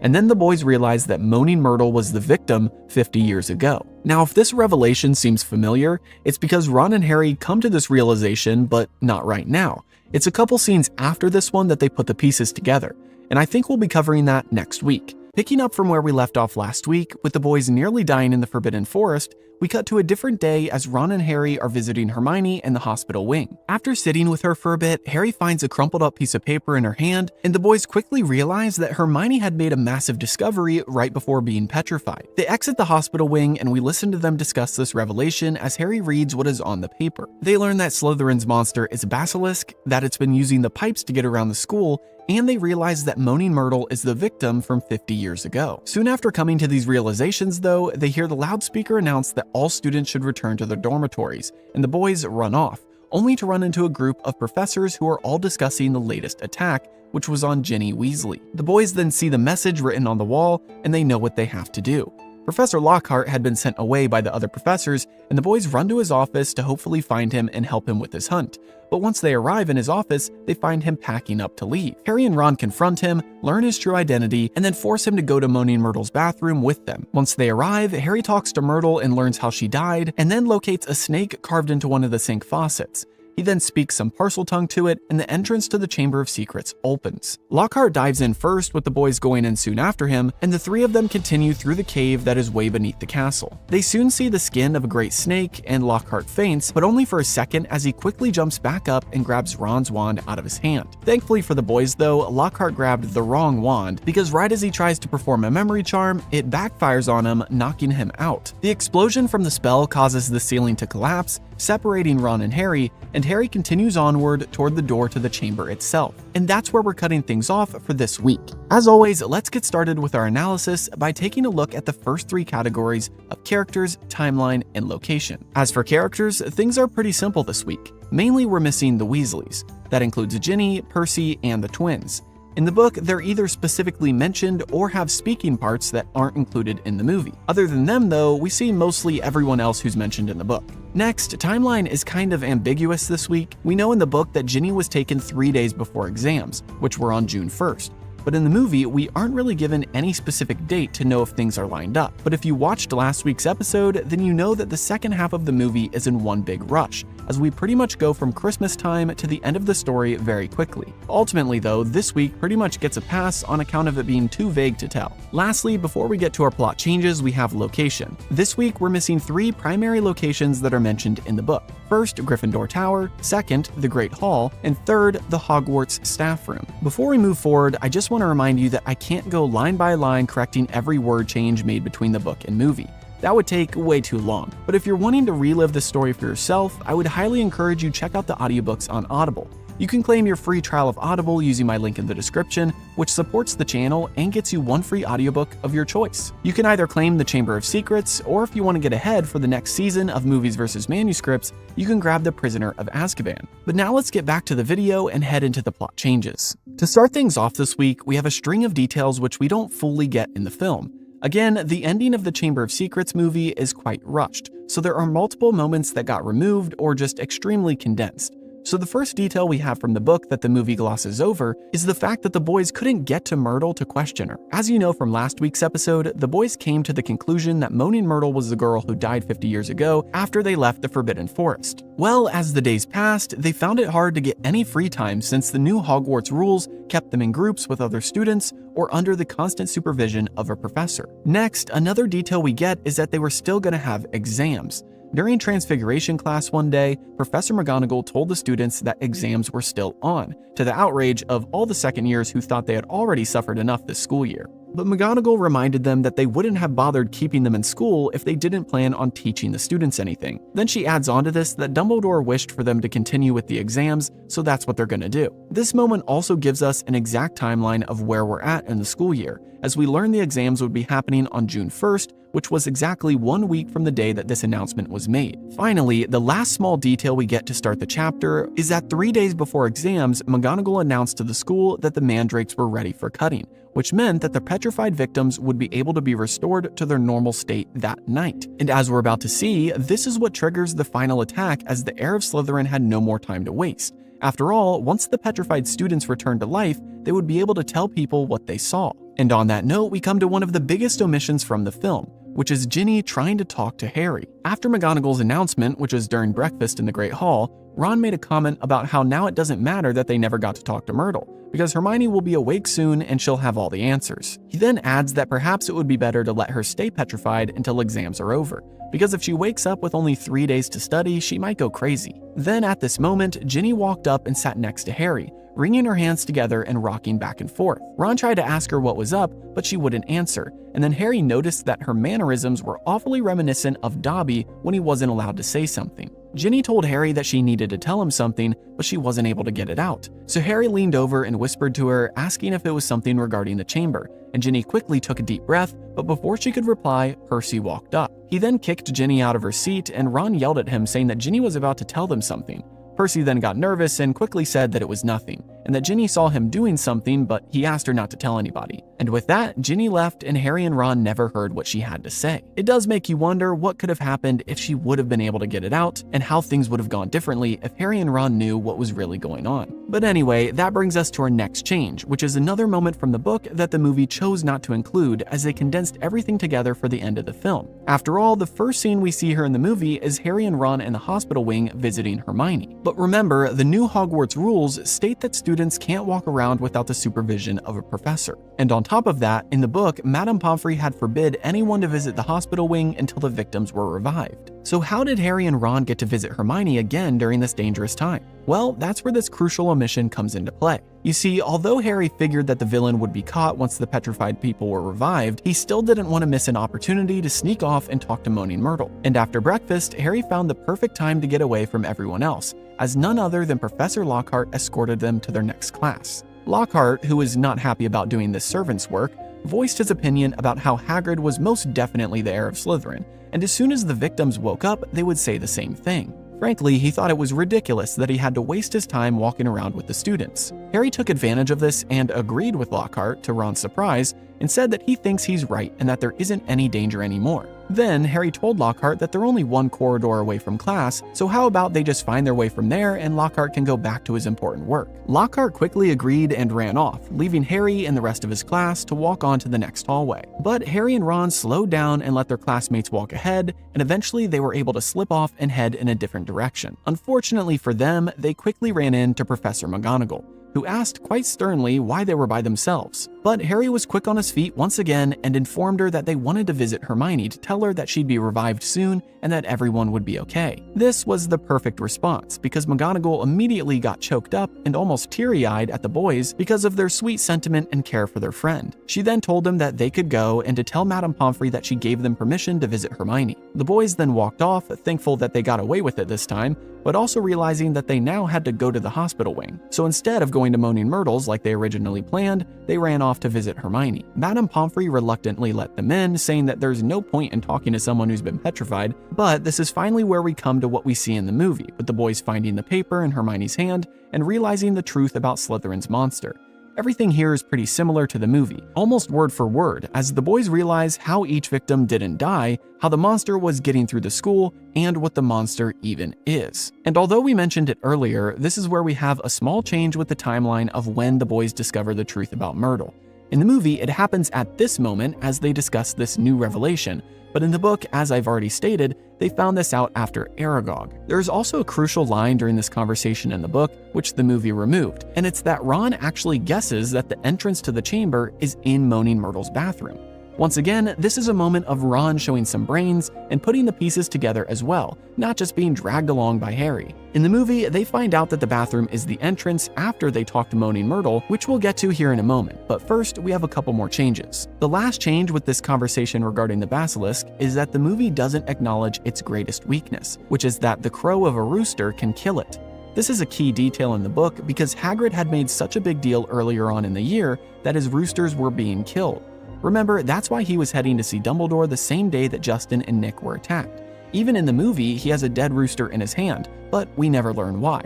So now you know. And now that we've covered that conversation, we can look forward to what happens next in the movie. McGonagall's voice is heard overhead as she says that all students must go back to their dorms, and then Ron and Harry eavesdrop and learn about Ginny being taken. But that's not exactly what happens in the book. In fact, we're missing a critical step here, which is that the boys actually went to the Hogwarts staff room to wait for McGonagall. After they found out about the basilisk and had put together that Moaning Myrtle's bathroom had to be the entrance to the chamber, they wanted to tell McGonagall so that she could handle it from there. Crazy, right? Typically, we just see our trio taking matters into their own hands. Well, this time I guess they had a different idea. But don't worry, it won't be long before they're back to normal. Anyway, they go to the staff room and then wait there, but eventually they hear that same voice overhead that we hear in the movie, and the boys hide in a nearby wardrobe as the professors stream into the room. It is then from this position that they eavesdrop on the professor's conversation, which is pretty much the same as what we get in the movie, with the obvious change of location. The next change, though, is that the boys don't immediately run after Lockhart, who does get sent away just like in the movie. What actually happens is that the boys go back to Gryffindor Tower and sit there with the Weasley twins, not knowing what to do. For the first time, they felt pretty helpless. Eventually, Ron speaks up and says that Ginny must have known something about the chamber, and that's what she was trying to tell Harry that morning. After all, she's a pureblood, so what other reason could there be for her being attacked? Ron then says that they should go find Lockhart and tell him what they know, so that maybe he'll have more luck in his search. This goes to show just how desperate they are, as they're now placing their hope in the biggest buffoon of them all. But Harry, not knowing what else to do, agreed and they went out to find Lockhart. They eventually found him in his office, and just like in the movie, they confront him as he tries to leave. But now we come to the penultimate moment of our scenes this week, as we finally get to Lockhart's big reveal. The entire school year has been building to this moment as we've gotten hints about how ridiculous Lockhart is and how his stories are too good to be true. And now as Ron and Harry confront their professor in his office, they learn the secret of his fame. Honestly, this moment in the movie is pretty similar to the book. There are a couple line changes here or there, but nothing that would impact the narrative overall. There is, however, one major change from this moment, which is that Harry actually uses Expelliarmus on Lockhart. In the movie, they simply have Gilderoy pull out his wand and then back down as it's 2 against 1. But but in the book, Harry blasts Lockhart backwards when he notices him going for his wand. Then, after Harry caught Lockhart's wand as it flew through the air, he tossed it out of the open window in the office. I don't know about you, but I would have loved to see that in the movie. Finally, we're to the last couple changes for this week, as the boys take Lockhart to Moaning Myrtle's bathroom, find their way into the entrance to the chamber, and then get lucky as Lockhart blasts himself with a memory charm. You see, these scenes in the movie, once again, are quite accurate. In fact, I'm finding out that a lot of the scenes they chose to include are pretty spot on. The main issue with this movie is what they chose to remove. But anyway, back to the scene, there really aren't any major changes, but here are a couple small differences I noticed.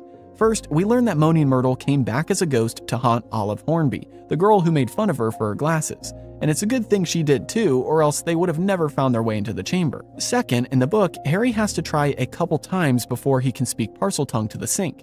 At first, he just says it in English, and then the second time he actually tries to imagine the snake on the faucet is alive and moving. And that seems to do the trick as he finally gets some words out in Parseltongue. Picking up with where we left off last week, we see Harry speaking Parseltongue and entering the Chamber of Secrets. After going inside, he sees Ginny and runs up to check on her, dropping his wand in the process. Suddenly, Tom Riddle appears out of the shadows and begins talking to Harry, and even picks up his wand.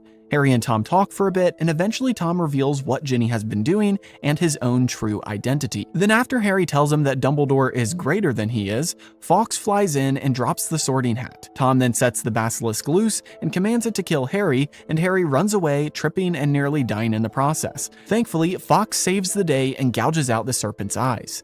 Harry then continues to run from the blind beast and barely makes it back to Ginny alive. But after checking on Ginny, the serpent bursts out of the nearby water and Harry sees a shiny object appear in the sorting hat, and he grabs the Sword of Gryffindor out of it. Then, running atop the nearby stone head, Harry faces the basilisk, stabbing it and getting bit in the process. He then climbs down and begins to feel the effects of the poison, and although the basilisk is dead, Riddle is happy to see that his plan will still work.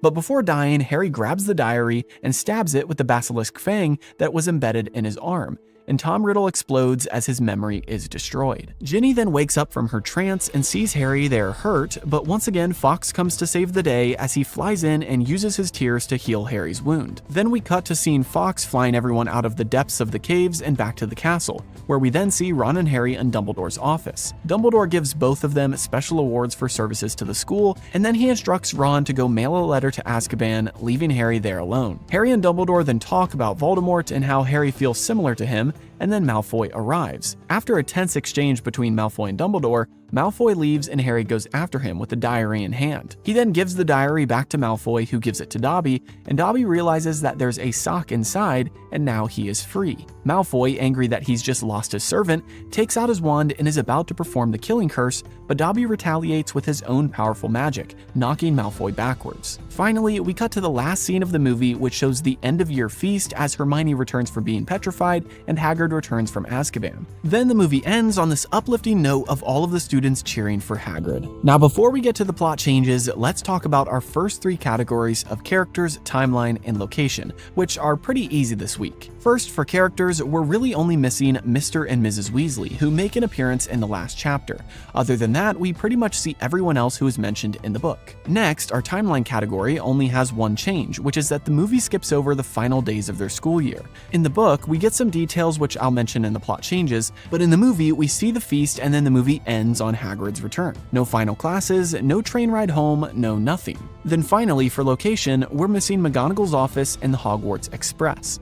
Like I just mentioned, the book discusses the final moments of their year, including the train ride home, so that's a small location we should have seen, but we don't. Now, before we get into the plot changes, I just want to mention that I can't go word for word through the changes, so if you're looking to relive these moments for yourself, I'd highly encourage you to check out the audiobooks on Audible.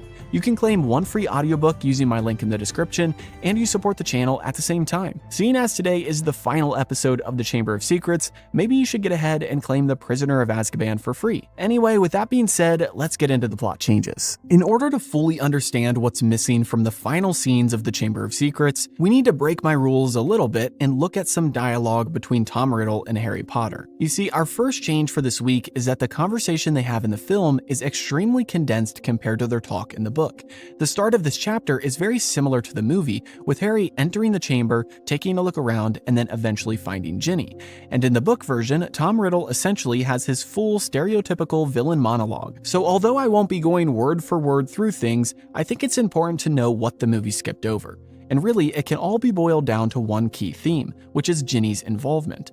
We read in the book that Tom befriended Ginny, listening to all of her woes and secrets. We learn that she was upset at how her brothers picked on her, how she had to wear secondhand robes and use old books, and how the famous and great Harry Potter would never like her back. Tom explains that the more she poured her soul into him, the more he could pour his soul into her. He continues on to tell Harry how Ginny was the one who did all of the evil things this year at school, and how she would write in the diary about how she'd wake up with blood or feathers all over her and not remember what happened. And eventually, Ginny became aware that she must be the one attacking people, although she never remembered how. After some more of this from Tom, he gets to the part where he explains Hagrid's involvement and then he insults Dumbledore. And just like in the movie, Harry defends Dumbledore and then Fawkes flies in and gives the Sorting Hat to him. But this is where we come to our second change, which is another missing part of the dialogue. In the movie, Tom summons the basilisk right after Fawkes arrives. But in the book, he has one final question for Harry. How did he survive Voldemort's attacks? In the movie, Tom sort of asks these rhetorical questions without an answer from Harry, but in the book, he is genuinely wanting to know. He tells Harry that the longer he talks, the longer he lives, and forces Harry to tell him the secret of how he survived that night in Godric's Hollow. Harry explains that his mother sacrificed herself for him, and that's why he lived. Content with this answer, and feeling that he finally knows the secret of his previous downfall, Tom then summons the basilisk to come and kill Harry. And now we've come to the integral part of these scenes, which show us really who is responsible for the defeat of the giant serpent and the memory of Tom Riddle. Harry might have been the one wielding the sword, but in the book, we learn just how crucial Fawkes the Phoenix and the Sorting Hat were to Harry's success. And we can start revealing this truth by looking at our next change, which is that Harry gets the Sword of Gryffindor a lot faster than the movie shows, and the way he gets it is quite different. You see, we read that as the basilisk struggled with Fawkes pecking at its eyes, its tail accidentally swept the Sorting Hat over to Harry. Harry then put on the hat and started talking to it, asking for help over and over again. And then he felt a hard thud on his head. Of course, this thud was the feeling of the Sword of Gryffindor falling out of the hat. And that brings us to the next change, which is that the whole chase sequence in the movie never happened, as Harry quickly took the sword and in only a couple tries, stabbed the basilisk through the roof of its mouth, just like in the movie. But as we know from the movie, Harry gets bit right when he stabs the basilisk, and the venom of this giant serpent acts quite quickly, which is our next change. In the book, Tom Riddle walks over to Harry to watch him die from the poison. He taunts Harry and says that even Dumbledore's bird knows that he's dying, as Fawkes had flown beside Harry and was laying his head on Harry's arm. Obviously, in the movie, Harry is poisoned and then healed after the diary is destroyed, and Ginny wakes up. But in the book, Fawkes laying his head on Harry's arm in this moment healed him right then and there. Tom then shooed the bird away, upset that once again his plan to destroy Harry had failed, and now he had to move on to plan B, which is the next change we have, as the movie doesn't include Tom Riddle's attempt to kill Harry using Harry's own wand. This is something I always wondered about when watching the movie. Obviously, he had the ability to use the wand as he drew his name in the air, so why didn't he use it to snuff out Harry while he had the chance? Well, that's our next change, which is another one that shows how Fawkes' involvement is truly what saves the day. The movie shows Harry grabbing the diary of his own accord and then stabbing it. But in the book, Fawkes is the one who guides Harry in this direction, as right when Tom raised his wand to finish off Harry, Fawkes flew by and dropped the diary in Harry's lap, catching Tom off guard and making him pause. And in this split-second pause, Harry grabbed the basilisk fang and stabbed the book. Then, just like in the movie, we read about Ginny waking up and then talking a bit with Harry before they head out of the chamber. So without Fawkes there, Harry would have been killed by his own wand and maybe never would have thought to destroy the diary in the first place. But now that the fight is over, there's technically a change regarding Ron and Lockhart, as the movie removed their final moments in the caverns. In the book, we read that Harry and Ginny ran back to Ron, who had made enough progress on the rocks for them to get through the previously caved-in area. Ron then shows Harry what happened to Lockhart, and Ginny kept crying in the corner. Then Fawkes, using his glowing tail feathers, led them out of the tunnels and then flew them straight back up into Moaning Myrtle's bathroom, not to the outside of the castle like what we see in the film. Now, although we've gone over all the changes regarding Harry's time in the chamber, there's still the second half of these final scenes in the movie, and there's a lot more to cover, including Dobby's freedom later on. But first, we need to look at what happened after they got back up into the castle. The movie cuts right to Harry and Ron talking to Dumbledore, and although this does happen, there's a few things that take place first. To start, Fawkes leads them from Myrtle's bathroom to McGonagall's office, where Dumbledore, McGonagall, and Mr. and Mrs. Weasley were waiting. Harry then spent a decent amount of time sharing the entire tale start to finish, except once he got to the part about the diary, Harry faltered, as he didn't want to make it seem like Ginny was at fault for everything. But thankfully, Dumbledore recognized what was on Harry's mind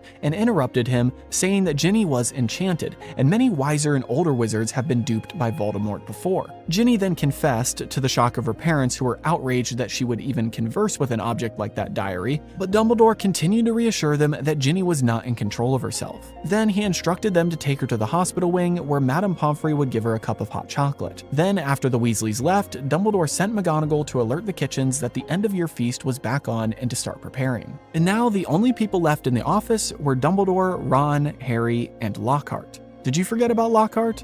Well, so did everyone else until Dumbledore asked the two boys what happened to him, which is our next change, as the movie ends Lockhart's involvement with the final moments in the chamber. In the book, the boys explained what happened down in the chamber, as Harry had left that part out of his story, and Dumbledore chuckled, saying that Lockhart had finally been impaled upon his own sword. Then he instructed Ron to take Lockhart to Madame Pomfrey as well, and mentioned that he wanted to have a few words with Harry alone. Also, during this interaction with Ron and Harry, Dumbledore tells them that they will both receive awards for services to the school and get 200 points each for Gryffindor. Then, as for Harry's conversation with Dumbledore, there really isn't anything worth noting as far as changes, which means our next change comes up when Malfoy enters. After Dumbledore is finished speaking with Harry, he tells Harry to go along and that he needed to write an ad for the Daily Prophet to hire a new Defense Against the Dark Arts professor. And he says that he also needs to draft up a letter for Azkaban to get Hagrid to come back. So Harry takes his leave, but right when he's about to open the door, Malfoy walks in. Just like in the movie, Malfoy is upset that Dumbledore is back, but Dumbledore says that the other governors requested he return. But something that is quite different from the movie is the fact that in the book, Harry accuses Malfoy right then and there, saying that he gave the diary to Ginny that day in Flourish and Blots before the school year started. Malfoy then asks him to prove it, much like what we see in the movie after they leave Dumbledore's office, but in the book, Dumbledore butts in and says that no one can prove it, but he advises Lucius to not let any more of Voldemort's old school items get into the wrong hands, or else Arthur Weasley would be more than happy to trace any dark magical artifacts back to the Malfoys. And on that note, Malfoy angrily strode out of the office. Which brings us to our next change, as after Malfoy left, Harry asked for the diary and then shoved it inside his gross sock. That's right, in the movie he hides the sock inside the diary, but in the book, he puts the diary inside the sock, forcing Malfoy to remove the diary from the sock and then toss the gross slimy sock to the side, meaning that Dobby in the book receives the sock directly, as Malfoy accidentally tossed it to him without thinking. In the movie, I can see the reasoning behind changing this to make it a bigger reveal, but I feel like there's some sort of magical loophole that Malfoy could have been like, well, I didn't know there was a sock inside the book. Whereas in the book version, there's no plausible deniability, because he directly tosses the sock to Dobby. Anyway, as we know, after Dobby gets the sock, he is freed, but Malfoy's reaction in the book is quite different from the film. He's definitely still angry, but in the movie we see him almost perform a killing curse on Harry, which is absolutely insane. I mean, I know Malfoy is evil, but I think he is politically smart enough to not murder the most famous person in the wizarding world, literally on school grounds in broad daylight. That wouldn't necessarily be in his self-interest, and if there's one thing we know about Malfoy, it's that he cares about himself. What really happens in the book is that he goes to physically assault Harry, but Dobby knocks him backwards just like what we see in the movie. Now we finally come to the last handful of changes regarding the end of the school year. Just like we've discussed the last few weeks, the movie keeps in line with its theme of ultra-condensing the timeline, and only shows us the feast, ending the movie on the lighthearted note of everyone cheering for Hagrid. But in the book, we get the full details of the end of the year. To start, the feast was different than the movie shows. We read that the feast lasted longer than any other Harry had ever been to. It went all night with everyone in their pajamas, and Hagrid arrived at 3:30 in the morning. All the petrified victims had returned to life, and Justin Finch Fletchley apologized profusely to Harry. We also learned that Harry and Ron's 400 points secured Gryffindor the House Cup for the second year in a row. And maybe the best part of it all for the students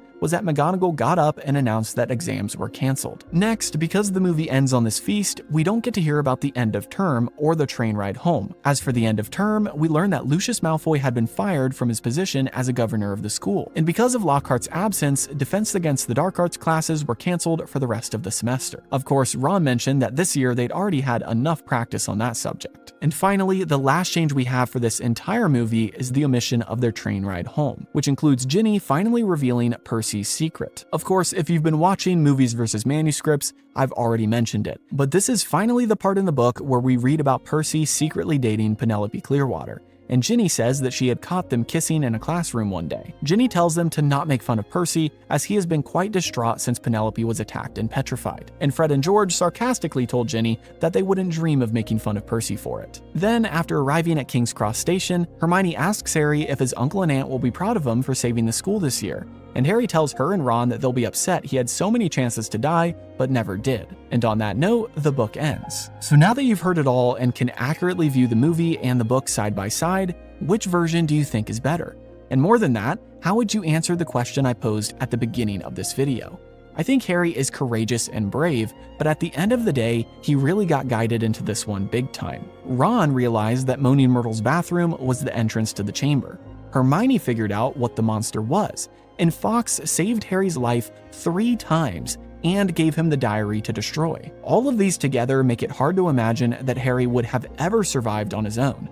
And that's okay. Something I love about the Harry Potter book series is that J.K. Rowling consistently shared the message that you're never gonna be the hero alone. And I think in some ways, the early movies took away from this message and rested the sole responsibility and the results on Harry Potter alone. But enough of me. Now it's time for you to let me know your thoughts in the comments below. As always, be sure to like and subscribe, and check out the series playlist to catch up on any episodes you might have missed so far. As you now know, we finished the Chamber of Secrets, so if this is your first time tuning in, or if you missed anything along the way, you can now binge watch every change for this second movie in the series. Other than that, have a great week, and I'll see you in the next episode.